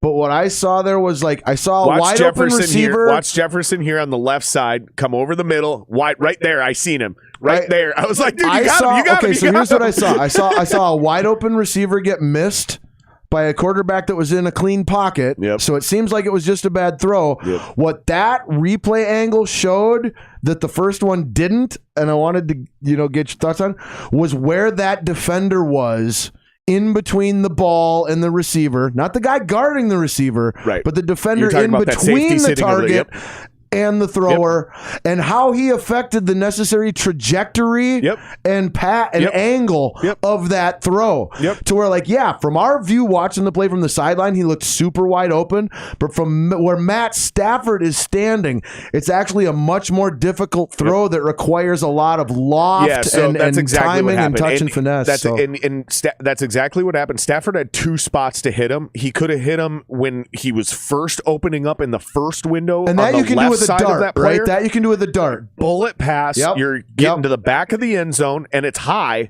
but it's a bullet pass. You're going tippy-toe. Snap. You're going tippy-toe high, okay? And then the second spot is at the back pylon on the right side on a lob pass. But I believe you're correct, and by the time Stafford seen him open, was trying to throw the lob pass, but at the same time didn't think he had enough time to wait, so he was trying to, like, not lob it, but, like, throw it over. It's hard to explain. If I had the film in front of me, I'd be able to, like, draw on the screen. But basically, it was kind of a little panic moment. That's holding. I think you have to call that. He's got two hands on him, one around his hip. Especially when you've got a linebacker on the Offensive Player of the Year. Like, I mean, when he's got his hands around his hips, yep. It's touchdown. Great job hanging on to that and coming an illegal hit. One thing I learned in my data point research. Holy shit! About the Bengals. Go ahead. Holy shit! If they do this, if they give them this penalty, they can take it and go for 2. And instead of trying to go up by 3, they can try to take a 4-point lead and force Cincinnati into a touchdown drive. And then it just comes back to we had the right read. It's just who's in what role. Then it's 24-20 Rams instead of 24-20 Bengals. Right. I just got the roles wrong. Right. So your score would have been perfect. Yep. I just got who was the winner, who was in which spot wrong.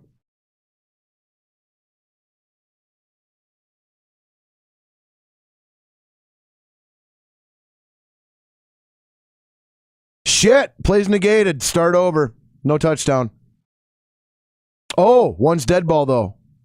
It's a touchdown. Do they offset? They do. Shit. That should not be. I don't think they should both offset since one was one was a dead ball. Yep. So the play should stand. Yep.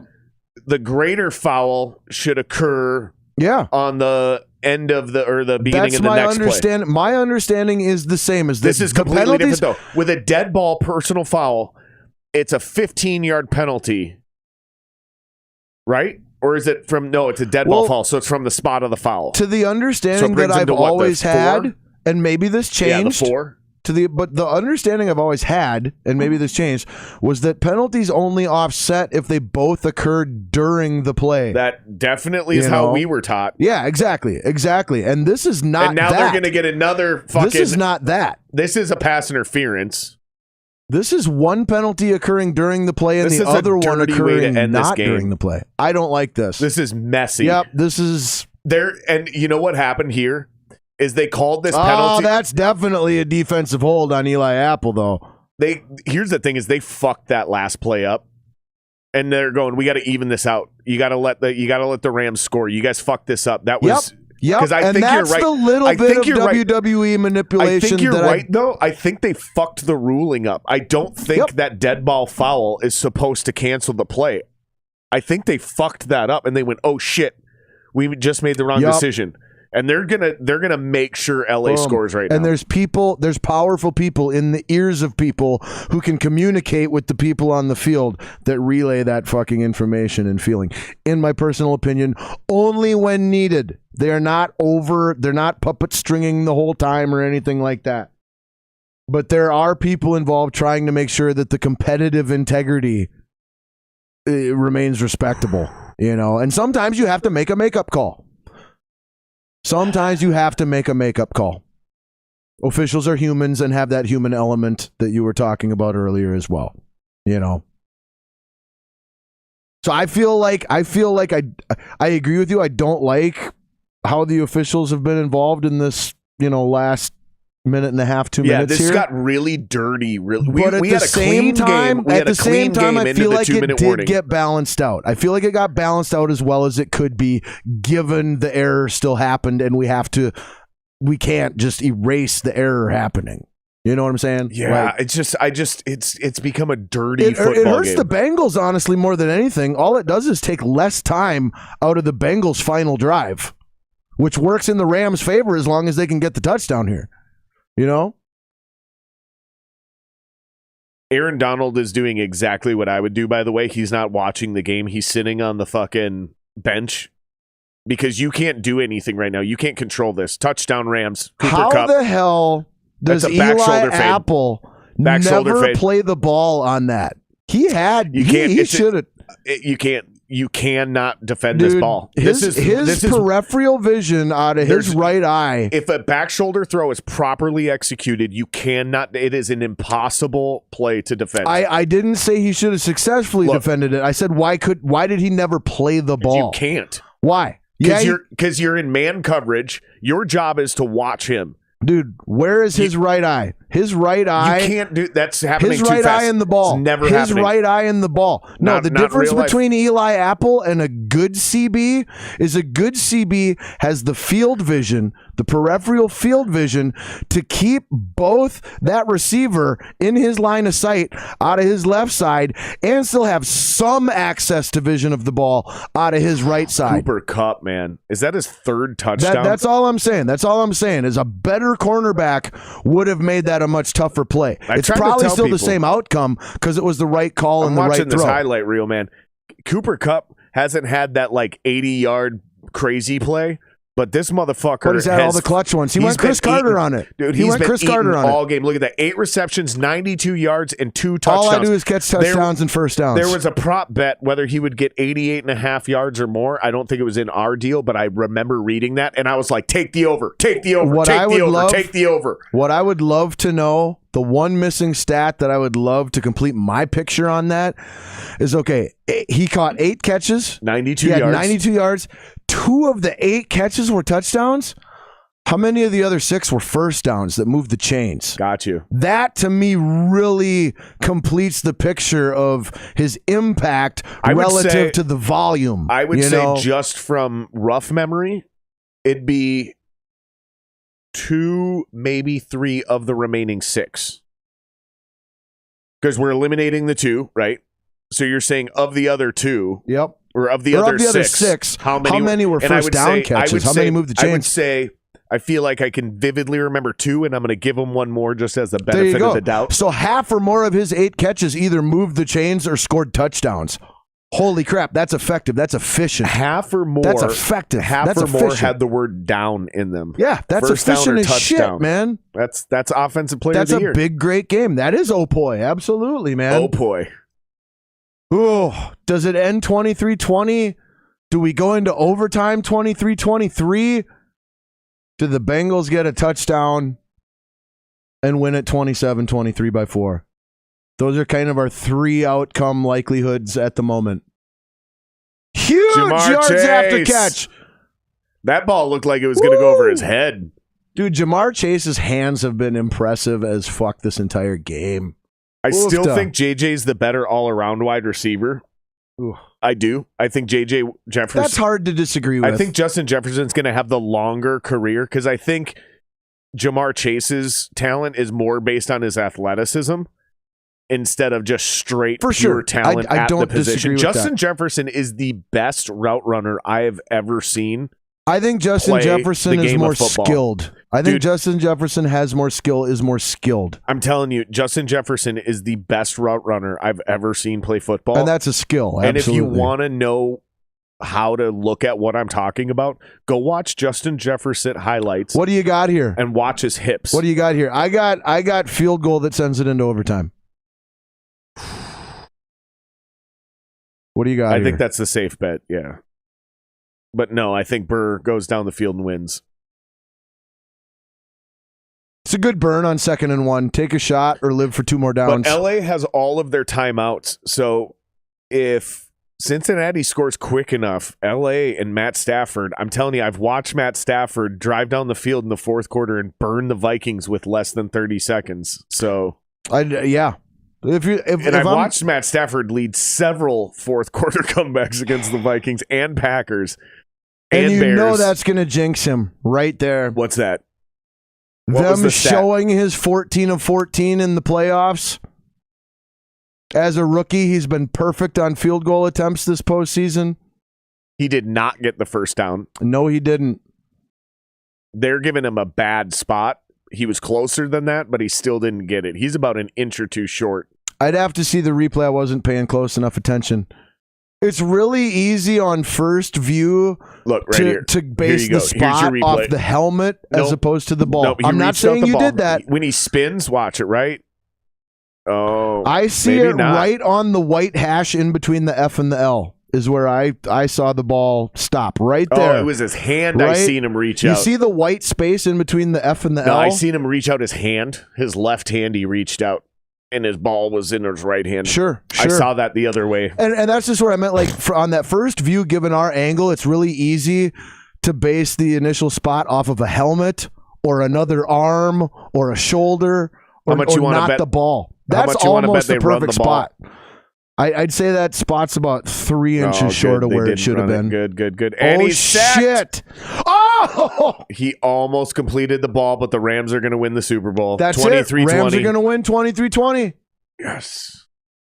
Congratulations, Matthew Stafford. I got my 3-point spread. What a great game. I got my 3-point spread, but I didn't get the score correct. You said to me, when we were talking about the spread and what to pick, you said, I think the Rams are going to win by 3. And the spread says that they're -3.5. And so I said, well, then you take the Bengals, if you want to stay true to that.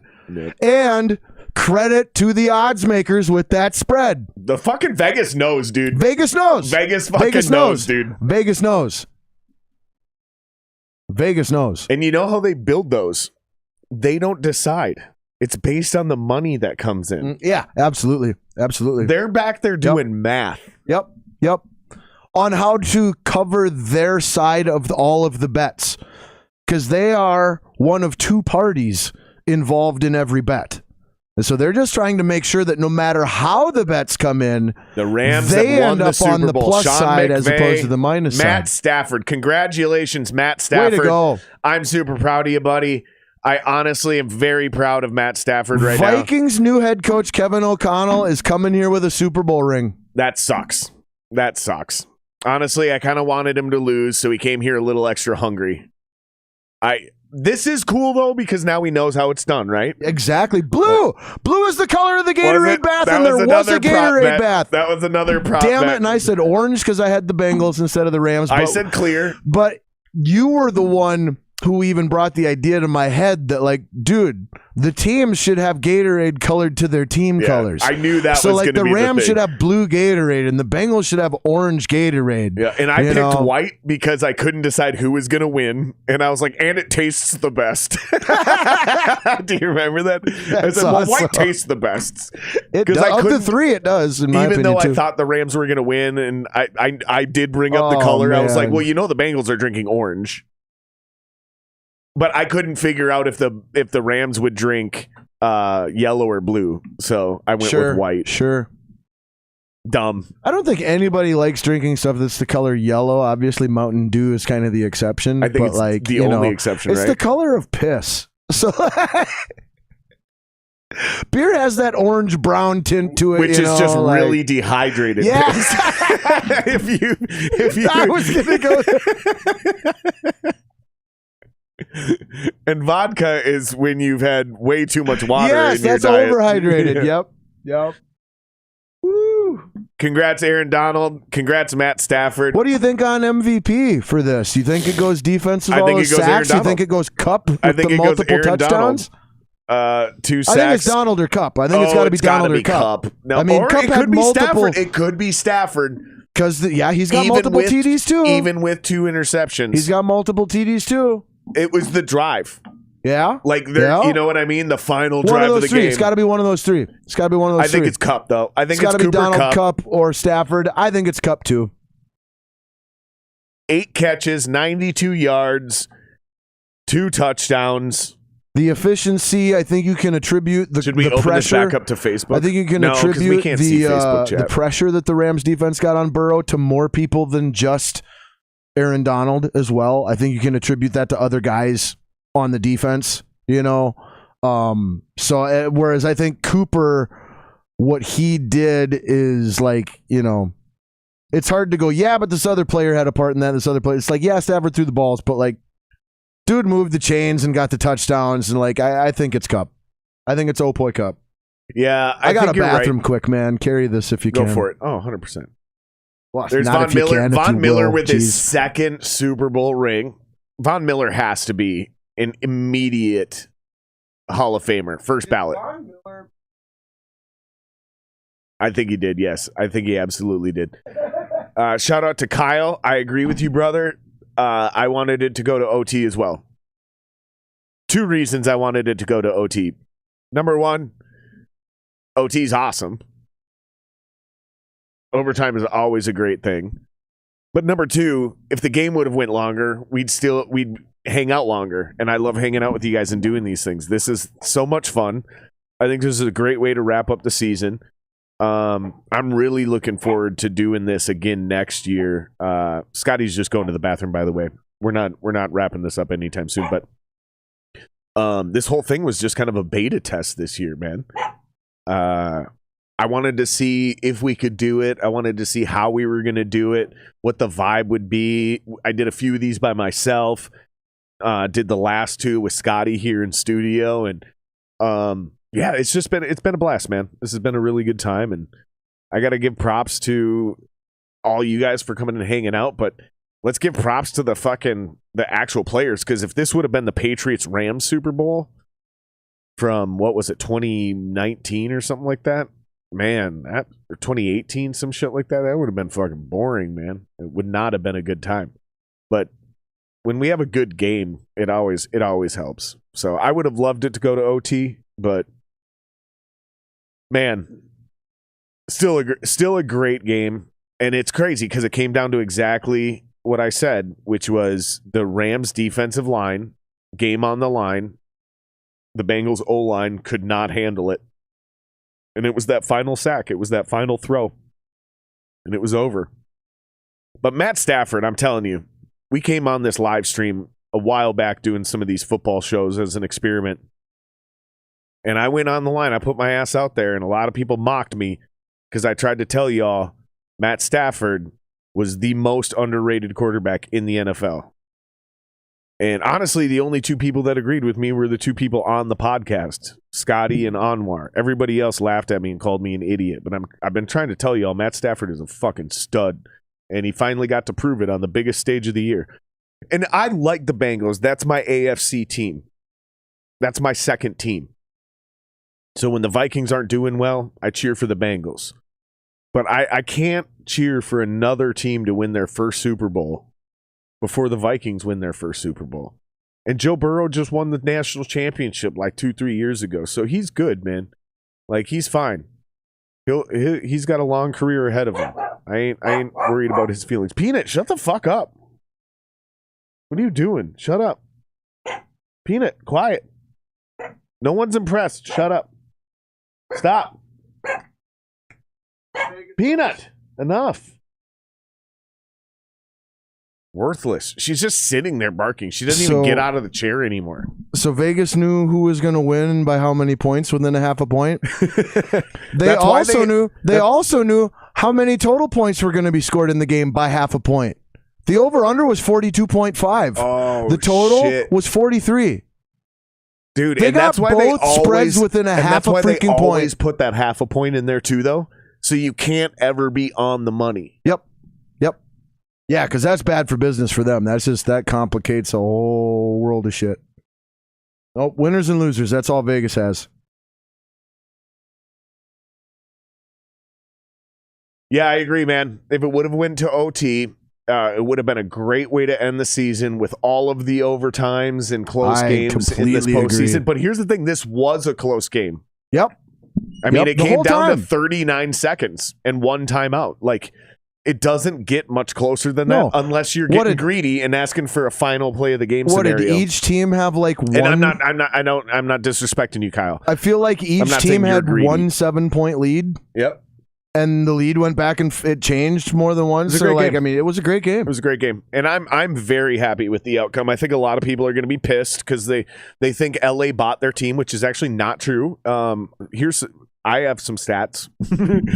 LA actually is leading the league this year in ratio of drafted players on their roster. So LA actually has the least amount of free agent pickups on their roster. So it goes back to building through the draft. Yeah, they built through the draft. It sounds like they didn't. It looks like they didn't because they have OBJ and Von Miller and Matt Stafford.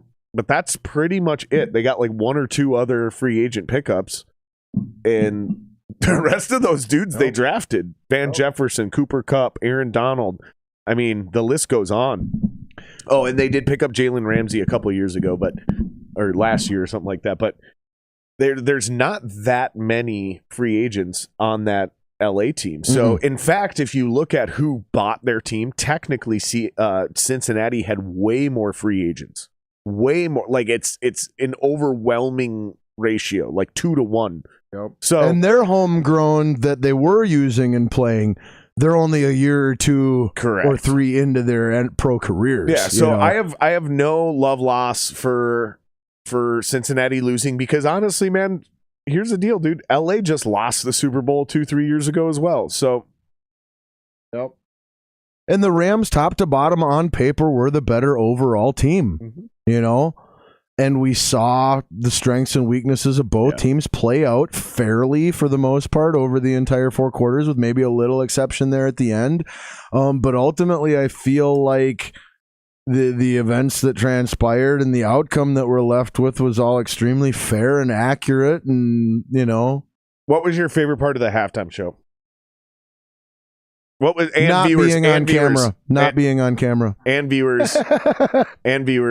What was your favorite part of the halftime show? All you guys. For me, I'll go first. For me, it was the Eminem bit. Not because he's white. Don't do that. That's not why. It's because as a rock and metal performing former professional musician, I really, really liked the fact that he had a legit band up there actually playing those instruments, mic'd up, and it vibed. It vibed way harder than any fucking hip-hop show I've seen in my entire life, unless it was with a band. He had a drummer, he had a pianist, he had a guitar player, and a fucking bass player. And he was up there like a normal rock singer, throwing down, just being a fucking badass. And he only had like 12 square feet to do it. So it also had that small stage vibe where these guys didn't have a Metallica-sized stage to run around on. They were forced to contain themselves in basically what seemed like 12 by 12. Maybe it was 16 by 16. Irrelevant. Point is it felt like a real rock band playing on a small stage. And that's where vibes really happen, is when the band is forced to stand next to each other and groove. So one thing I don't like about big stadium shows, including bands like Metallica, is when each band member is 180 feet from the other guy because the stage is so big. It's cool because no matter where you're at, you've got somebody close to you to watch. But man, I'm telling you, dude, when the whole band is crammed up there and they have to look at each other and vibe with each other, and there's a different level of chemistry. You can physically feel the sound waves and vibrations that those people are creating in your proximity. So yeah, I get that. So yeah, the Eminem bit was my favorite. What was your favorite? For me, I can't pick a favorite, but there were three parts that stood out and one honorable mention. What you just said with Eminem and his band, rocking out Lose Yourself, that's one of my top 3, tied for number 1 most memorable moments of it. In addition to that, I love when Mary J. Blige embraced her diva and just owned the entire roof of her frickin' trailer or whatever they were standing on all to herself, and just was so confident and strong and owning every second of everything she was doing. That stood out to me as well. That I have to put up there. And then your part, our part, when Dre hopped on the piano. Like, no matter how impressive or difficult or where anybody's views fall on that spectrum, like, it stood out. It was impressive. It was enjoyable. It was entertaining. It was everything positive. And so that would be the other one that I have tied for I have 3 tied for number 1. My honorable mention would be Kendrick Lamar, and specifically the presentation of his choreography. Like I that also stood out when I was watching it, and in my memory of how there was this big elaborate presentation of 20 people or more, all dressed up in a certain way, positioned in a certain way to create certain visuals to enhance the content of the music. That would be my honorable mention. So honestly, like a little bit of everybody, a little bit of something from everybody. Like I don't think it could have been much better, personally. Kyle says it was the way they played the older stuff, and then they all mixed it all well together. Oh, and by the way, Mary J. Blige is 51. Medley's great. 51 is all? So she was young as hell when she started blowing up in the mid-90s. Okay. Good for her.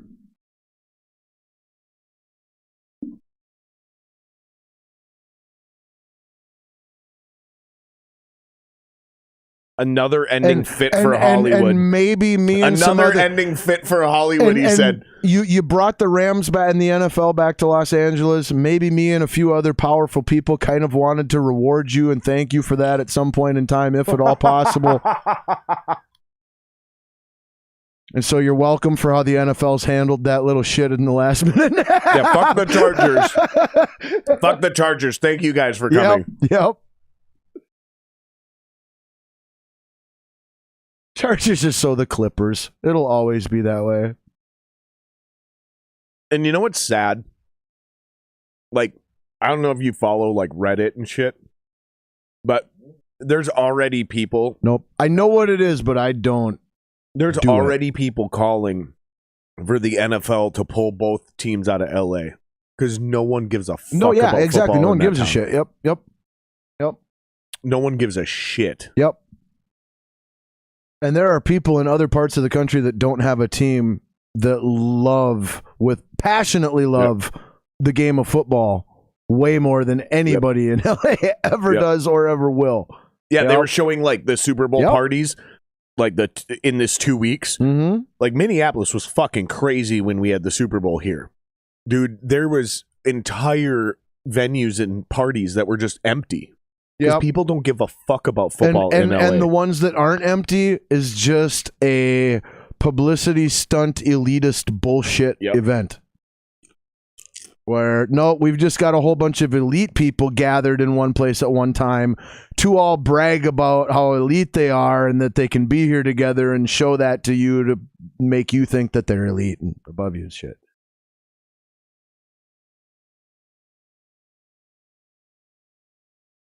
Fucking guac's bomb.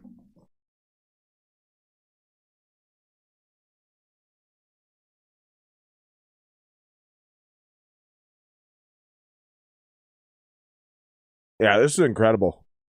This was an incredible Super Bowl. I don't think a lot of people are going to appreciate this right now. I agree. But when we watch this back 5-10 years from now, people are going to be like, God damn, that was a good Super Bowl. There were elements of like sex appeal and instant gratification that this game didn't quite have, or maybe how far it went on the drama spectrum in each direction wasn't quite as far to each extreme as each person would find most entertaining or most enjoyable or most memorable or something. But I completely agree with you that this was a phenomenal game. Shit out of people, including me. So this was a phenomenal game. Played extremely well throughout pretty much all 60 minutes of it by both teams. Very entertaining to watch if you're a high football IQ person or even just have a general appreciation, for the finer details of the game of football. He did win the MVP. Cooper Kupp won the MVP. I agree with that. Yeah, I can't argue with that. No, it was when we sat down. I wouldn't have said it was obvious, but when we sat down right immediately as the game ended and we started dissecting it, it's like it quickly funneled down to him. It wasn't obvious, but it quickly funneled down to him, where it's like the only other guy you could pick would be Stafford, but Stafford threw 2 interceptions. Mm-hmm, exactly. He's got too many blemishes to go with him. Yeah. Cooper's fairly blemish free on his stat line here. So yeah. And both his touchdowns were clutches. Yep, absolutely. There is that too. Especially if you consider the fact that OBJ got injured. OBJ scored the first touchdown. He was making plays. And all of a sudden he gets injured.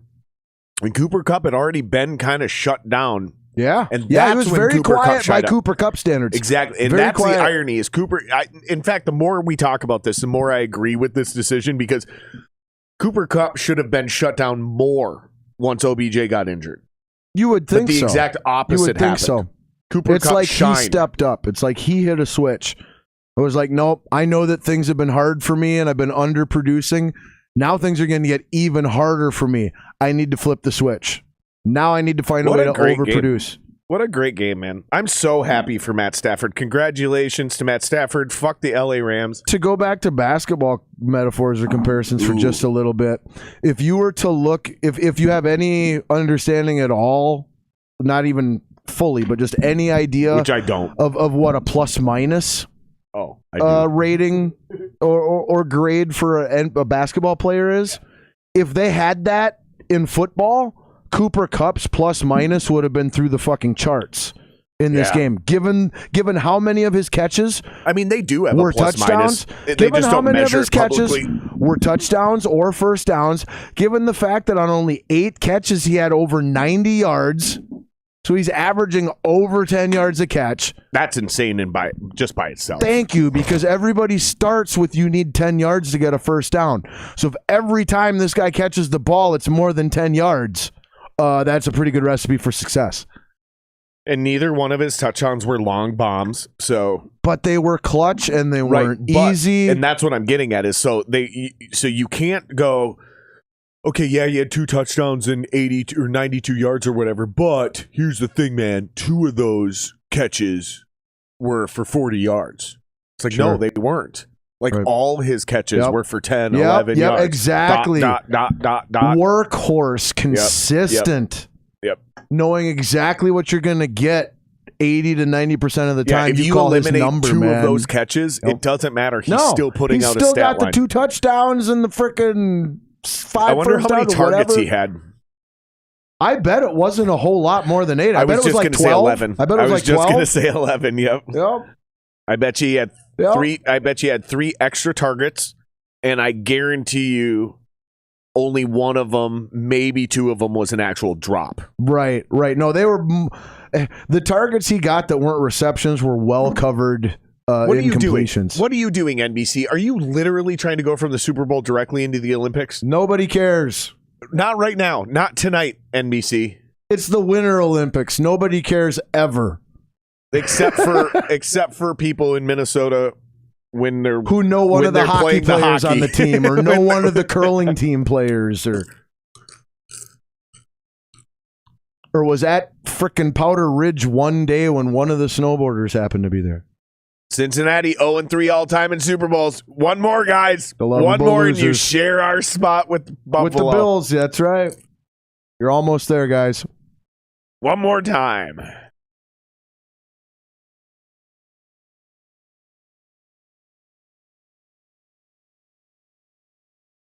And that was one thing that I learned about the Bengals defense or the Bengals team, I should say, when it came to penalties. When I did my data points too, they were really good at not getting a lot of penalties in any game ever, playoffs or regular season, and they were really good at keeping the yards from the penalties they did get down in both. What they were bad at in both was they result in first downs or points. Wow. They extend drives. The penalties they do get, even though they get less for less yards than the other teams, the ones they do get result in more chains moving, more points being scored than average. So they come at bad times. And that happened. Look at this. That happened Look tonight. at this. The LA Coliseum, it's SoFi Stadium, is essentially empty, and there's almost no one on the field. That means the Super Bowl. Nobody cares. That means the Super Bowl's over, and everyone in that stadium was like, all right, where's the party? Where's the party? Like, that's what I hate about LA, man. I get it. LA's dope. Everyone that's in that stadium went, okay, now where can I go to be seen? Yep. That's what I hate about LA, man. And everybody that was there because that's where I can be seen the most. Yeah, that's what bothers me the most about the Super Bowl now. Agreed. Is like, you can't go. You cannot go just because you're a fan. Like, you have to be super rich.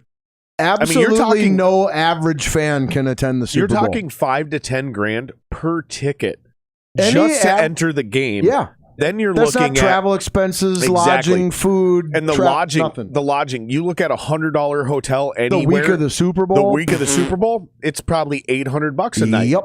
Yep. That's and you're not going to be able to get it for just a night or two. You're going to have to book it for like 6 or 7 days. The only average fan that can ever attend a Super Bowl is the slow play, long-term, lifelong guy or gal who has saved up for years and years, and now they finally get to go do it. I finally get to spend the 20 to 30 grand that I've saved up from my hard-earned frickin' blood, sweat, and tears at my job, whatever I do every day. I actually know exactly the person you're talking about. Super Bowl, man. I know a guy who has 20 grand that he's saved up his entire life for if the Vikings ever go to a Super Bowl, he's got 20 grand. He's going to that Super Bowl.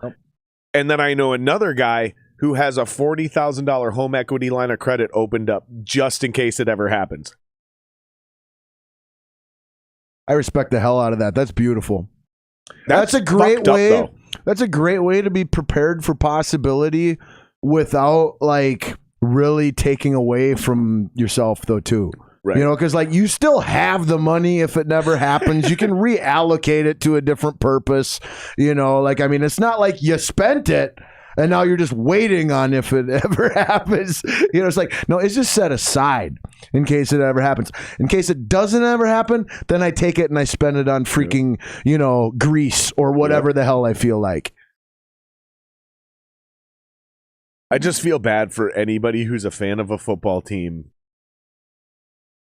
Or like my dad, for example, where he hasn't died, but he had the aneurysm and the strokes and shit. Like my dad, he's still not back.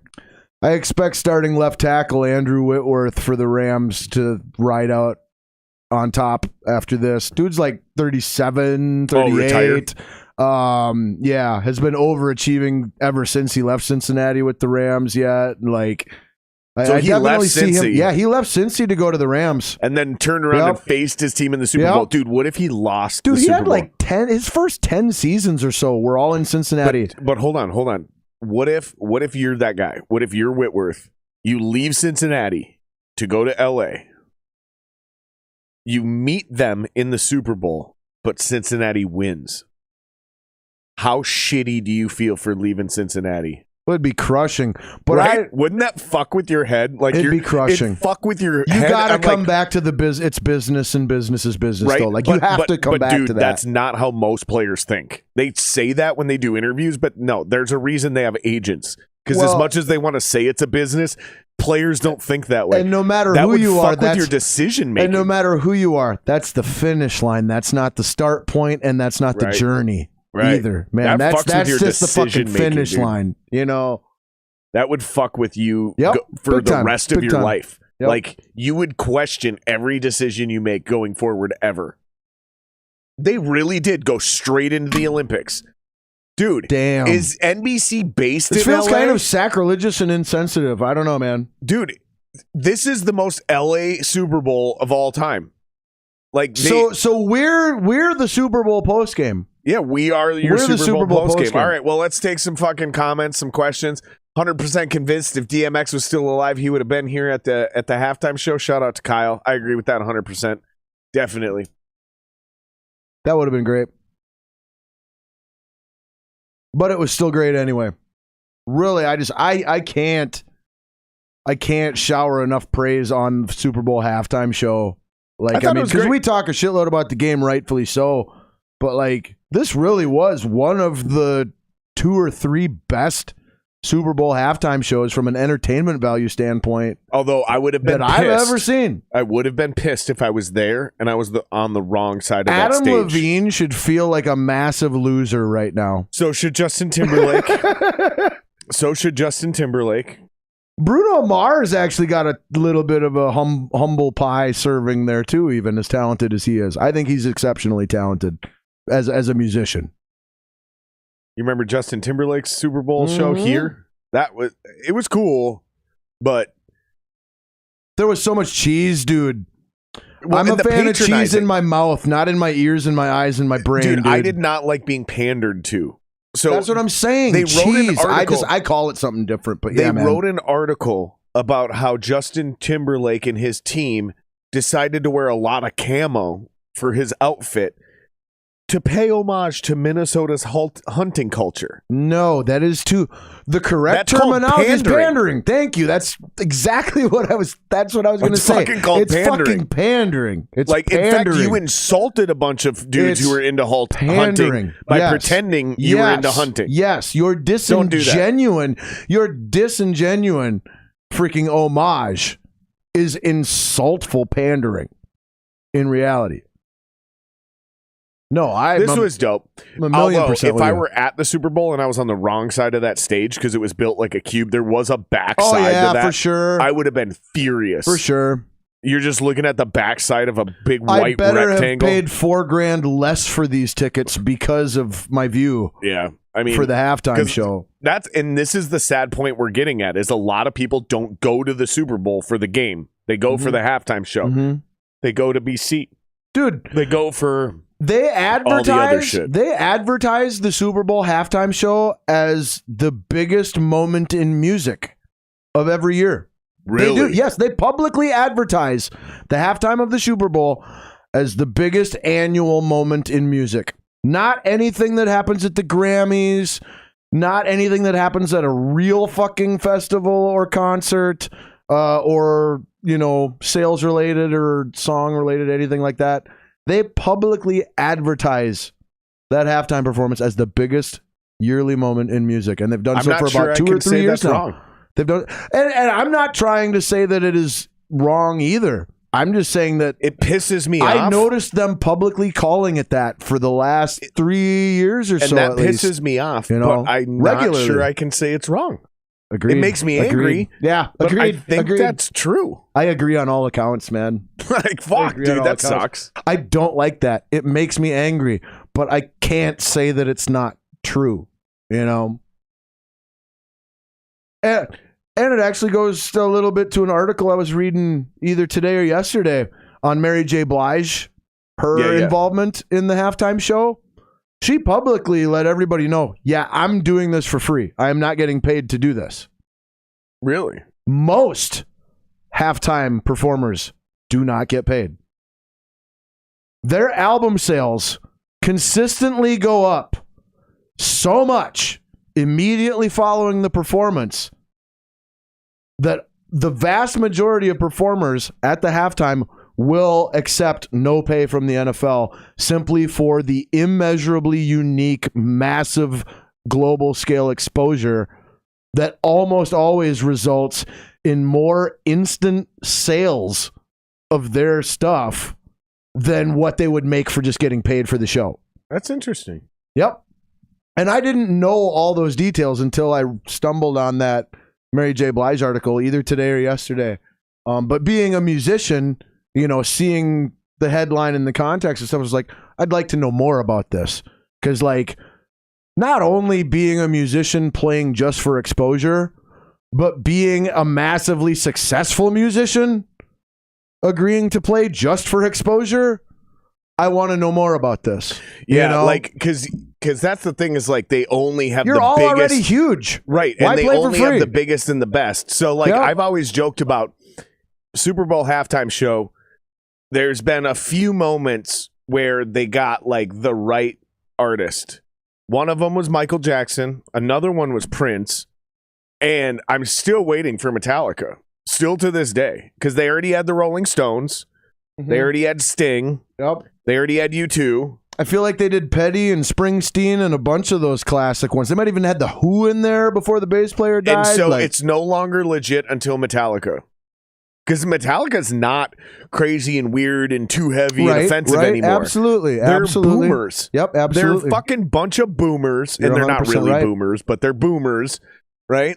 But they're not too heavy. They're not too far outside of the socially Everyone acceptable spectrum. Now. There's a spectrum of socially acceptable music on a majority scale, from a pop culture standpoint. Metallica now falls within that. And for the first 10 to 15 years of their career, Metallica's not cool with it, for or the first 10 to 15 years, they were proud to be outside of that, but they were so successful, now they're in it. And don't tell me they wouldn't be into it and they're not cool with it, because they would do it. James Are you kidding me? They're proud to sell out every stadium. James Hetfield and Kirk Hammett. They're proud to be sellouts, if that's what you want to call them.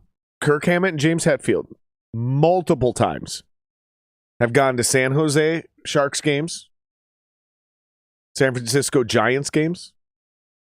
I think Niners too, And I believe the Niners, and they have played the national anthem. Yep. They did it on guitar. They didn't sing it, but they played it. So don't tell me. Here's Kirk Hammett. And don't tell me. So just don't tell me that, Metallica would never do that. It's not with their brand. Bullshit, it's not. Oh, it's plenty within. Bullshit, it's plenty not with within their brand. It might not exactly match up with their brand, but it falls under the umbrella. It's plenty well within their brand. Totally agree, man. Oh, yeah. Shout out to Kyle. I did see this meme, too. Oh, sure. There was a meme that came out that said, hey, you guys, there's going to be a football game at the Snoop Dogg and Dr. Dre concert. That's awesome. I will share that meme if and when I stumble upon it. I did see that one. That's great. That's great. Hey, yo, there's going to be a football game at the Dr. Dre concert with Snoop Dogg. I think that's the version I've seen. So where do we check our prop bets? Oh, let's get our resolution. Yeah, no, on this. I was thinking that just a little bit ago. I want some resolution and see if I won anything. I was in a shitload of free stuff. 2 games that I paid $1 each to be in. I won $2, so I got my money back.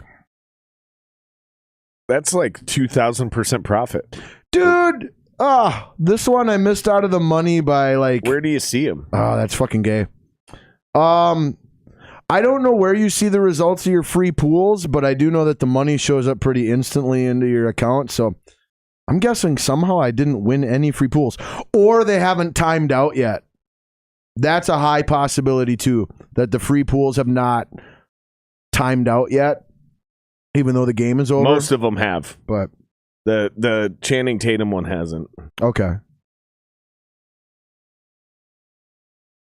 Yeah, so where do I see my contests? Okay. Recent.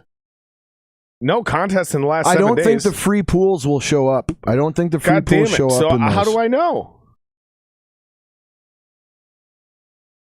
I'll never know. God dang. That one I did pretty good in. 22,641 out of 297,000. That's pretty good.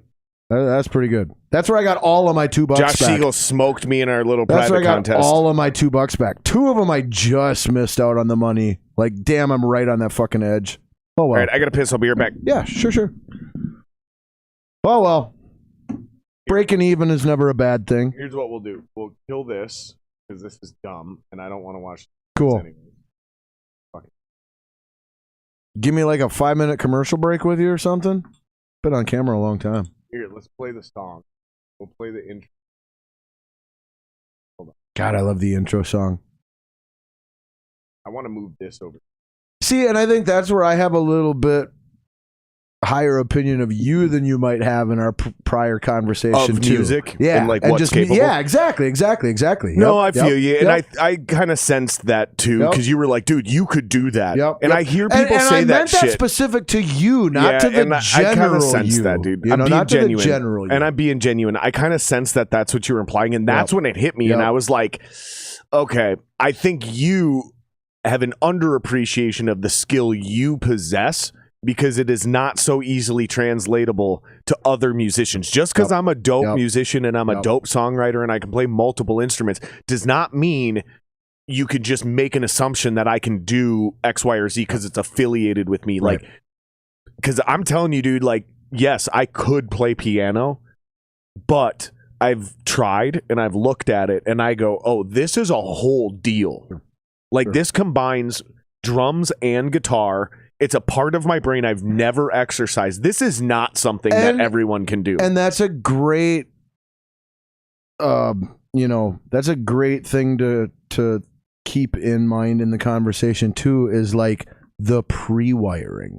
Sure. You know, I totally understand and agree with where you're coming from with that. That like guys that can play piano, the pre-wiring is very influential and relevant into, what the results of this next play guitar and sing at the same time? Yes, easily. Yes. Yeah. See, you said easily. Yes. See, that's what I'm saying. I can.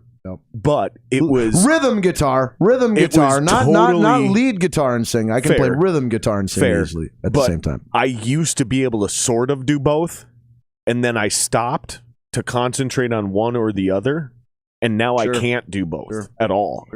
It's kind of like that. Like it's people go, oh well, you can sing and you can play guitar. You should be able to do those two together. It's like no, that's not how that works. That's our culture in our world in general, though, is people are encouraged to be as much of a specialist in areas as possible. Be as great at this one thing that you're better at than everything else as you can, and forget about all the other things that you're just good or pretty good at. I think it definitely increases your chances at being very good at something. Oh, the more time and focus you put into absolutely. All right, let's play the song.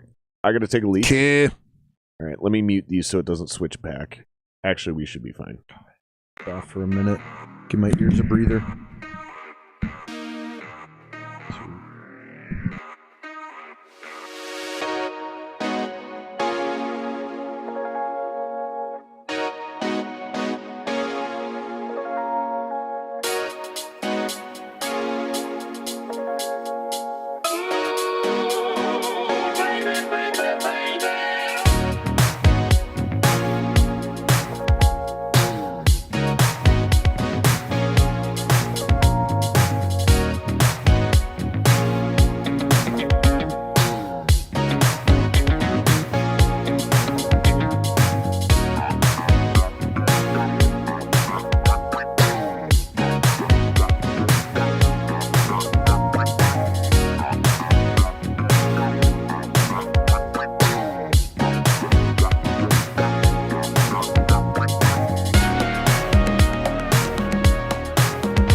All right, we decided while we were taking a break, we decided we're just going to wrap this up. We love you guys. We appreciate you guys, but we're going to wrap this up. We're going to hang out and just chat for a minute. Before we close out, I just want to say to you guys and to you that I had so much fun being here doing championship weekend with this and Super Sunday. And I know that this was kind of a beta test thing for you that happened late in the season, late in the regular season, early postseason. I was really, really grateful that I got to be in on it. And I really hope that people gravitate to it and that it can become its own thing for you and me whenever I'm able to be a part of it, and hopefully some other people we know, maybe the occasional commenter who's there every week finds his way on the oblong oval table someday as a part of our panel or whatever. But like, just if we get enough Patreon subscribers, we'll start taking call-ins. We'll turn this into a real show. Like if we can beta test this and do this the way I think it can be done, like if we get enough Patreon subscribers and we do the whole deal from top to bottom, I think we could do some really cool shit. We can start taking callers, guest-ins, and I mean video calls too, Skype, Zoom, whatever. We can do the whole thing. Yeah, have people come in. I think it's great. I really appreciate you being here, and I agree with everything you said, man. This has been a shit ton of fun, dude. It's been a shitload of fun, and mostly because of you guys. I mean, if nobody watched these things, it wouldn't be as much fun. And dude, really wouldn't.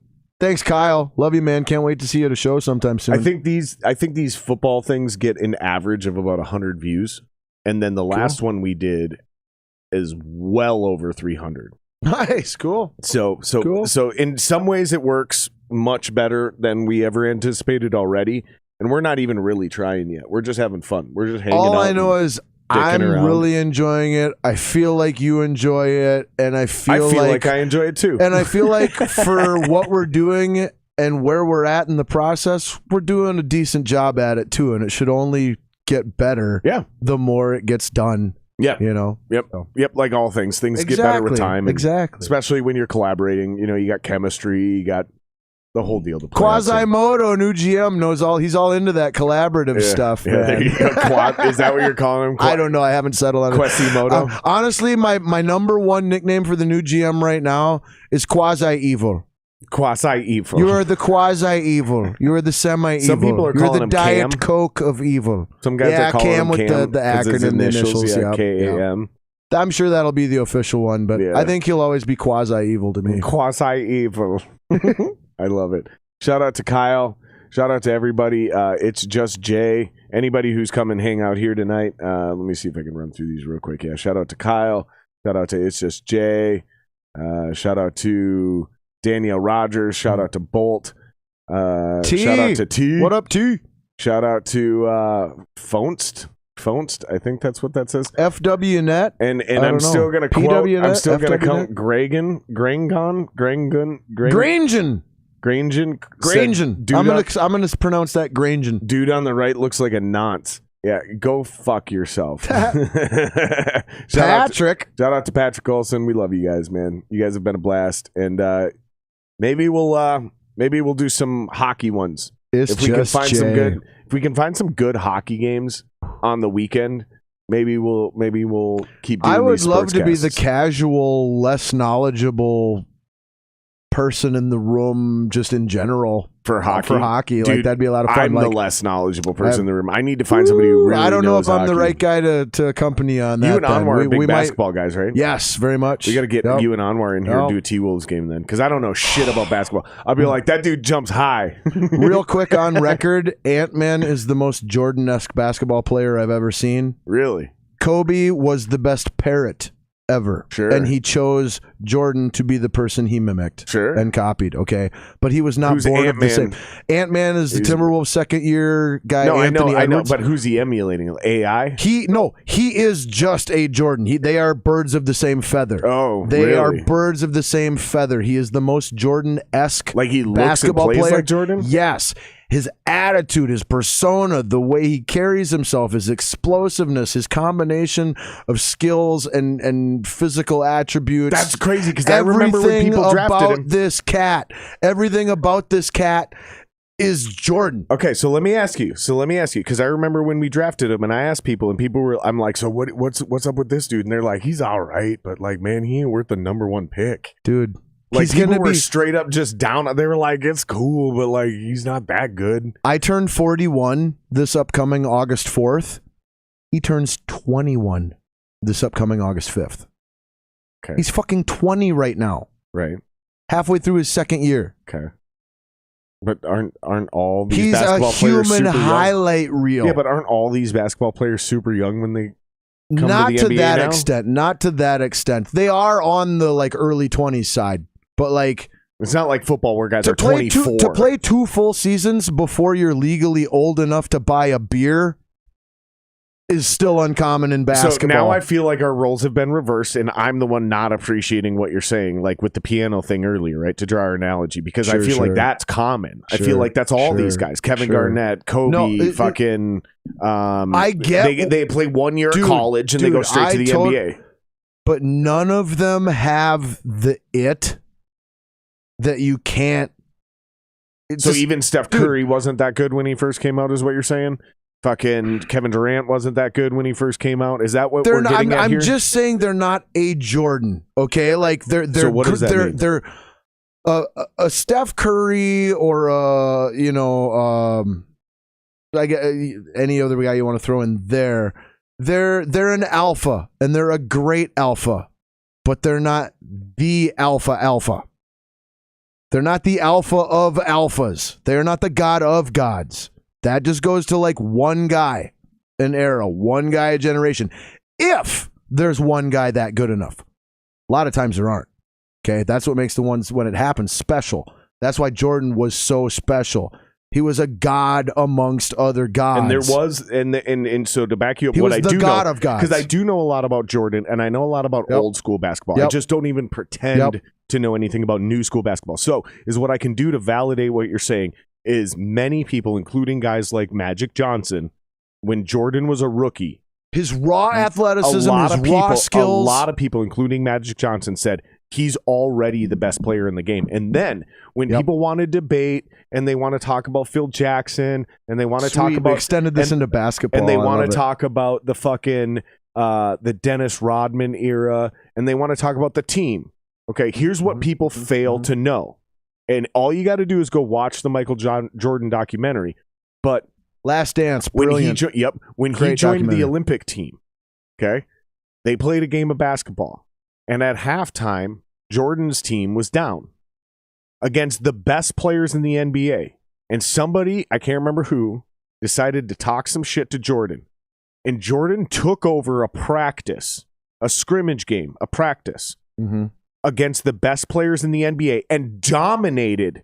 This is not just the Lakers. This is not just the Knicks. This is not just a team. I'm so glad you brought up the Dream Team. I'm so glad you brought up the Dream Team. This is the greatest collection of basketball players in the history of the world. The Dream Team. And Jordan single-handedly took over this fucking scrimmage because somebody decided to run their fucking mouth. The Dream Team is the perfect example of what I meant when I said Jordan wasn't just a great or just a god. You're telling he me was the god of other gods. And the Dream Team's that Dream Team story is the perfect. That's why I brought it up. The perfect example. When you said, thank you for bringing that up. When you said the Alpha of Alphas, the god of gods, and that's exactly what brought to my mind. How do you like? So we've seen it, right? Because of Jordan, we've seen it. I mean, you hear about Prince doing this to other musicians too, to bring it back to music. A different profession, but the same it. Like the best, same it. Like the best drummers. I'm talking about hold on. The best drummers in the world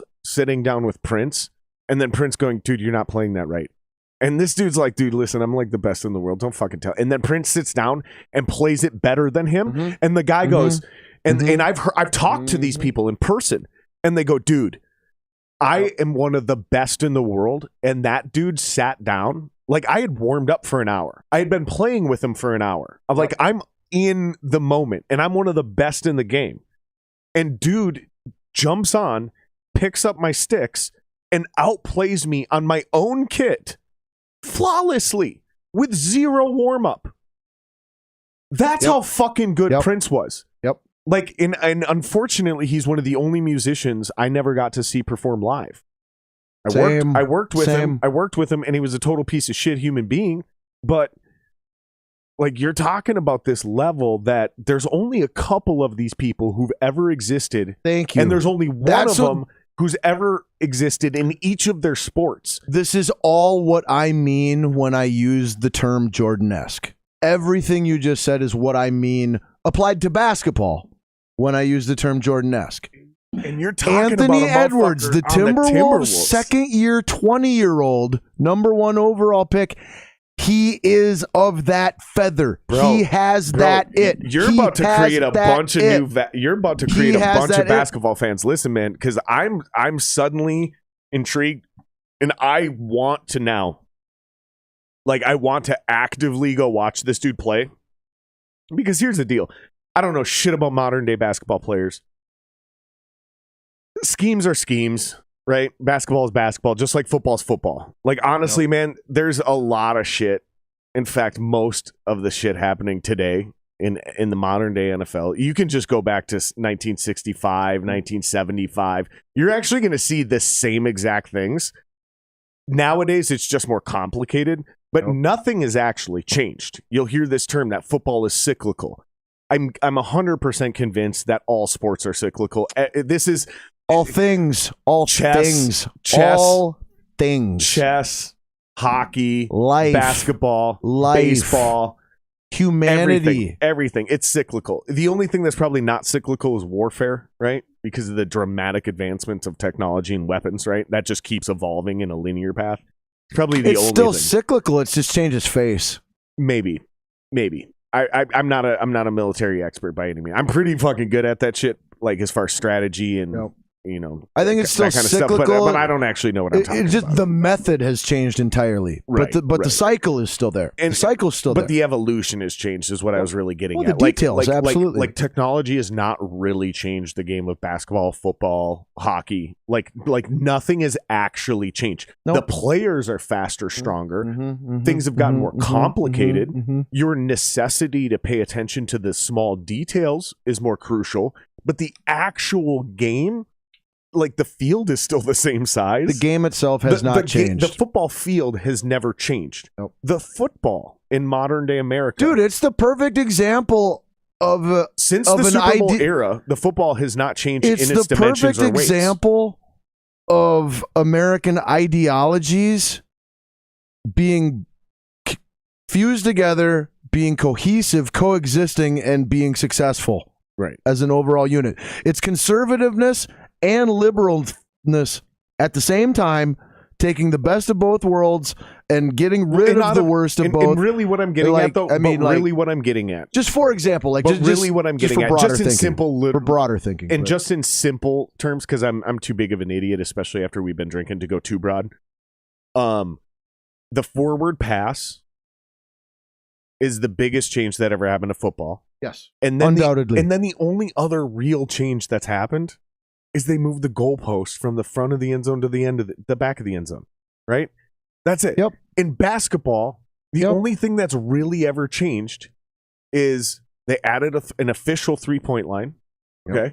Yep. And then, this is probably in the wrong order, but guys, instead of shooting like granny shots, they started shooting over the top. But again, that's a method thing. That's not an actual game thing. Exactly. That's not an actual game change. That's an approach. It is an evolution. To the game change. It is an evolution. That's an approach to the game or a method of going about the game. But what I'm getting not at, just actual like the change to the game. But your second basketball change after the 3-pointer isn't the change to the method of free throws, but rather what Shaquille O'Neal did to forever influence professional basketball and established a no contact arc within a 2 to 3 feet area under the rim of the basket, where any contact with the ball, with the possessor of the ball, is a foul on the defender and not a charge in any way.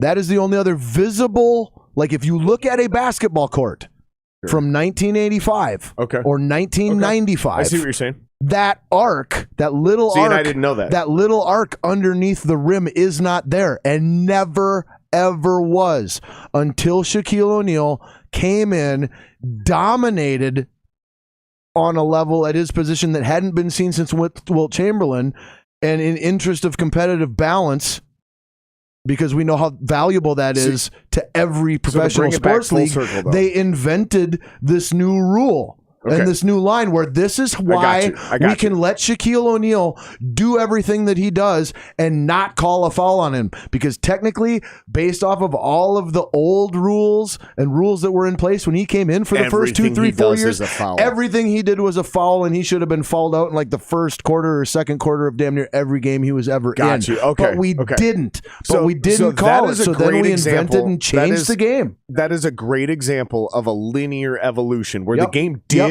actually change. Right? And it is still present now. Not like. So here's the fucking the antonym of that, right? In football, the onside kick rules changed. No. Everything about the onside kick is the same except for this one thing, which is probably going to end up changing back. Like they're probably going to go back to the old rules soon, because eliminating those rules changed the onside kick and made an evolution, a linear evolution, which has been horrible for the game of football. It has eliminated the possibility of an onside kick, which makes the game less competitive, less exciting late in games. And so that's why they will probably change it and bring it back and competitive integrity. Right? They'll probably they'll probably. But what you're talking about is something that forever changed the game, they will never go back to the old rules. We need to add an amendment to our rules list to allow one of our most successful, popular, dominant players to continue to be that way as long as he's able to be that way. That's what they did. Ironically enough, it's still there, but it's used for completely different purposes now. No, I see what you're saying. Now, today, so to bring it full circle, though. To bring it full circle, the league has evolved now to where all of the shots, or almost all of the shots, occur either behind the three-point line or at the rim. And the ones that occur at the rim don't always occur by the center or power forward of a team. They occur fairly equally by all 5 positions on the team. So we're not making this rule so that a big man can dominate. You know, like it's relevant now to all players. It gets enforced more when a guard is driving to the basket. There's contact. So defender had position, but it was too close to the rim. So to bring it back full circle, you're saying this dude is Jordan-esque. Yes, this dude is Jordan-esque. So how I was raised? Whatever you think it is, he's got it oozing out of him. So the way I was raised, this is referred to as what we call generational talent. Yes. One of these guys is born every 30 years. Timberwolves have that guy right now. Like literally one of these guys is born every 30 years, and he shows up in some sort of competitive environment, music, acting, or sports. You could argue politics, because I would say you had JFK and then Barack Obama as generational Clinton talent. A little bit. I mean, from a popularity. I'm speaking from like talent. Okay. Just pure talent. Never mind then. Pure talent. Never mind then. They're born with a bigger dick than adults. You know what I mean? That kind of shit. Yeah, you know what I mean? I got you. That's what you're talking about. Dude, that Jordan-esque exactly. shit. The seven nuts are big. The 7 nuts that Joe Burrow walks around with, even though he just lost the Super Bowl, he's still walking around with 7 nuts. Yeah, they were Anthony Edwards might have 8 or 9. Here's the amount of nuts gets creepy in that analogy, right? Right? So I don't like saying he's got more than 2 nuts. Just trying to bring it full circle. You're trying to get creative on having big balls. I get what you're doing, bud. You're trying to say he's got big balls, but they're so big he needs more than 2. I get that. But it gets super creepy when you go past 2 or 3. Like I get Total Recall, I get triple titty vibes. Dude, it's not cool. I bought that shit on 4K for the triple titty. Here's the metaphor that does work. Okay, that dude was born with a bigger dick than most men. Like that's what we're really trying to get. That's at. What I mean. Michael the Jordan alpha was amongst big. alphas, Exactly. the alpha of alphas, the god of gods. Exactly. That's what I mean. When Michael Jordan was born, the doctor got insecure.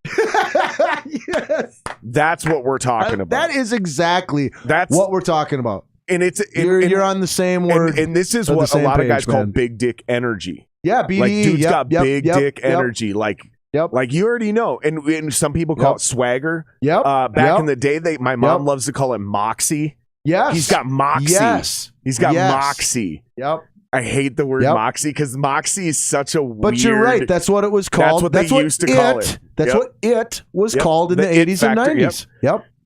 So here to bring it full circle, here's my point. I don't know shit about modern day basketball players. Okay. The game is the game. It's cyclical. It'll take me 6 months to a year and I'll be like, oh, okay. I just got to familiarize myself because I played basketball. I was the starting point guard. Like it's not going to take that long for me to remember it. Mm-hmm. But the real deal is being able to scout talent. And I remember calling you and calling Anwar and losing my fucking mind the night they drafted Justin Jefferson.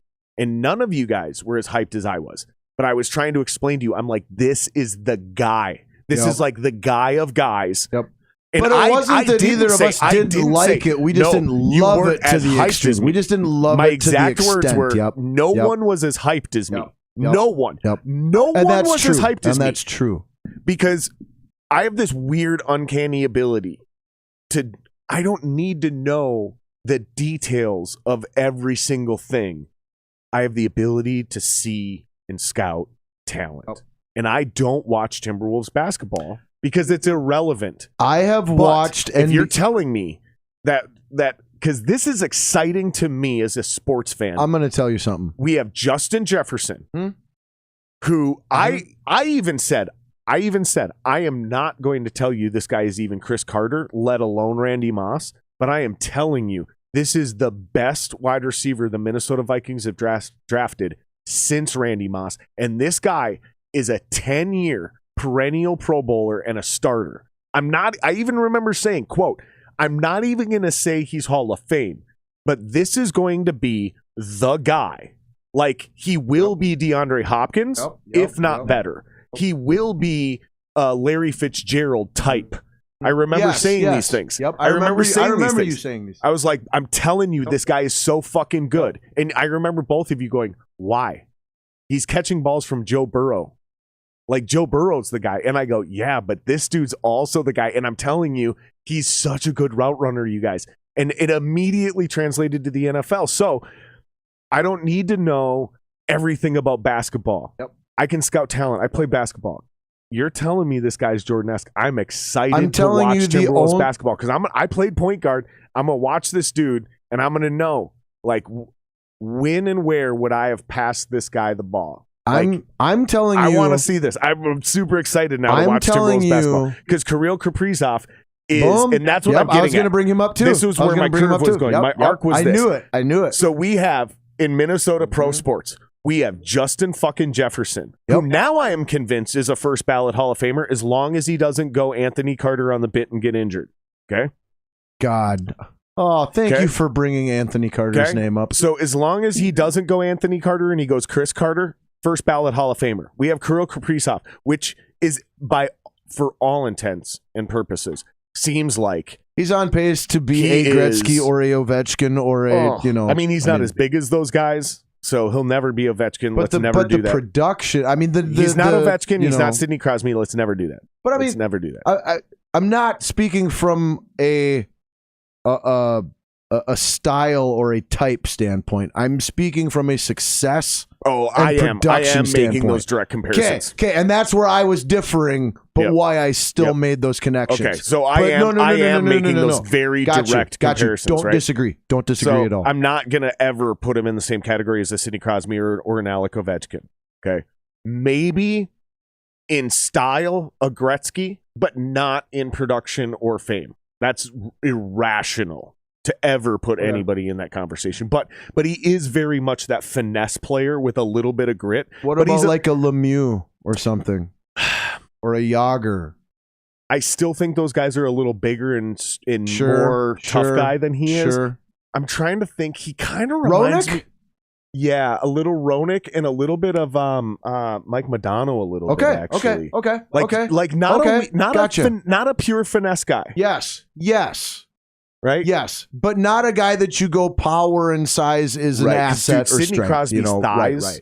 dude, are like the size of our waist. Like his thighs are 30 inches in diameter. Dude, Sidney Crosby is a large human being, dude. Like these are, and they were like that in high school, by the way. Like these are big dudes. These are mammoth human, like Adrian Peterson. They're just built different. But we have, you're saying like we actually have, and not only do we have all three of these dudes, but they're all insanely young in their second year. None of them. They're all in their second year. None of them should be in the primes of their careers and abilities yet. They've got 2 to 3 years before they hit that. Before they hit that. Yep. Oh, and Ant technically has 7. Yep. They say 27. From an age standpoint, if you go from age as opposed to like league experience, absolutely. But you can be very selective which one of those you want to go by. And not that there's a right one or a wrong one, just time tells. And it depends on your position, because in quarterback, mentally you're in your prime in your last year. Mm-hmm. I think Tom Brady showed that by leading the NFL in passing yards and passing touchdowns this year. But I am telling you that as somebody who has passionately and enthusiastically and consistently watched the NBA from 1987, 1988 till 2022. Yeah. The only pro basketball player I have ever seen with as much or more BDE than Timberwolves' second year, 20-year-old Anthony Edwards is Michael Jordan. Wow, that is mind-blowing, dude, because Michael Jordan... It is above Kobe's, it's above LeBron's. Where he's at right now... That's mind-blowing. Where he's at right now, halfway through year 2, is there's only one piece of his game. How big is he? He's about 6'5", 6'6", and he's got about 10 to 15 pounds of pure ripped-ass muscle that Jordan didn't have. So he's basically just like Jordan then. Because Jordan was only 6'6". Add 10 to 15 pounds of pure muscle and no body fat. 6'6". This is funny when you talk about basketball. Jordan was only 6'6". As explosive. Jordan was only 6'6", meaning he's literally a foot taller or 10 inches taller than the average human being in 1980, whatever the fuck. The explosiveness of their athleticisms is scary similar. The only thing that Ant doesn't have right now that's missing from his game that he needs to develop sometime in the future is consistency. Consistency. That's all his game is missing. Which I heard that about Jordan early in his career. The only part of Prime Jordan's game that Ant doesn't currently have halfway through year 2 at 20 years old is consistency. Whoa. We can't be comparing any second-year player to Prime Jordan. We got to compare the second-year player to second-year Jordan. No, I said this is the difference. This is what he's missing. He is basically exactly where second-year Jordan is. Okay, that's the only thing I care about. I was going to get back to that. People have done that shit to me on the podcast. People have done that shit to me on the podcast, dude. They're like, oh, no. Rogan. And I'm like, what the fuck? I agree with you. I was like, are you really? Rogan has done almost 2,000 fucking podcast episodes. I agree with you. And he was a celebrity when he started that shit. It is irrational to compare me to current Rogan. I agree with you 100%. The best and most relevant comparison you know what I'm saying? Like, where is he halfway through year 2 to where Jordan was halfway through year 2? That's what we need to talk about. I completely 100% agree with that. And if that's what you want to talk about, they're in basically the exact same place. The Timberwolves. They're in basically the exact same place. The only difference for that comparison is Jordan won a championship in his college career. He didn't win the national championship. Yes, he did. Michael Jordan did win the national championship. Absolutely 100%. I will bet one of my nuts. Okay, fair. But he wasn't the first overall pick. No, third, right? Exactly. Yep. Behind Sam Bowie at 2, horrible flop for the Nets, and then Hakeem the Dream Olajuwon at number 1 for the Rockets. Which Hakeem did win. He won 2 in a row back while Jordan retired. Yep. And even I know that. This is the thing. I was a huge basketball fan. But damn it. The league really took a character dive after Jordan retired. But damn it, we all missed out. Casual basketball fans and hardcore basketball fans and non-basketball fans alike all missed out on, in that 2 to 4 year window, never getting Hakeem's Rockets matched up versus Jordan's Bulls in the finals. But wasn't back then. Ever. We never got Jordan's Bulls versus Hakeem's Rockets in the finals. But I thought back then. And we missed out on that. But I thought that was a miss out. But I thought back then Houston was in the East. No, Houston was always in the West. Always. Yep. Really? Yep. Or at least always in my lifetime that I remember. I can't really account for anything we're the same age. So we're the same I can't age. account for anything pre-85. We're essentially the same age. So regardless, if it is, it is. But so I'm just gonna take your word for it. So Jordan had a little more winner. Jordan had a little more winner and champion to him at this point in his career. But at the same time, he was also 22, 23 halfway through his second year, where Ant's only 20.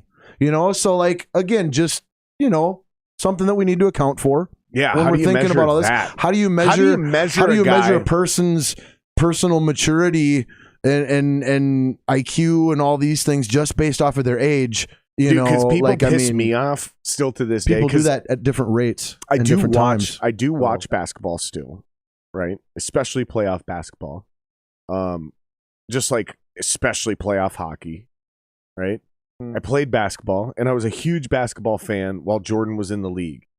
And I stopped being a basketball fan, and I'm still a Timberwolves fan, but I don't watch Timberwolves basketball. Right? Mm-hmm. If these are statements that have deeper meaning, and I hope you guys understand that this is a phrase that means a whole thing. Like, I'm not a basketball fan anymore, or I'm not an NBA fan anymore.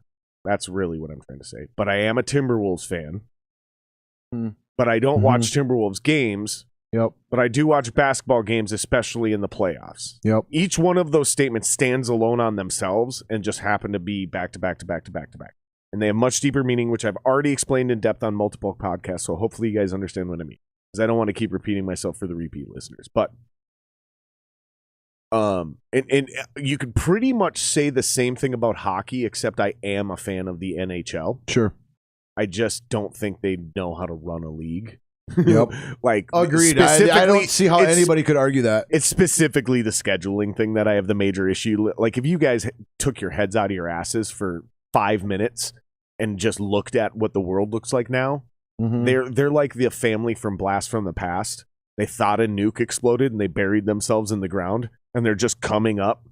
You know what I mean? Dude, this is one of the best metaphors I've ever heard for NHL and how they do business. Like and how they specifically schedule their games, and like it's hilarious. Brilliant, dude. It's like you guys got to fire these literal 90-year-old men who don't have smartphones and have no understanding like that the internet's not a fad. Like, it's real. Yep. Like, they were smart enough to hire kids to make a website, but they're just way behind. Anyways, all this shit just boils down to the fact, like, I still understand how to look at and appreciate sports talent. Yes, agreed. And what you're saying to me is insane. Like, we are in a time in Minnesota pro sports where we have the ability to watch our version of Jerry Rice. That's Justin Jefferson, because that's where I've officially drawn the line. Okay. He's not Chris Carter. He's Jerry Rice. We have our version. I've got this for you. I don't even think we need to go outside. I don't even think we need to go to other teams. We've got Kirby Puckett, Mike Modano, Kevin Garnett, and Randy Moss all in town playing for our teams at the same freaking time. Who's our Kirby Puckett? Probably Byron Buxton. I don't know. Maybe not. Maybe that's the missing piece. Miranda kid. Let's just switch Kirby. Kid? Let's just switch Kirby to Kirilov and throw Modano out, and then the other two can just stay. Dollar Bill Kirill. Yeah. Kaprizov. Kaprizov. That fucking the white dude from the Twins, Kirillov or whatever the fuck his name is, the right fielder, and then they got another kid in the minors. Dude, I'm telling you, his name's Miranda. I think it's Jose Miranda. Okay. Bro, I'm telling you, this kid is like... I'm telling you, man. I almost got him on the podcast, right? But he's got a lot going for him, and I don't think it was worth the risk. Like, because the Saints are an easy ask. Sure. You know what I mean? Sure. You know how this works. You do a lot of sports interviewing. Dude, like the Saints are, or at least they were an easy ask. Sure. Yep. They tightened that ship up real quick when they became the official AAA affiliate. Yes, it did. Dude.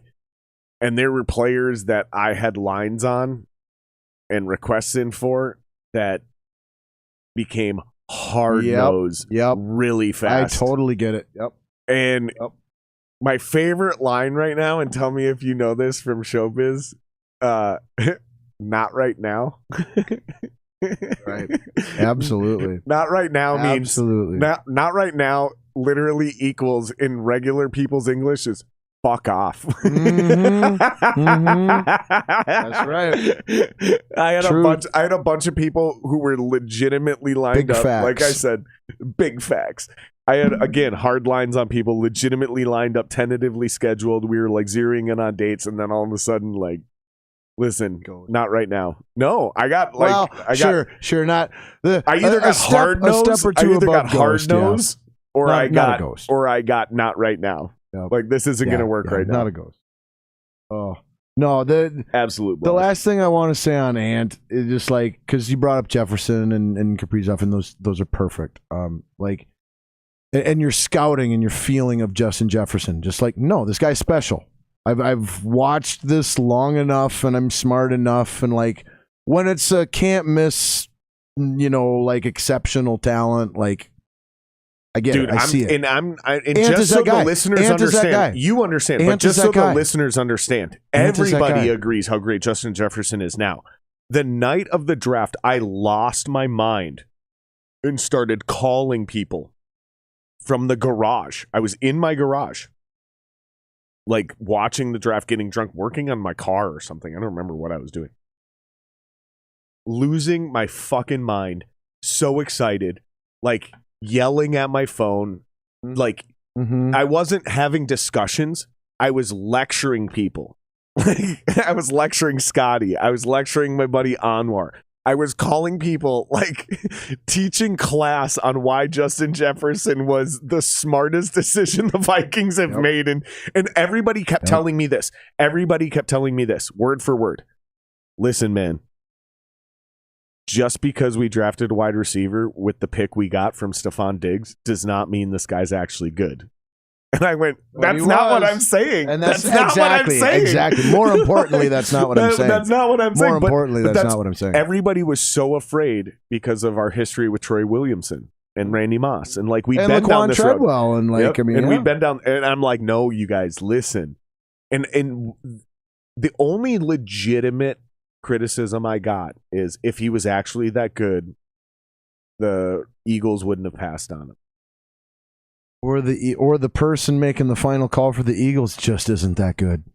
Maybe it has nothing to do with how good Justin Jefferson is. Or no, or whoever the GM was or whatever. But Doug Peterson didn't want him. That's right. That's why Doug Peterson lost his job. And sometimes people just get too specific, I think, in what they're looking for.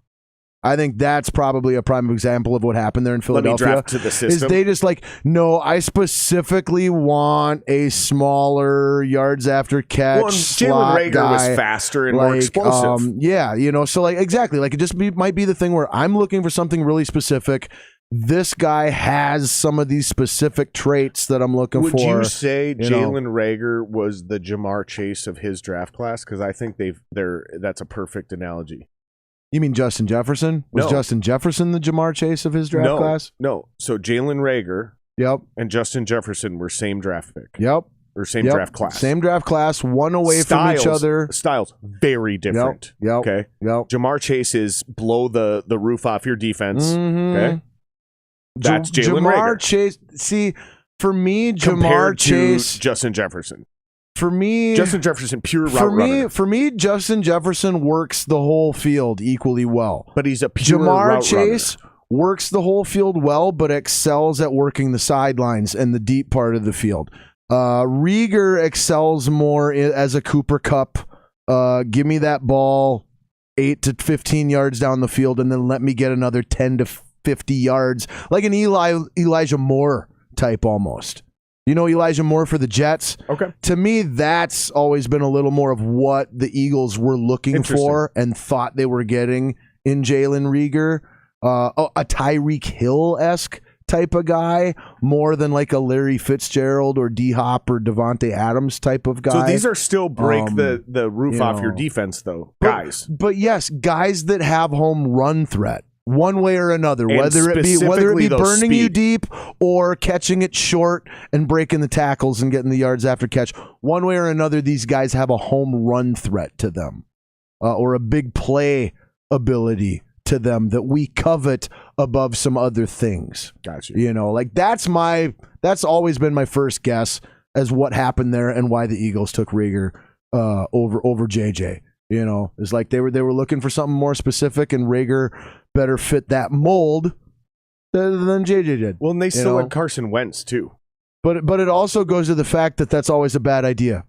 Take the best football player, regardless of scheme or style or fit or role. If one guy is just a flat out better football player, take that guy, even if he fits what you're looking for a little bit less ideally or accurately than another guy. That's where it gets weird, though, right? We say take the best player; it gets easy, right? But we talked about that the idea, the philosophy is simple. Difference between simple and easy. That's exactly where I was going. The difference between simple and easy. The philosophy is simple, right? Yep. It's an easy but the execution is not easy, right? Because we already talked about this earlier. Like I said, I think Aaron Donald might be the best athlete in the NFL, but he's not running routes.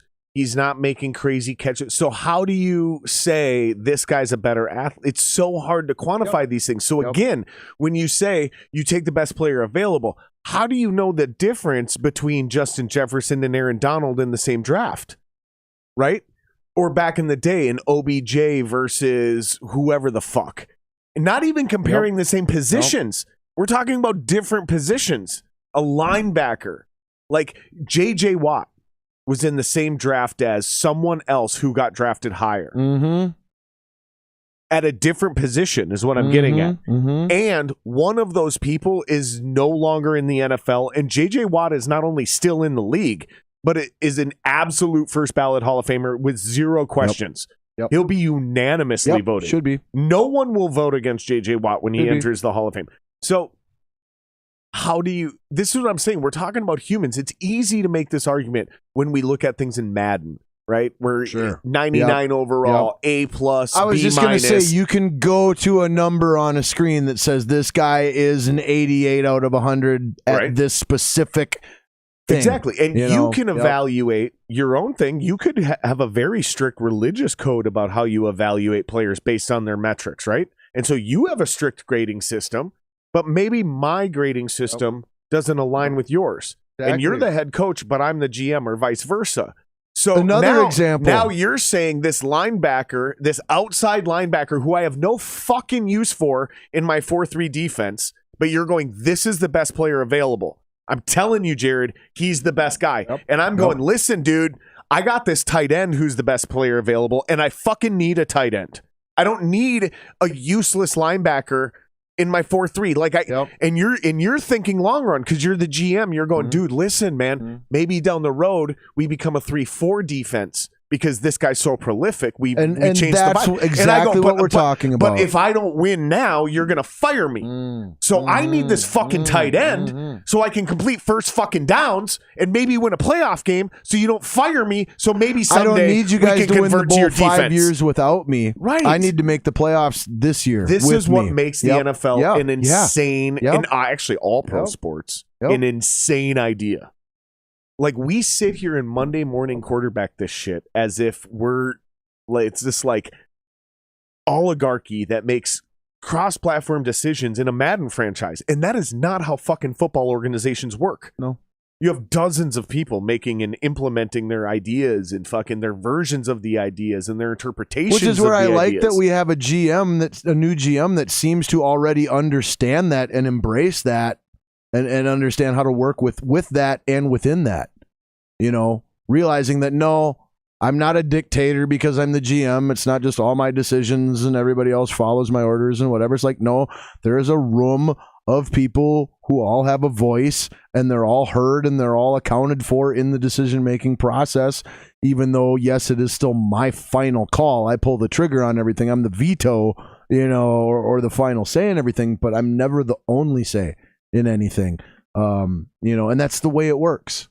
That's the way it works. And I'm glad that we have a new guy that at least understands that side of it, you know? Is what is very interesting to me is a few years ago, Sean McVay loses the Super Bowl. And I don't know if I'm pretty sure Zach Taylor was the quarterback coach for that Super Bowl. And they lost. And they lost. Zach Taylor, I believe, I might be off 1 year. Sure. But then immediately, this is how I'm going to quote it, and I'm give or take 1 year. Zach Taylor, quarterback coach. Jared Goff, LA Rams, Super Bowl. They lose to the Patriots. Immediately, I believe, Zach Taylor skips becoming an offensive coordinator, goes straight to being the head coach of the Cincinnati Bengals. Mm-hmm. At the time, seems like a desperation move on behalf of the Cincinnati Bengals. They're so desperate to be part of anything. From one angle. At the time, it seems like a desperation move. They are so desperate to be part of a winning culture. They will fucking hire the quarterback's coach of the loser of the Super Bowl to try to just even sniff the idea. All of a sudden, 2 years later, they're in the Super Bowl. Okay? Now, here's the point.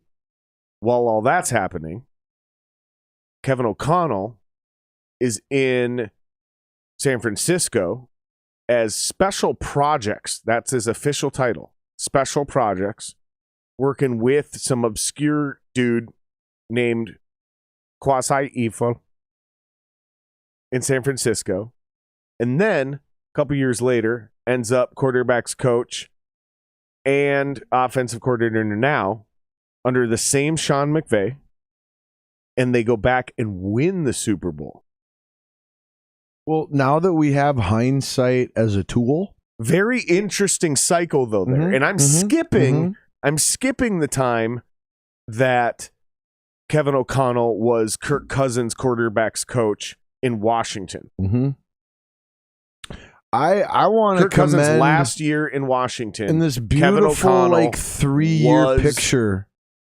His quarterback's coach. You know, like in this beautiful 3-year picture that you laid out for us, like I want to commend the Bengals higher ups for their foresight in the hiring of Zach Taylor. Or like you said really at the time, lucky. Like you said at the time, really fucking lucky. Maybe what it seemed to a lot of people to be at the time was true, right, and they got lucky. That's very possible. It definitely seemed like they were desperate. It is also at least possible. Maybe not equally possible, but it's still also possible now with hindsight and seeing how things played out in that 3-year cycle, that the higher-ups in the Bengals organization making that hire, making that decision, simply saw the Rams team that year the same way that Sean McVay did.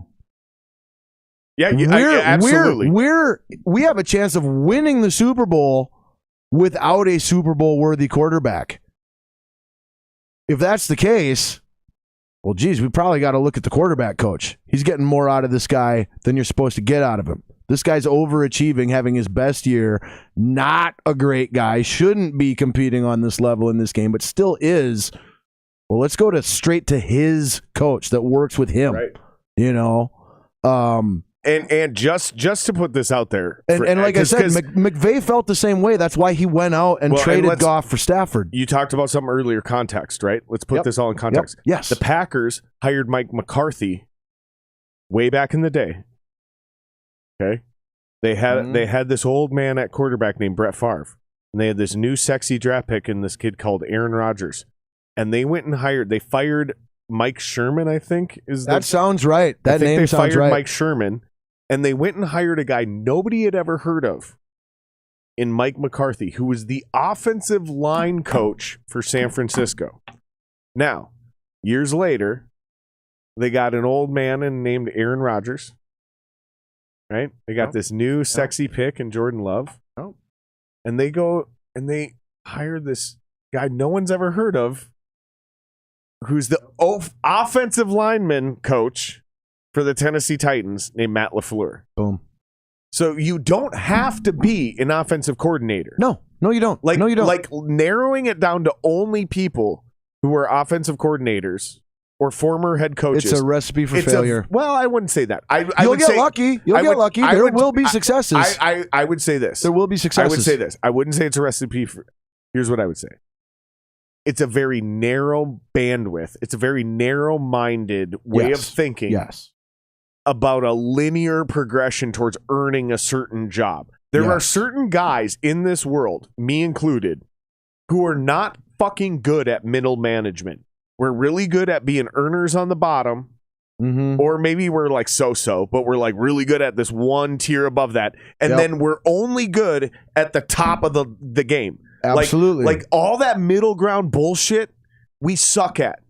And so stop trying to fucking pretend that because I can't manage this fucking thing, I can't do something much bigger and much greater. For sure. That is an old boomer-ass linear way of thinking. Yep. And this is why you see guys like Matt LaFleur, Mike McCarthy. I 100% agree. Is what fucks me up is Green Bay is the one who has done this 2 times in a row. Skipped an offensive coordinator. They went, we want to really see who's out there. Yep. Let's get Mike McCarthy. He's an offensive line coach from San Francisco. I'm telling you, it's the guy. Boom, Super Bowl. Yep. Now all of a sudden they're like, listen, everybody's talking about blah, blah, blah, blah, blah. Let's go get Matt LaFleur, offensive line coach from fucking Tennessee. Maybe he was the offensive coordinator, but they weren't doing shit. They have learned how to find what they're looking for in that position by digging deeper than what most people in that position dig. And people go, yeah, but. Here's what I'm going to say, yeah, but. 3 consecutive seasons of 13 victories or more. Yep. That's amazing. That's amazing. Regardless of how many championships you win, that's Jim Harbaugh levels of success. That's amazing. This is Jim Harbaugh levels of success. And for what it seems like, the Packers are more like the Steelers than they are the great Vikings. Comparison. It seems like they're more like the Steelers than they are the Vikings or the Niners, meaning when they have a great coach, they'll give him his due. Yep. So they're not looking at this like the Niners. Yeah, we listen.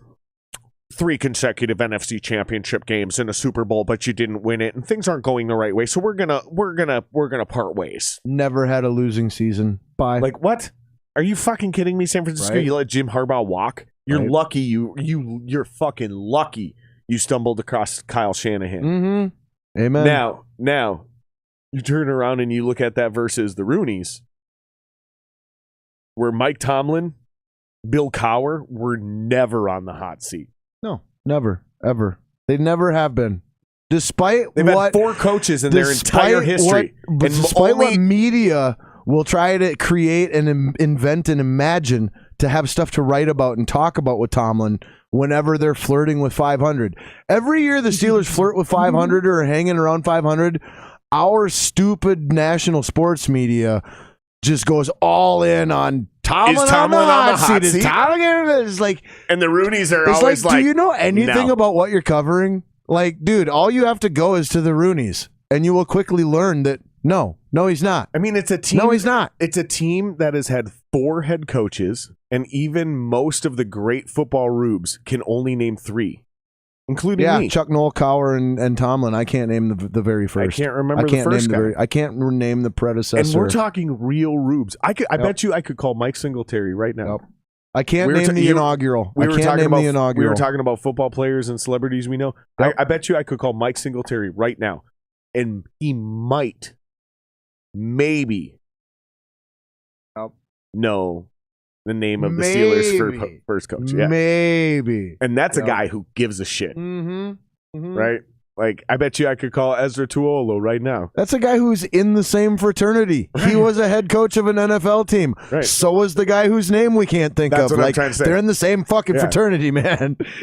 So it's I feel like Green Bay, as much as I hate him and despise him as a rival, and Ezra, forgive me, I know you say hate in all form, hate in all form is wrong, but you know what, dude? Come on, we got to press pause on that. You got to respect the way they do business. We got to press pause on that hate is wrong in all forms shit, because we're talking about division rivalries. I fucking hate the Packers, and I need to be able to say I hate the Packers without feeling guilty about it, because there's no other word to describe it. I loathe the Packers. It's the because same I fucking get pleasure. word. I get pleasure. Loathing and hate are the same thing. Not quite. They literally are. No, not quite. Not quite.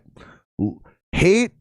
It's semantics. It's semantics, dude. Loathe has all of hate in it, but what hate stays neutral on is whether or not the possessor of it or the enactor of it gets enjoyment out of it. Hate stays neutral on that. You can get enjoyment out of hate, or you can not get enjoyment out of hate. That's actually not true. That's actually not true because the definition of loathing is loving to hate something. You get pleasure and enjoyment. That's actually out not of true. A dislike. That's not true, and I'll tell you why. Because that's Germans, always been my understanding. The Germans have a word. The Germans have a word we do not have a word for, and it's called Schadenfreude. And it actually means exactly what you're saying, taking pleasure in other people's failure and suffering. Yep. We don't have a word for that. Therefore, See, I feel it can't that's be. Loathing. It I can't feel be. that's loathing. It literally can't be. I feel that's loathing. It literally can't be. That I enjoy disliking you. I feel that's loathing. But it actually can't be because it's known. Because it's literally part of saying Schadenfreude. You have to go, there is no word for this in English. So it's a German word, and it means So you're telling me that there is literally no difference between the words hate and loathe in the English language? I'm saying at this point, it's semantics. Okay. There's probably some And I'm just trying to say that from some perspective, there has got to be a subtle difference. That's why there's two different words, right? Or there wouldn't be two words. Exactly. There has to be like subtle. I think they descend from two different things, like one's Hebrew, one's Arabic, or one's Hebrew, one's Latin. Sure. And does most English words. And I believe at this point, the way we use them, they're essentially semantics. Like they're almost identical. And 2022 definitions of the word and 1950 definitions of the word. I believe when you look them up, they will essentially come out to be like they'll probably have different. Okay, so for example, define hate: to feel an intense or passionate dislike for someone or something. And I won't be surprised if loathing has word for word. Now let's change that to loathe. And it might be the exact same wording. It literally is. Feel intense dislike or disgust for. Yeah. So that doesn't surprise me. So because there's a lot of words like that in the English let's language. Get specific in our search. But I bet you, here's my point. I bet you if you search the etymology of them, that's why we have two different words for it, because they come from two different histories. I didn't even finish spelling the word difference. And it knew what I was looking for. Because you just searched them. And it knew what I was looking for. So here we are. And I bet you it comes down to etymology. One's Latin, one's Hebrew. Or some stupid shit like that. The first thing that popped up says that it is simply the extreme on the spectrum in which they fall. Loathe is to hate, detest, or revile, while hate is to dislike intensely or greatly. So loathe is simply a slightly stronger form of hate. Sure. So where it falls on the spectrum. Sure. No, I get you. The emotion or the attitude or whatever is the only difference. That actually does surprise me. Pops up. That actually does surprise me because I would have guessed the only difference is the origin of their language, Latin versus Hebrew. That's or some so dumb common. Shit. Where like the second you said that, I'm like, dude, that makes sense. That's common. I wouldn't be surprised at all if that's the explanation. Yeah, because hate sounds very like Greek, Hebrew, or Roman. Yep. Right. Yep. And loathe seems very Latin. And then just in like my opinion, which is also Roman, which is with also the Roman. English language specifically. There are no two words ever, or at least there isn't supposed to be, that are identical exact synonyms. Every word in the English language once we bring them in, because there is some slight difference, and that's what sucks about looking shit up. Is like when you look things up in Webster's, it does that where it'll literally give you the word for word same definition. Because if you look up republic versus democracy. Great example. I did that once a couple years ago. They actually give you the word for word exact, and you have to do some fucking hard research. You got to do like the Packers front office and dig deeper. You can't just take that obvious hot coordinator. And just to explain it, in case anyone's confused, here's the difference: in a republic, state laws supersede federal law. In a democracy, federal laws supersede state laws. That's literally what the Civil War was actually. I was just going to say that really is the biggest element of the Civil War. That's it. Yes, it was about slavery. I get that, but slavery was merely the issue at hand.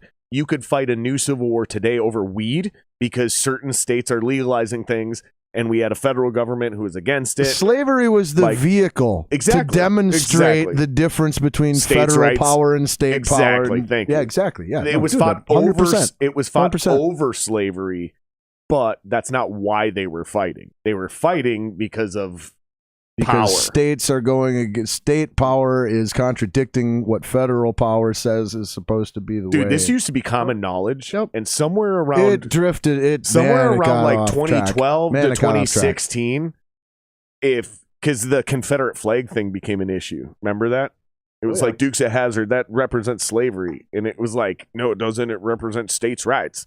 And then anybody who argued states' rights was racist all of a sudden. It was like, that's not how that works, you guys. Like, they're both right. They're both right, but they're both incomplete. A lot of people are just being historically accurate. They're like, listen, you were fighting about slaves. Yes, that's true.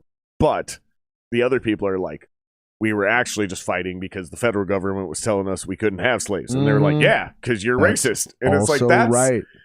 What you are saying is right, but it's only 60% of the picture. Mm-hmm. And what this other person is saying that seems to contradict is also right. Right. But it's 60% of the picture. Right. It's got the same 20% of your 60%, but a different 40% than your 40%. And if we put them together, maybe we get closer to a complete picture and understanding. And if you just replace slaves with weed, right? Yeah. Then now it's a modern day parallel. Yep. And all of a sudden, people are going to go, well, the Civil War was fought over weed. And it's like, well, yeah, but no. It was actually fought because states were legalizing and exercising their own rights, and the federal government was coming down on them, and the states literally went to war with the federal government. So the states enlisted their own National Guard troops to prevent the federal Air Force and federal Navy and federal Army from coming through. That's the modern, and that sounds insane, but that's what was actually going down back then, which was insane. And if you pretend like you knew which side of that war you would have been on back then, I don't know, man. Like in Minnesota, I was actually just about to go there. In Minnesota, I was actually just about to go there. In Minnesota, you were probably you were probably anti-slavery. Because for me, because we just never had slaves up here, and we were the talking about movement. that is such a give and take. Because I fall very strongly on the states' rights side in that. Me too. But at the same time, how those rights were being abused, I fall very strongly on the other side. And that's where the Constitution comes it's like, in, okay, we got this bigger picture win, but it came at a fairly significant big picture cost too, in my opinion, based off of just my personal values and philosophies and ideas. No, I agree with you. And here's why. You know? I agree with you. And here's why. Because is what you're saying is like preserving the individual freedom was more crucial to the democracy or the republic than any individual thing. And we won that because is what we were seeing. But it came at a great cost. The states were exploiting the rights of the people because the Constitution is not designed to control the people. It's designed to control the government. And when states were infringing on the Constitution with slavery, right?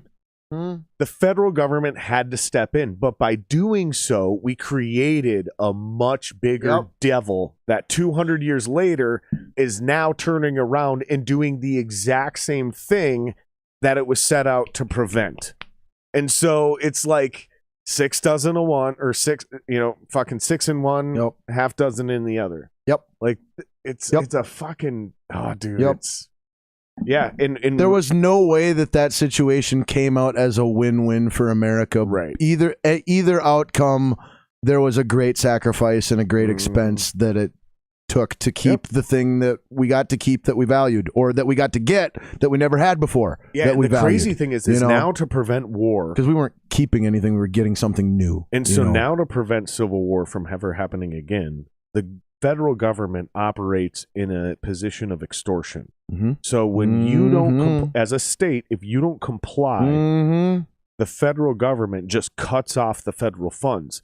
And the economy is the way it's run is it's almost impossible for most states to survive without federal funds. So you're kind of just forced to bend the knee. Nobody to the federal who knows government. anything about human history can argue against Europeans' abilities to colonize and impose conformity. Nope. But nobody who has ever looked at and knows anything about human history can argue Europeans' abilities to successfully impose conformity and colonize peoples. Well, I mean, they never really did it in several parts of the world, but I get your point. Dude, the entire Western Hemisphere is flooded with European influence. Yeah, but it's also flooded because we left, not because they conquered. Like, that's the difference. How many countries in South America and Central America speak either Spanish or Portugal? Right, but not all because, of them. Where are Spanish and Portugal? I get They're you. in Europe. I get you. You know? I get you. I'm not even saying, and that's why I said European and not white. Well, like, I did not want to limit this to England and America. I got you. But here's the thing is, England never really conquered America. No, they settled it. We not really. Like they tried, but once we got here, we were like, fuck y'all, we're doing our own thing now. Much like Australia, right? Like they tried to just create a cast out. But we're you too. Like we're still you. We're still like 70%. I mean, the Brit, genetics, you know, the genetics are there. The genetics are there. There's a lot of gray. Right. But here's what I'm getting at. But here's what I'm getting at. The genetics, yes, they are there. Okay. But we did not conquer anything here. Is what we did is we assimilated into the land. That's why I mentioned. That's why I brought up the word conformity and not just colonize. That's why I included the word conformity, because that's assimilation. Conformity and assimilation are. It doesn't work. They're bad think mates. about it. If it doesn't, but it doesn't work conceptually, because here's the thing: is America can't be more anti-European. Like, we invented our own system of measurement. No, absolutely. Dude, we went out of our way to be the opposite of them. Because that's who we are and where we came from. That's exactly what I'm getting at. And we wanted to be our own thing. So in retrospect, America is Britain's greatest embarrassment. Yes. South America. England would agree with this statement. I'm pretty fucking sure. I'm pretty fucking sure. Mexico, Central America, South America is Spain's greatest embarrassment. Because it was the first time in human history that the greatest empires in the world, no matter how long, no matter how hard they tried, they couldn't rule. I agree with. I mean, they even lasted in India for 400 fucking years, bro. Yeah, they even lasted in Hong Kong for hundreds of years, bro. Yes, but they couldn't do it on this side of the globe. So I don't like this idea. Well, they couldn't sustain it.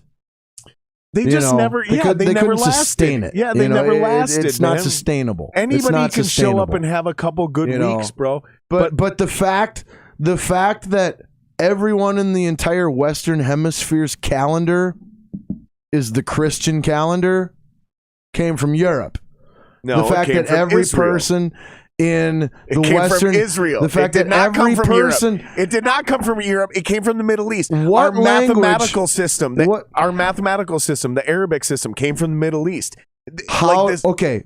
Europe transported it from the Middle East to the Western Hemisphere. You are correct that the origin of all of that is the Middle East. Okay. But it doesn't get from the Middle East to the Western Hemisphere without Europeans taking it from there and bringing it there. So that's Europeans what I'm saying. Made great boats. That's what I'm saying. So Europeans made great boats. That's what I'm saying. They made great boats. That's what I'm saying. But the Norwegians did that long before us. What's Canada's languages? What languages do they speak in Canada? French and English. Where are France and England? They also speak native. But what are their official majority primary languages? They have 3. Nothing native to Canada. They have 3. Yes, they do. Nothing native to Canada. Yes, they do. They have a huge indigenous population that is still honored and respected. And but you're telling me that the number of those people is as great as the French-speaking people or the English-speaking people? You it's recognized. That's what I'm saying. I'm telling you, it's recognized as an official language in Canada. Okay. They have 3: English, French, and what I can't remember and the indigenous, which is awesome. And I just can't remember the name. Which is awesome. Love Canada for that. Try not to be disrespectful. Love you put Canada me on the spot, Scotty. But it's not taking away from my point. What is the majority tongue of people in that part of the world? Either French or English. Yeah, French or English. Either French or English. Yep. Where does those languages come from? Europe. Clearly. Europe. America, English. Europe. Central America, Mexico, Honduras, Belize, wherever, Guatemala, Panama. Spanish or Portuguese. Okay. South America, a lot of Portuguese, some Spanish. The whole Western Hemisphere has a massive influence. Yeah, dude, from specifically all those Europe. People, Europe. Cool. That's all I'm saying. Cool. I'm not saying good or bad, but here's what I'm saying. Anything. No, neither am I. But calm down. I'm just saying this. In comparison, let's think about this just mathematically. Yes. Still, more people speak Mandarin than all of those things combined. This is true. All of those things combined. I love facts. Those are big facts. More people speak Mandarin Chinese, and there's another version of Chinese. How do you apply that into our picture? How do you apply that into our picture, though? Because I'll tell you. Because the people speaking that language. Hold on. What's the other version of Chinese, you guys? Because that's like it's like talking about Mandarin Chinese. Versus this other Chinese is like talking about American English versus British English, right? Or talking about like our version of Spanish versus Spanish in Spain. Right? Like there's a difference there, but they're kind of the same thing. There's two versions of Chinese, but still the most highly spoken as far as numbers of people speak Mandarin. More people speak Mandarin. You're 100% right.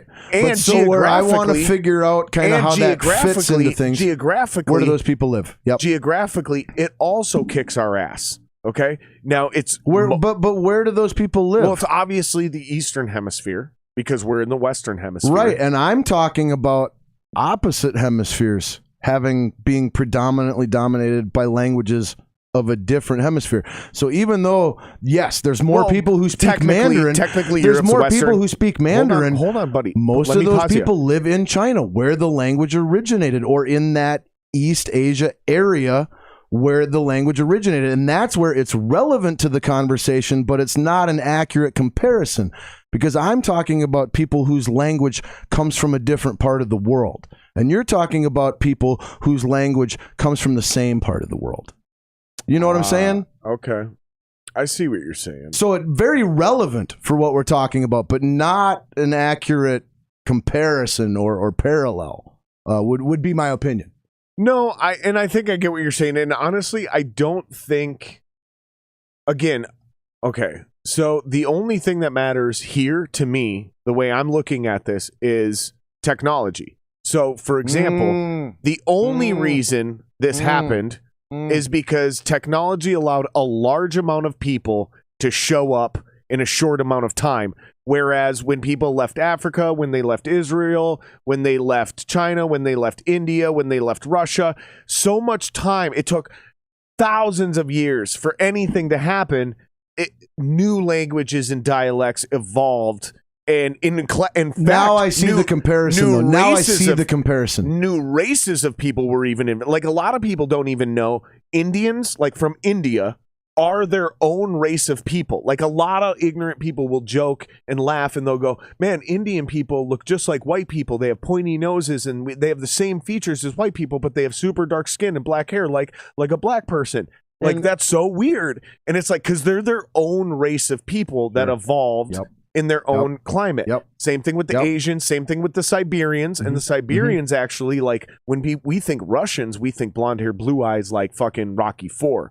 Real Russians are Siberians. They look like Joseph Stalin. Those are the motherfuckers. Here's the crazy part. Those are the motherfuckers that came across the ice bridge into North America and became Native Americans, which turned into Mexicans and South Americans. See, so, and where like, this is what I'm getting at. And it's all about time. It's all about time and technology. So I think the real difference, and instead of demonizing Western culture or any of these things, we just have to simply look at the ramping up and the chain reaction of technology, allowing for millions of people to move across an ocean in a period of a couple hundred years, where way back in the day, technology is doing that same thing in a matter of seconds right now. Exactly. Right. Dude, no, by the exchange of information. I get where you're at now. I wasn't getting where you were at before. I got lost in the specifics of language and language when really we were going influence and influence. Right. You know, and that's where I got off a little bit and lost the comparison. I also think timing. Just specifically from the languages, I'm like, okay, this comparison doesn't jive. But that's not how I'm supposed to be looking at this. I'm supposed to be looking at the influence that I'm talking about and the influence that you're talking about. Looking at it from that perspective, wow, yes, they're extremely and it's parallel. Just timing. They're extremely it's just timing, parallel, dude, because it could have been the it could have been the Chinese. Yep. Right? It literally could have been the Chinese or the Japanese what you're saying now. Who came farther east, and we're all speaking Asian something. Maybe, and why I say we're all speaking Asian something is because literally it could have been the Koreans, could have been fucking the Philippines, it could have been the Japanese could have been the Chinese, could have been the fucking Russians, could have been literally anyone. Yeah, Russians or Asians, just in case anybody's confused about that. It's all the same Russians continent. are Asians because Asia is a continent of fucks. which Russia is completely on and in. That's why I literally said Asian something. That's why I said Asian something, because it literally could have been anyone. And just by pure coincidence and timing and technology, it just happened to be Europeans. Shit, if the Khans would have existed 1,000 years later, it might have been Mongolia. That's exactly. And that's where I was originally thinking about it, is the Mongolians are not anywhere close. Like, I love all this shit. I find human history fascinating. Yeah, dude. And in the Mongolians, dude, like all of us, you want to talk about influence and impact? Almost all of us have some version of a descendant from Genghis Khan. Sure. Like, that's crazy. Like, I think I read it's like 7 out of 10 people. That's why I said almost all of us. When you are the alpha buck on the planet in a time where, you know, that's what alpha bucks do. But yeah, think about the amount of people he fucked. That's what I'm saying. Like, that's what I'm saying. I'm just putting it in different words. I'm just putting it in different words, but that's exactly what I'm saying. Just so people aren't confused what we're talking about, like, this dude banged so many women, which means he had to conquer so many nations across the globe over a huge amount of time, that those people had enough ability over time to spread out across the fuck. It's something crazy, like 7 out of 10. The whole massive nation that the Khans ruled, whether it was Genghis or Kublai or, you know, and any of that just kind of era, like they ruled a massive nation. They ruled a massive nation as a pack. Okay, like, I am the lion and I am the alpha lion. And that is however big this pack gets or nation gets, that's how things operate. As the alpha, I get everything, everyone, everything. It all goes through me. Everything goes through me. The best visualization of this is just go watch Game of Thrones. Yeah, thank you. And Khal Drogo. Yep. Khal Drogo and his whole thing in Game of Thrones. It was completely It's the Mongolia. closest. Yep. It's probably the closest, like, visceral. I'm not saying literal. I'm saying visceral. Gotcha. So I'm sure there's a lot of things that are wrong about it, of course, but or exaggerated or whatever. But like the way they portrayed his dominance, the fear that showed up when his people came, the general culture of it all. The way Jaime Lannister and the entire everything that that entire empire, when they seen the Dothraki show up, and they were like, "We're fucked." Like, we're done. There is no winning this. We're fucked.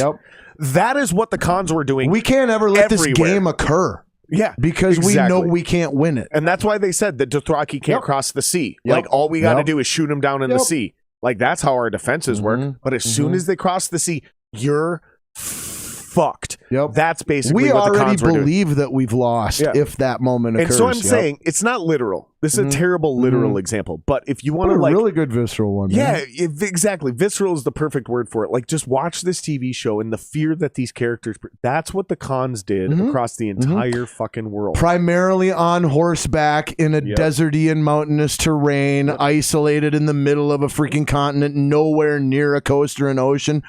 Kind of similar to Mongolia. And they did it before the Greeks. They did it before the Romans, and they took those territories. That's why. That's why when you hear about people talk about Western civilization, even in Europe, they kind of what is the word? Choff. Yeah, sure. They choff. Scoff. I think we say scoff, but yeah. I think I'm thinking chafe, but yeah, I think you're right. It's scoff. they scoff at it because it's like, dude, if you go to these ancient sites, including Egypt, the Egyptians in their own hieroglyphs talk about they built the pyramids on old sites that were already there before them. The Romans talk about how the Greeks were there before them, but when you read the Greek text, the Greeks talk about there was people there before them, and they're talking about the Khans, they're talking about the Asian, and these lands for thousands of years have been completely dominated and controlled by different dictatorships, and it just so happens to be right now that it's America and Britain. And it sounds like I'm saying get over it. I'm not. But what I'm saying is I think we put too much significance on our own current existence. Like it's always almost every human generation has always done it. Absolutely. It's almost a little bit of arrogance. Why do you think what we're dealing with now is the worst of all time? Of the thousands of gods in the thousands of religions that have existed, documented at least over the course of human history, why do you think they always resemble a human?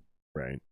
We have an arrogance about our species that you brought up that is existent and evident to some extent in countless examples throughout its entirety. There might be a more accurate way to label it. That might not be the most accurate way to label it. This is just to give us an idea. This is just a point.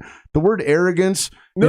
I brought up arrogance. I'm not arguing with you. I'm asking you to elaborate on that idea. Do you think it's that, or do you think it's because some of our religious texts start with the idea that we were designed in His image, right? No.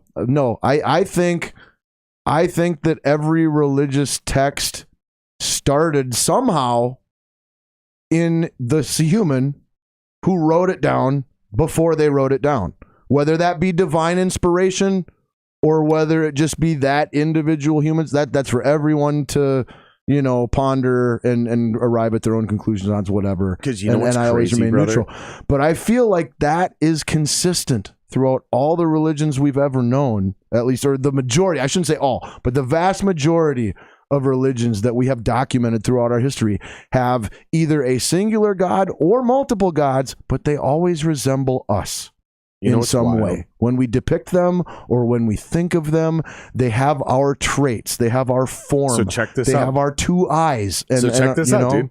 So check this out. When I did 7 grams of mushrooms one night and went and talked to God, I didn't see a human being. He ain't a human. No. He, she. You know what I saw? You know what I saw? And this is the only way I can explain it. I was on a perpetual trip. And when I mean trip is, I mean like a roller coaster or a zip line, right? Yep. Like a very slow approach to a big cloud. But the closer I got to that cloud, right? And this is going to sound contradictory, but you got to hear me out. The closer I got to that cloud, the more I realized it looked like an MRI or an X-ray of a brain, but something in like 3D motion with particles moving around, right? Sure. And then the closer I got to that, the less it looked like a brain.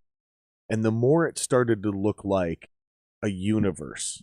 And then the closer I got, it started to just look like a planet. And then all of a sudden, clouds. And then a city. Yep. And then all of a sudden, as I continued to move inward, it stopped looking like anything. And I started to see the inside of my own brain and how my own brain was firing, which looked like the same thing I entered into from the beginning. Yep. And then, because it's all the same space dust if you break it down to its most fundamental. And then I elements. kept going further, and I kept going further, and I kept going into the cloud and in further and in further. And then all of a sudden, I started seeing other people, which were nothing more than neurons. And we were all working together and against each other, fighting and in harmony. And all of a sudden, I got something everything, for you, no matter how deep I went, I just kept seeing the same thing that, like, God, this is what I came to the conclusion of. The reason God is omnipotent and can see across space and time, and the reason God knows all and does all and bees all, is because all of us together are merely neurons of God's brain. Boom. Yes, we are God. I have an almost exactly same opinion or all understanding. In it. We're just all I might word it differently, but it's the same thing. But you and I are just sitting in like what we think is my basement right now of my house, sitting in Minnesota in the winter on Earth in the solar system of the Milky Way of the known universe is nothing more than what makes up an atom that is part of a nucleus and a neuron inside the brain of God. Yep. We're nothing more than just. Yep. But what I realized in this trip is that, like, we are all our own individual selves,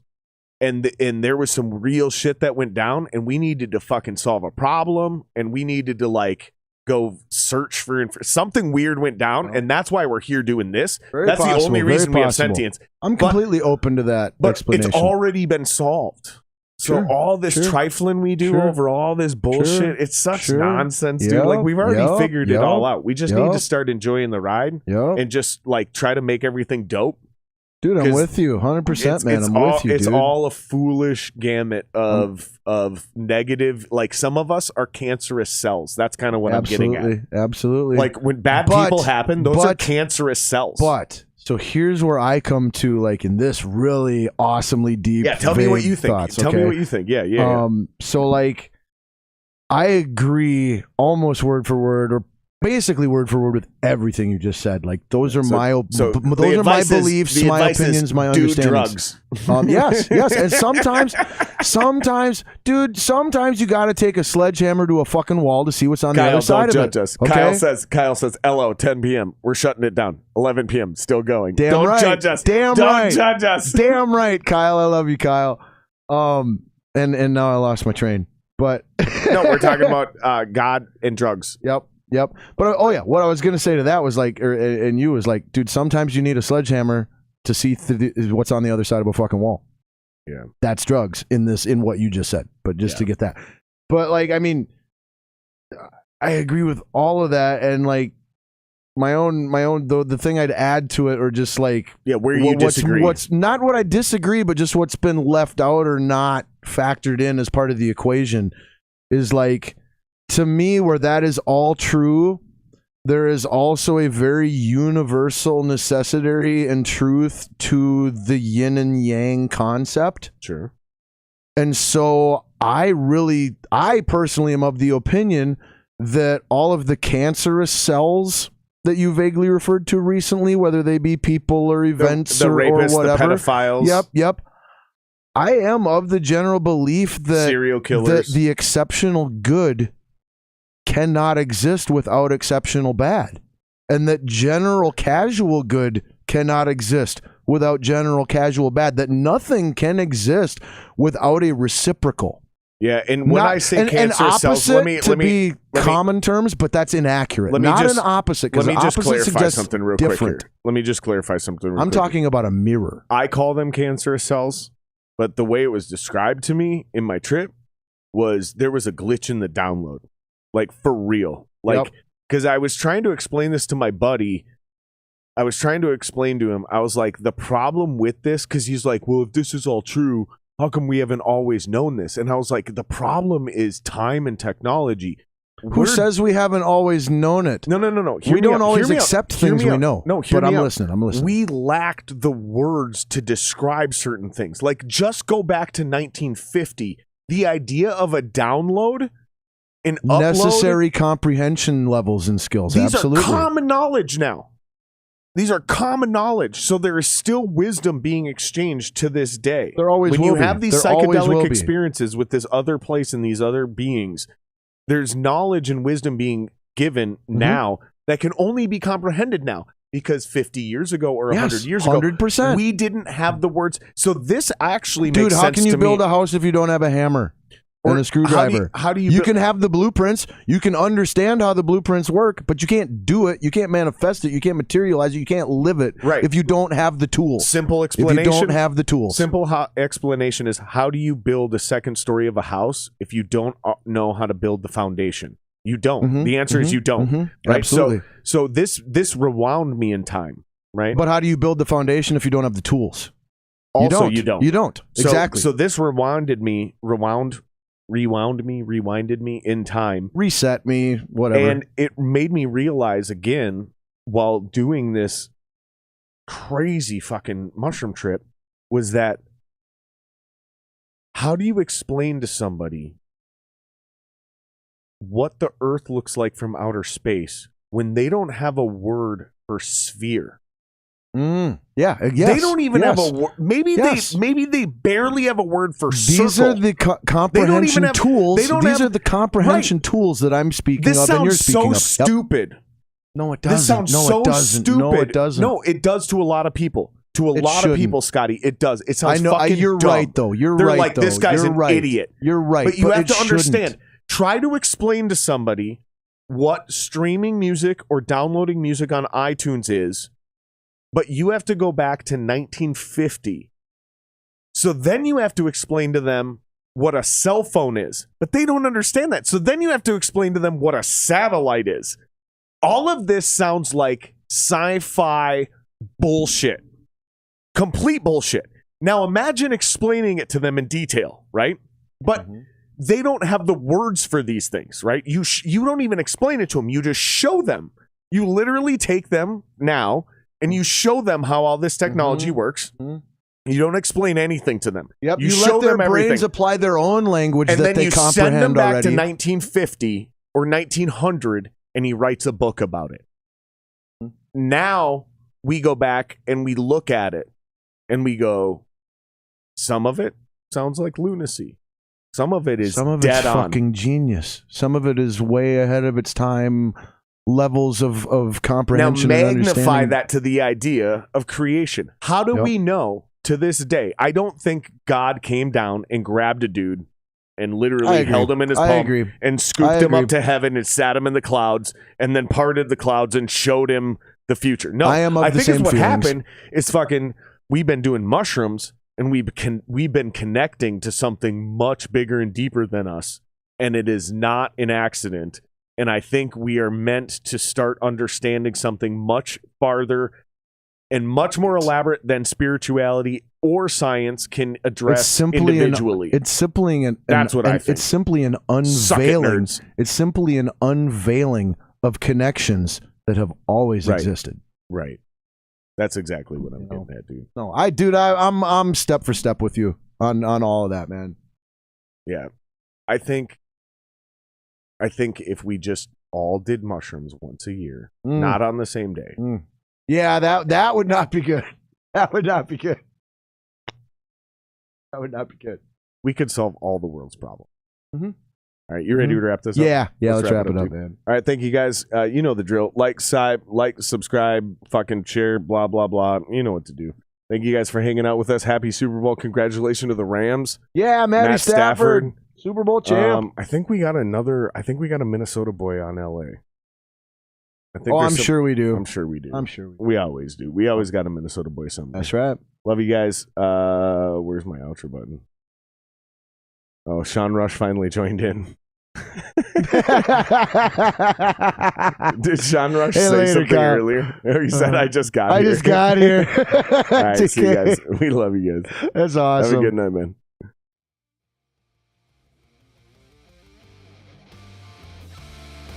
Yeah, we got to talk about the great